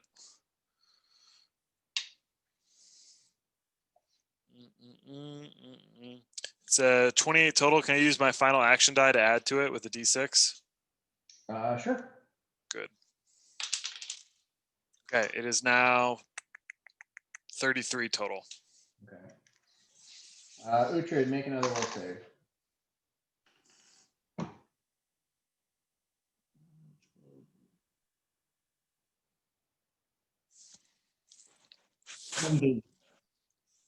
Sorry? 17. 17 total? Mhm. Okay. You look at Mirok and you look back at Flisnelda and then you look back at Mirok and you realize like you met Mirok after Flisnelda died. Makes sense. You met Mirok, like Flisnelda died and she was buried and you got a letter and you realized that you had a daughter in an orphanage in Kyla and you had to come and do something. And like you met Mirok a year after Flisnelda died. You know Mirok. I mean, you know Flisnelda. You know you want to go with her and find your daughter, but it's just impossible that you could see these two people in the same place at the same time. Okay. So yeah. The illusion here is beginning to fall apart. The Tryphon's gone. I'm sorry. I don't remember exactly what's going on with Tryphon. You might have talked to me about him at some point, but I'm drawing a complete blank on who the fuck. He would be my brother. That is like a heel, like another character. Like Right. we don't worry about it, but like yeah. That kind of fits your character to just be like, but this guy's here. And just like everyone's like, who? It was like my brother from like another person. Okay. But it's fine. I got him written down there. I'm not just making them up. All right. So like, I mean, Uhtred, like, did Tryphon die? No. Is that why you're asking if he's here? No, I think Tryphon had something to do with the whole Flisnelda, Siffy. I think like he was a character, a part of all that, but Tryphon's putting fluoride in the water. I mean, Tryphon. Okay, so yeah, no, you're like right now. I'm just saying, like it's up to Glenn to decide how Uhtred moves forward in this moment. Like he's on the precipice between reality and fantasy. No, Uhtred's super smart too, so like he understands. Bring him back, like he's coming back to reality. Okay, so proceed as you see fit. Does anybody else remember Uhtred being super smart? It comes in flashes. Okay, Not right. all the time. Moments, Uhtred, moments. if you're The smartest member of Roses are red until Dern came. True. if That's true. Uhtred is back with us, I'm gonna ask. It seems like this woman wants to find something. It seems that there's something that needs to be resolved here. How do you think we can resolve this with her without losing you? I think she needs to know that she can't find her daughter. No, well, I would also say, and Dan, I mean, the gold I take from the travels I go on will always take care of Sephi. Are you saying this? I will make sure to get the gold I need to make sure my daughter has the life I need her. Who are you saying this to? I feel like I was just saying that to Mirok, but to whoever. Okay, so I hear that. I say, well, I think this woman needs to know that your daughter is being taken care of. So can you communicate that she doesn't need to look for her? She can be at rest. and that her daughter is taken care of. Yeah. Or we can wait till this character has a heart attack too. I mean, I can give it to Zelda. It's what? I can tell her the same thing. Okay. Tell me what you say to Thesnola. Our daughter's a beautiful girl. And she will always be taken care of. As long as that Angela well, yeah, I basically am just like, I will take care of her to the day I die.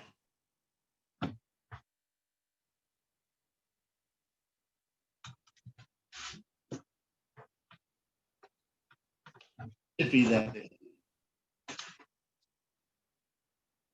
She looks at you for a moment and looks deep into your eyes. Looking for the honesty, looking for the truth in your words. And seeing it there, she says, I believe you. I was so scared. I was all by myself. And when I got sick, I didn't know if Siffy would be okay. But if you promise to me, if you swear to me that you will take care of her, I know you won't break your word. And I never have, and I never will to you.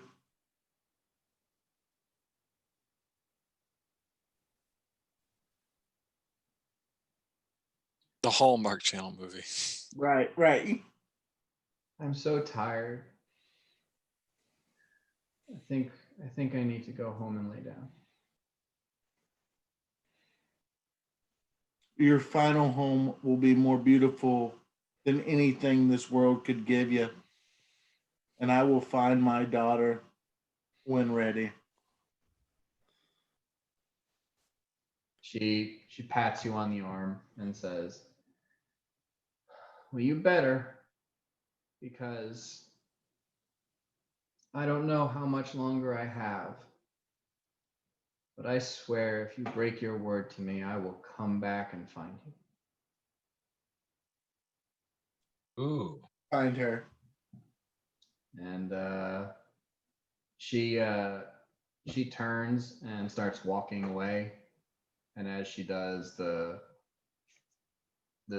market stalls and the street and the buildings, and they seem to disappear and fade off until you just see her silhouette slowly disappearing into the fog.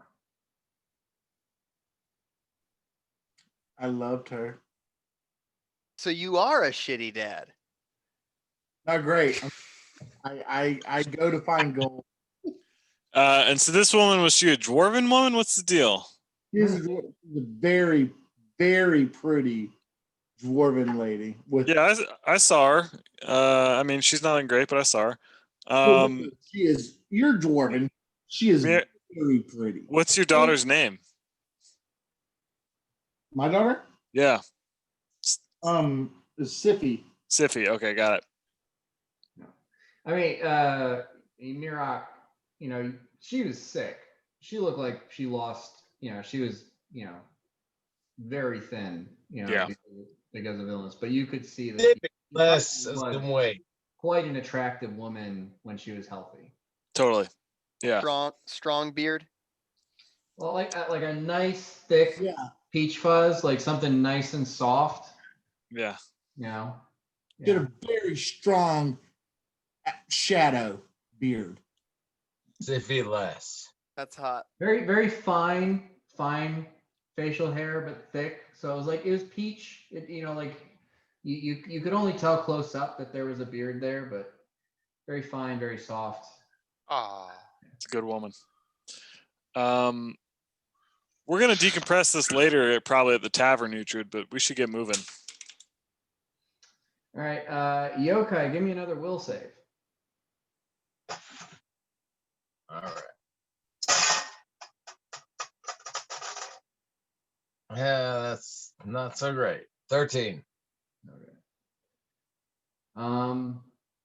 As you guys, mill about and get ready to continue on your journey, you hear the sound of wings beating again. Fuck. As they approach, though, you can pretty much discern that these are not the massive wings of that creature you saw earlier. And surprisingly close before you actually can see it in the mist is a pale white figure wearing like really ornate armor in gray and white shades, with large white wings on her back. She's carrying a great sword, and she lands maybe 20 or 30 feet away from you and starts striding forward. And as she does, she's walking towards Yokai and says, "Warrior, you have fallen in battle. Your time has come." And Mirok, feel free to give me another knowledge planes check. Got it, champ. It's your psycho pom. 31. Okay, you know exactly what this is. They hold a high mythological place in Dwarven society. This is a Valkyrie. You're goddamn right it Come to is. take the warrior, who fell in battle in honorable, virtuous battle, and take him on to his final resting place. Yeah, I see that, and I take a knee and I doff my helm. I step forward and ask if I can have a moment with the Valkyrie. Okay, Uhtred and Saruk, are you guys with us? I'm forward. I got Yeah. your nose down the dragon. I'm here. I was just searching desperately on the floor for my D20, so I didn't want you to see that happening. My glasses. I just wanted to make sure. Real quick, I mean, Uhtred, this is like this is what as a Dwarven warrior, you're hoping that your end comes with meeting a Valkyrie. This is like, you're getting a little bit of a hero worship, celebrity thing. You're a little envious that Yokai gets to be taken away by a Valkyrie. So this is a big deal for you. You're like, I want to die. But I just wanted to point that out first. Largo, what were you doing? I'm not 100% sure of the situation, right? I'm concerned that Yokai will be taken away to the point where we cannot get Yokai back. And I'm holding on to this thread that perhaps we can save Yokai somehow because he died in purgatory. So I approach the Valkyrie and I say, because the Valkyrie just said, "Your time has come." And I approach saying, "Has it though? May I have but a few moments of your time, fair entity?" Yeah, as you get close, as she walks up, you see this statuesque, like 7 foot tall, Amazonian with blonde hair and piercing blue eyes, and she looks down on you and way down on you, and says, "You had one fiery moment. That has not earned you a single word with me." And she walks past you. I stand impotent. Good. Yokai, she stands before you and holds out her hand. All right. Well, I look around. What do I see? You see this winged woman who's telling you that you need to come with her. and you see you see the roses are red surrounding you. Are they saying anything? Can I hear anything from them or? You're feeling like a strong sort of instinctual pull towards this Valkyrie. You have this sensation. This is where you need to go. All right, hold on. Let's Can I go use for. a UB? Oh no! High was I go with her. I'm looking at Largo. I just would like to just take a full round to just concentrate on Largo. I am singing. I said high was go with her, and I rolled 2 You're singing impotently? on 100%. 100%. So I just am looking at him for this turn. I'm not meeting your gaze. I am looking down at my twiddling fingers, singing, "If you go, where will you go? I was planning on Can I come with you, Is, my friend? I'd May like- I come with you is there any in way, the end?" Dan, I'm I not see doing, but I'm just looking at Largo.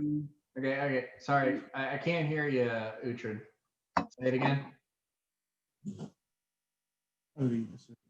Is there any way I see this going on? I can use another like GB to like bring people back down to earth. What do you mean? Like I want to say like I realize you came here for me. I've brought you all through hell and back without you even I guess you realize like I brought you all here. Let me take you back. Let's get back to where we started.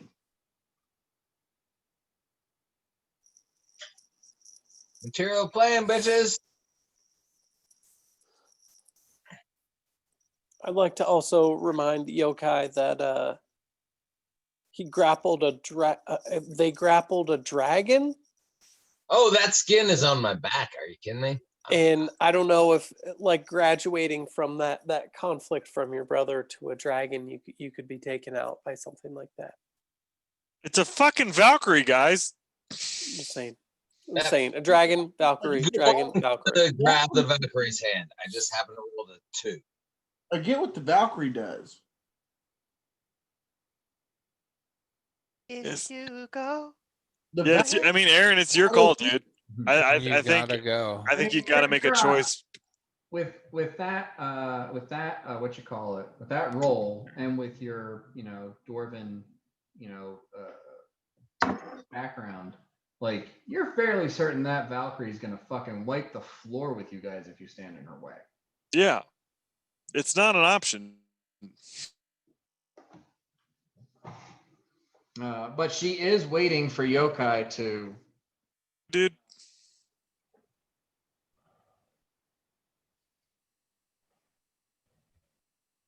And she's just standing there with her arm outstretched towards Yokai, waiting for him to come with her.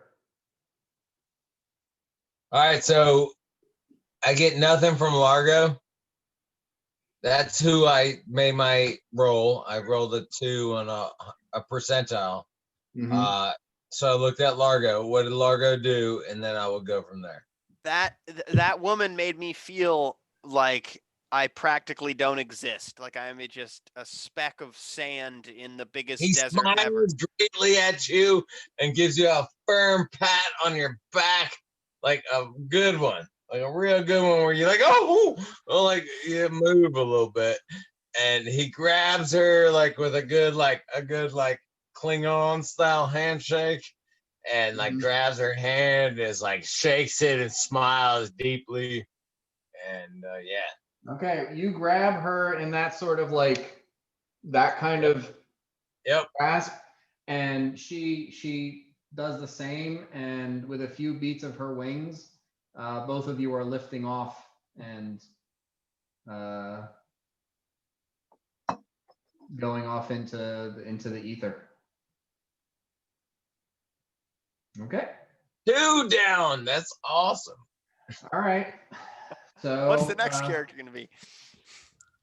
I'll give it a little more thought. Hold on. All right. So yeah, at this point, Aaron, you are, Yokai is no longer with the group. Yep. So moving forward, what are the rest of you doing seeing Yokai pulled into the afterlife? Hail, victorious dead. I'm still singing, but it's more like I have like joy in this weird, like he gave me that last like it's okay, buddy. So I feel a lot better, and I'm not as emotionally broken as I was before after dealing with everything. So I'm fine. I I think look in my bag of holding. Is it possibly a portal to the prime material plane? No, seems like a bag of holding. Damn it. You put one inside the other and make a hole to somewhere. I lean in like towards Mirak and I say, "Who was that?" The winged lady? Yeah, with the wings and the So, hair. so when you do really badass shit in life and you have badass battles, if you do good enough, cool badass winged ladies want to take you to a cool badass party in the sky. At least that's what we believe. So that's like a goddess? More like part of a god's posse. God posse? God posse. And we're cool with this? I'm hella cool with that. That's kind of my goal, buddy. Okay. Uhtred, you're cool with this? I'm cool with the God Posse.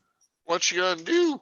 I mean, You like should check it out basically, sometime. You guys know that aside from the proper name Valkyrie, what she's what a Valkyrie is colloquially known as in Dwarven is in Dwarven an angel of death.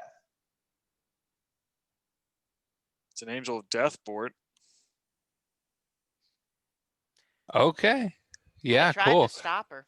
Bort doesn't know anything. Bort doesn't know anything about religion or gods or any mythology. Well, no knowledge in any of that. Just this is a real fucking trip here.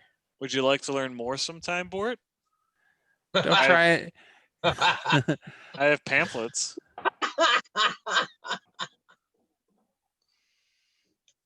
Okay. So you guys continue. We do. All right. All right. Well, there's only one left. So you guys continue into the mist and seemingly wander back into Kyla again. And as you walk the streets, again eerily silent, you come to see a figure, large, well-built man in full plate armor, though strangely enough, upon his shoulders rests no head. His head is sitting on his knee as he leisurely sits upon a crate in an alleyway. And as you get closer, you recognize that he is wearing a symbol on his armor, similar to the symbol that Godric wears.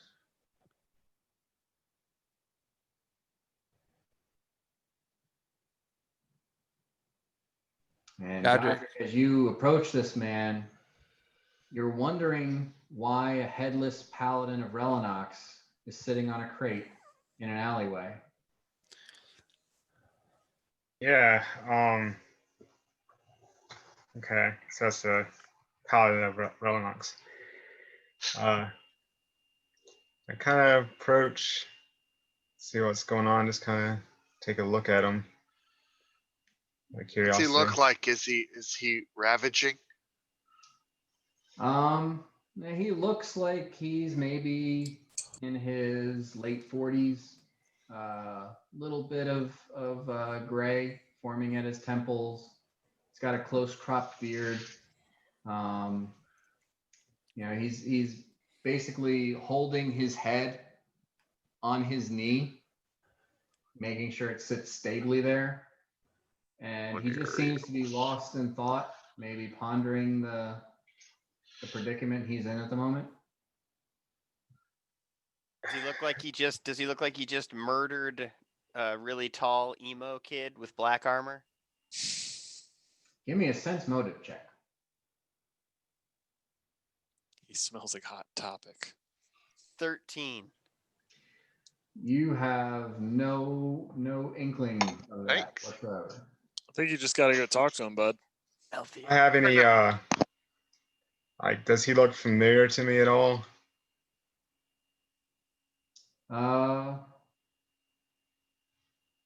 Give me a perception check.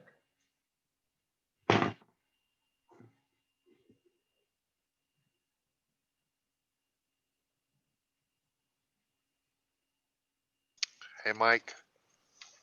I just got a 13 on it. Okay. Not too much. Yeah.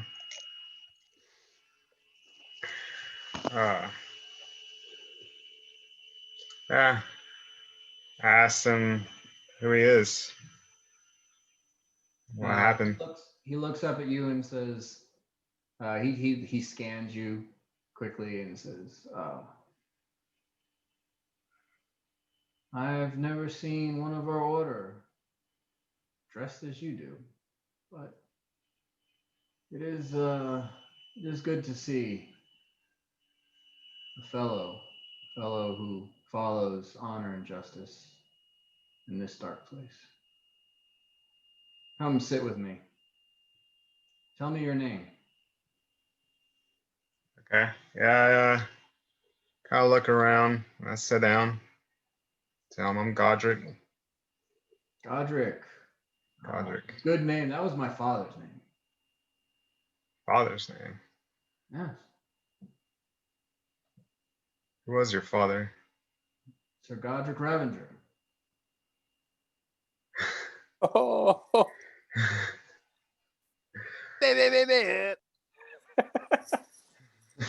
Oh, I'm sorry. My name is Thaddeus, Sir Thaddeus Ravenger of the Holy Order of Relina. I fell in battle, and I could not protect my men. Velinox has not welcomed me. Didn't know. So what happened? Bad business. There were a few dastardly individuals we were seeking to bring to final justice. In particular, an undead worshiper of Gonuk, and he had found some compatriots who were also near as vile as he was. But I felled him when he was alive, and he returned undead. And I fear I only made that darkness worse. He and his fellows slaughtered my entire company, those who I'd sworn to protect. And since then, I've just been sitting here contemplating my failures. Get fucked, bro. Does this undead still walk with the living? I haven't seen him here, and I haven't seen anyone here. So you are the first. What has brought you here, brother? Come here to get a friend out and got trapped here. Not supposed to be here. You didn't die? No. We're alive. Well, then you still have a chance. Yes. How do you help?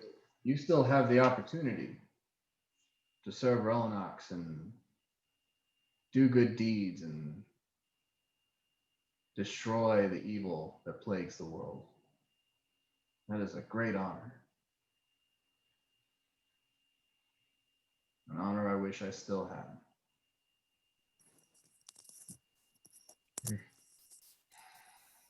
How do we help you be at peace? There is no peace for me. There's only this. There's only this time I spend reflecting on what I should have done and how I could have been better. It's not hell. I did no evil in my life, but I fell short. And perhaps there is an afterlife waiting for me for the good deeds I did, but I cannot enjoy it with the failures that have brought me here.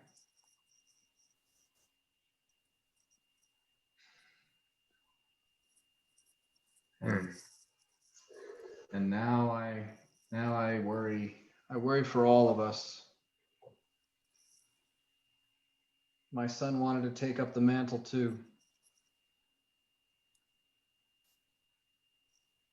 I hope he does better than I do.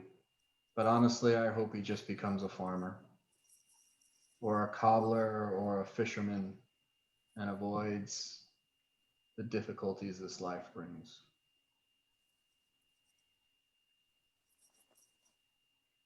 Who's your son? Perhaps if you return to the land of the living, you can find him.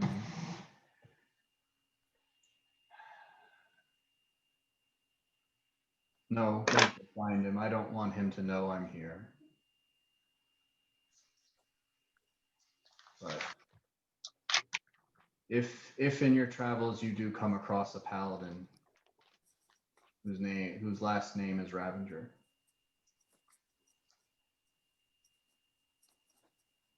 pray for him.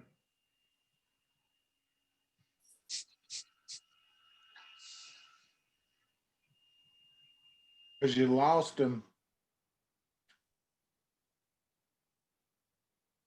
You think it's cool to like drop people in pits and murder them real quick and then like make the pit disappear and then they're dead? Oh, fucking yeah. As far as you guys can tell, Sir Thaddeus Ravenger cannot see any of you, just Godric. Never mind then. I'm not even. Am I even like translucent? You're gone. Oh, You are gone. Dead and gone with the Valkyrie, right? Yep. Nice. Okay, so just get this straight. This is the father of Ravenger? We don't know. I mean, given No, what we he's know, saying, you're pretty sure this isn't the angel that you summon, because this guy does not seem like he's passing on into heaven or has, done what he needs to do to, Right. move on to serve it. Like, he appears to be completely resigned to sitting here in purgatory for all eternity. But he sounds like the one that was beheaded from the last. Yeah. So there's two different Ravengers. Okay. Well, apparently, as far as you know, there's three. Yeah. There's this guy's father, this guy, and this guy's son. And yeah, you don't think that this guy is your Ravenger? Right. It could be one of the other two.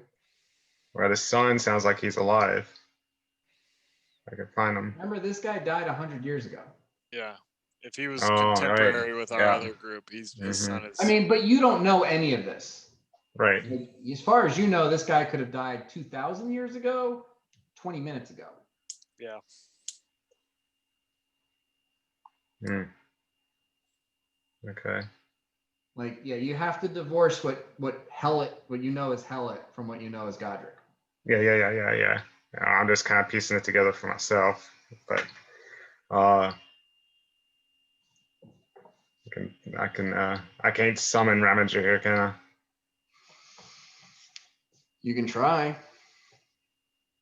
Yeah. Okay.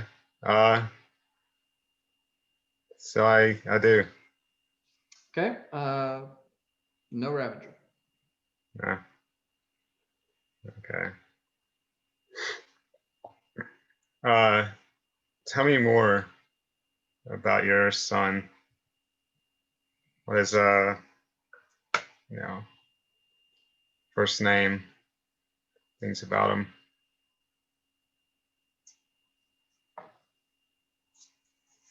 I'm not sure why you're so interested. And as I said before, I sort of hope that he finds another path. The life of one in service to Relinox is a hard road. You know this. And you see what has happened to me.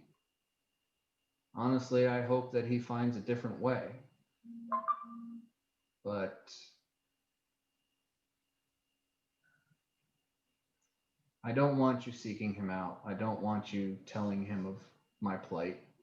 I don't want you to find him in the land of the living and weigh on him the way all of this weighs on me.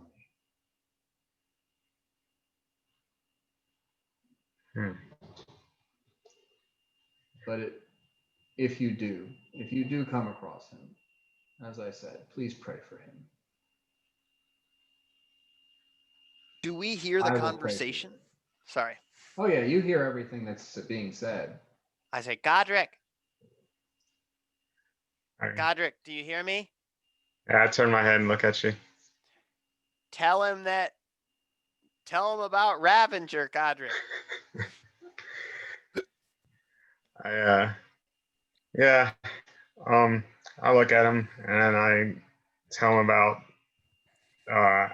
how I'm a new paladin and Ravenox has sent me a warrior to be my kind of like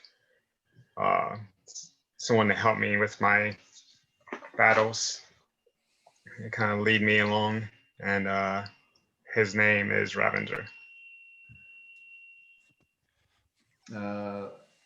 He looks at you, studies your face very carefully.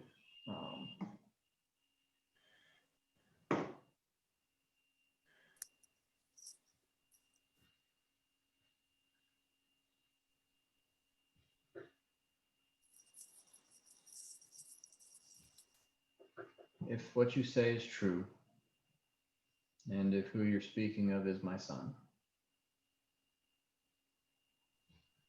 then I am happy for him that his path led him to such reward. And I am hopeful that you can find wisdom in his guidance, that he will lead you true, and so that you find yourself in service to Relinox one day and not sitting in an alleyway on a crate for all eternity. Right.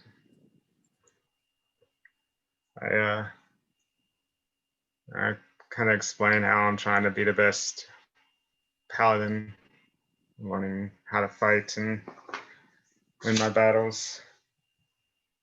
And, like I gotta kind of explain to him like he got frustrated with me about something that happened. Can Uhtred hear this? Yeah, you can all hear it. You just Cool. Today, boy, let's move on. so like just to, I'm gonna say as you get shitty, like your voice just like as far as Gardrick is concerned, your voice trails off and becomes distant. Like it's just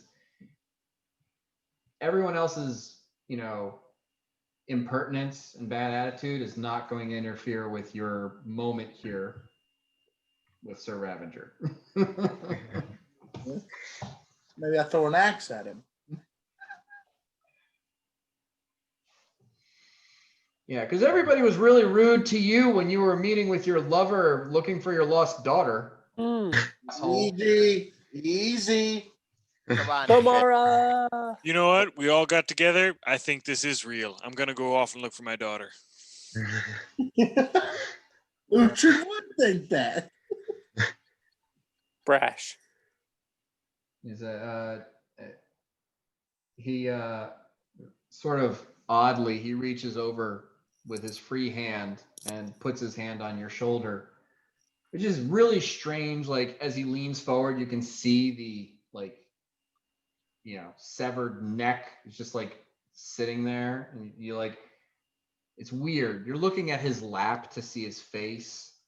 It's kind of unsettling and strange, but he seems very sincere when he says, there's good in all of us, boy.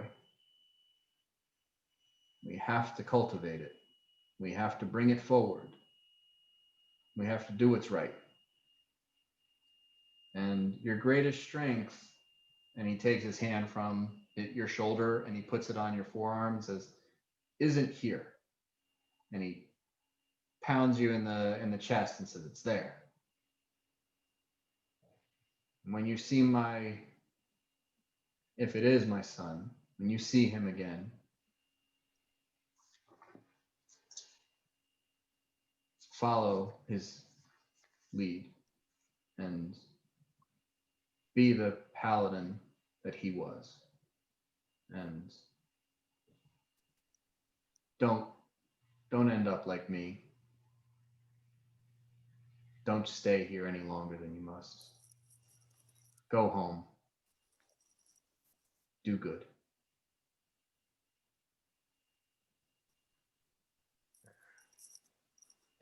Okay. Yeah. Godric just kind of like looks down and just kind of a deep thought to himself and says, I will.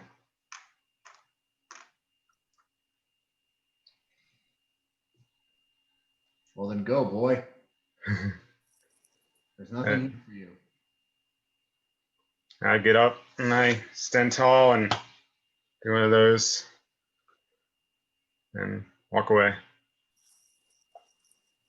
All right. As Godric stands to leave, you see the Kyla city street fade away, and the paladin of Relinox with a severed head also fades into the gray mists. That was pretty cool, Godric. Sweet.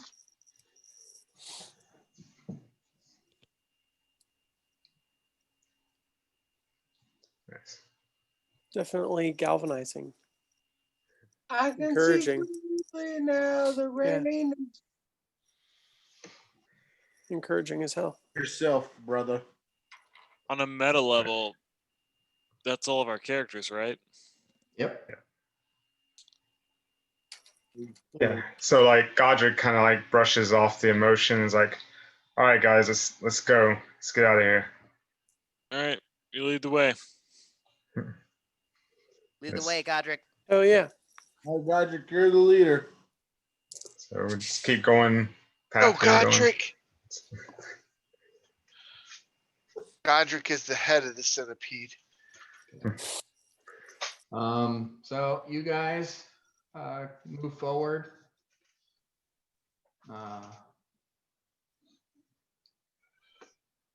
Godric now probably feeling a little bit more certain he's headed in the right direction. Hoping, at least, that he's headed in the right direction. And as you do, you guys begin to see the silhouettes in the distance of tall skeletal creatures with large black wings, standing in Yay. 2 rows of 3. And as you see that, you hear a voice from behind you say, "Finally, you have made it.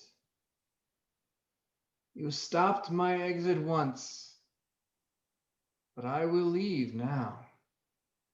And you turn back to look where this voice is coming from, and standing there is a dark elven woman Oh, in a Oh ceremonial gown. shit! No. Yeah, Shit! it's her. solid. Oh, you're not Last coming with time us you this saw time. this woman, Uhtred's hand was around her neck, forcing her back through a portal. Right, because she doesn't belong here either. She didn't die. Nice. I mean, I- Wait a minute, she came from that portal, right? Oh, that's a good point. All right. Or so, she just opened it. well, the Should we roll initiative? Oh, no. I was joking. I'm down. I'm down. Aaron's like, No. do you know what time it is? well, what do you guys do? if we were about to fight, yeah. I mean, so like real talk, like do we want to sprint for the portal and like try to get out of it, or do we want to like hold the line and try and fight this lady and like finish her off once and for all? Is everybody going to survive that? I start muttering some words and moving my hands, and in front of her there's this giant prismatic wall, and I just say, "Let's make a break for it, fellas!" Dakuta, and just cast start haste. going. Did Uhtred see her? Yeah. Don't do this. Don't do this. Step outside. Step outside of your. I There's mean, There's a prismatic wall between you and her. you want to play the character. I mean, the character is. Didn't send her to hell for nothing. Yeah, Uhtred didn't do it for nothing. She's supposed to be here. Good. Let's make sure she stays here.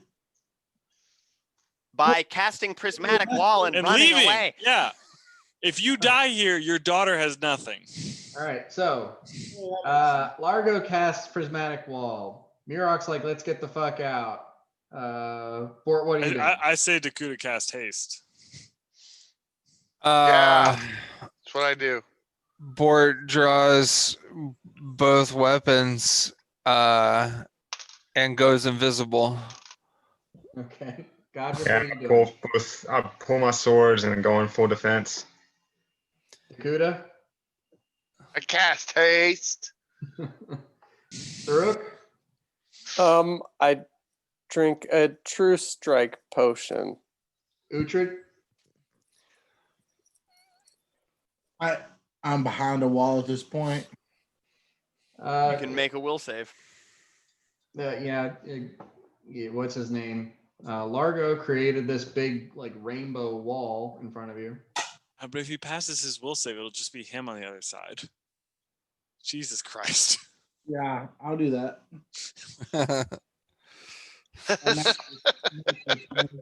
What is the will save, Largo? That 22. Fuck Roll a me. natural 20. Fuck me. God damn it. Cal. So did the priestess.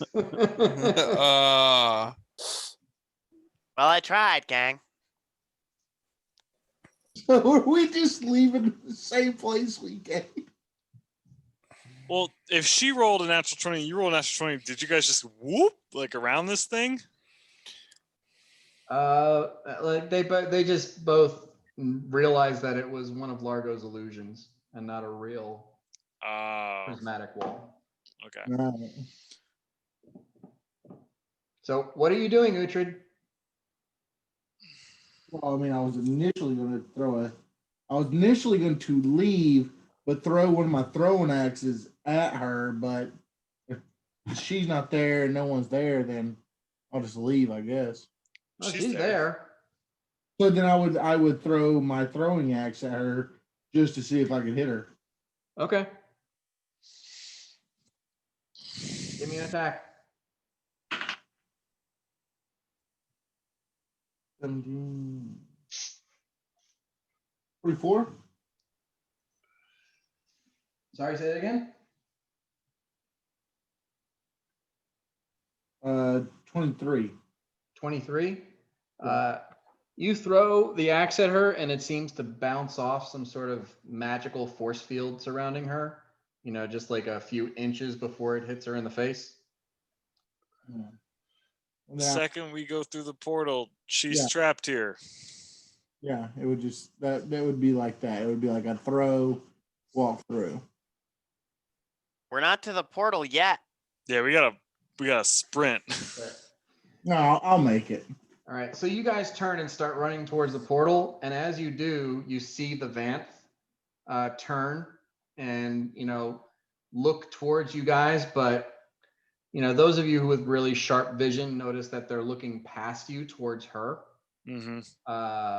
You know, and as they move sort of in unison to approach, ahead of you, where they're standing, a massive cylinder of fire and dark energy comes down and just wipes them out. All 6 of them. Very nice.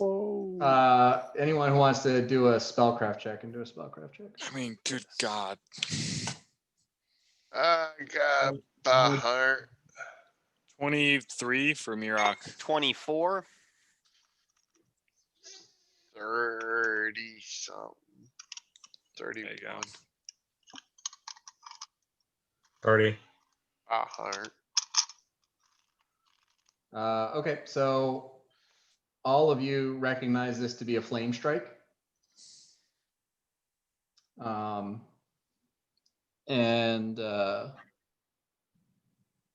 you know, you recognize, like, she did this in front of you guys and wiped out the. It's that's disconcerting. So Flame strike. What's that? 5th level? Yes. Concerning indeed. Yeah, can we get the Yamaraj down here? Because she's not supposed to leave. Just as you're thinking this massive black form just like squashes her underneath a huge feathered claw.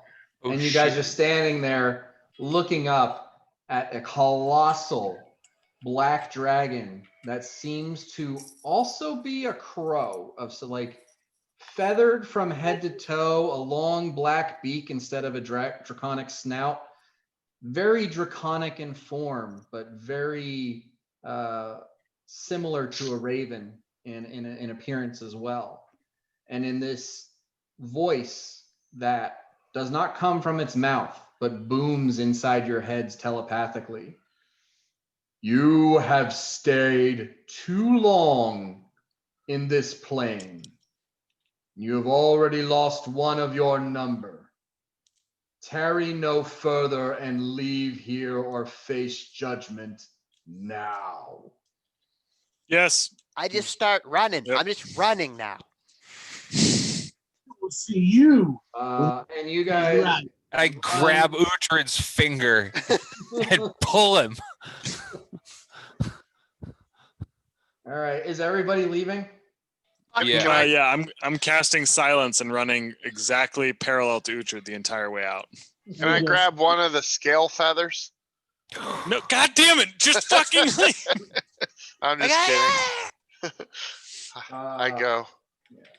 So you guys start running, and as you like cross this burnt sort of, not a crater because it didn't leave a hole, but like this marking and this scattering of charred feathers and bone and so on, you see, in the fog directly in front of you, the Marigna appears and takes her scythe and cuts down the fabric of the reality of purgatory, creating another rift that you can pass through. And as you near it, you smell the sweet smell of flowers and leaves and grass in a forest. The first time you smelled anything since you came into purgatory.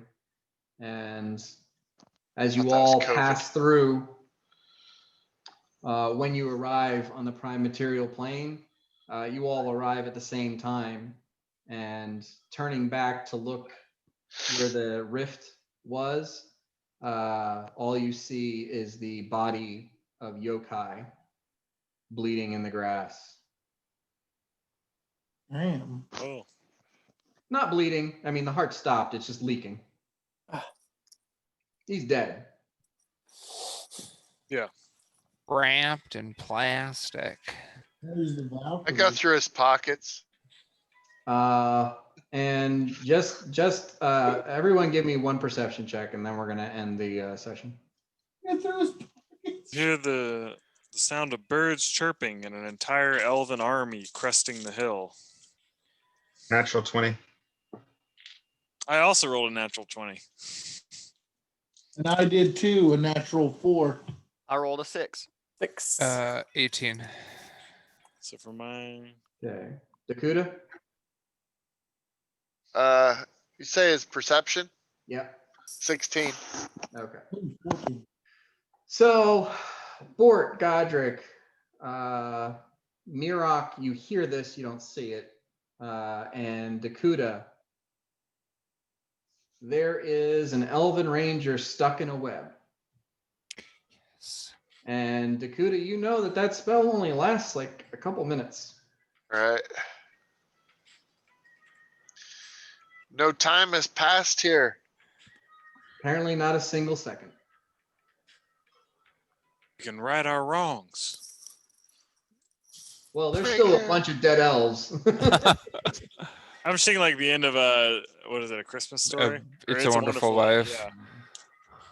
Yeah. But yeah, that is where we're going to pick up next week. Jesus Christ. Wow. A really good session, guys. I like that that was one. really good. Very nice. Yeah, I'm stopping the recording there.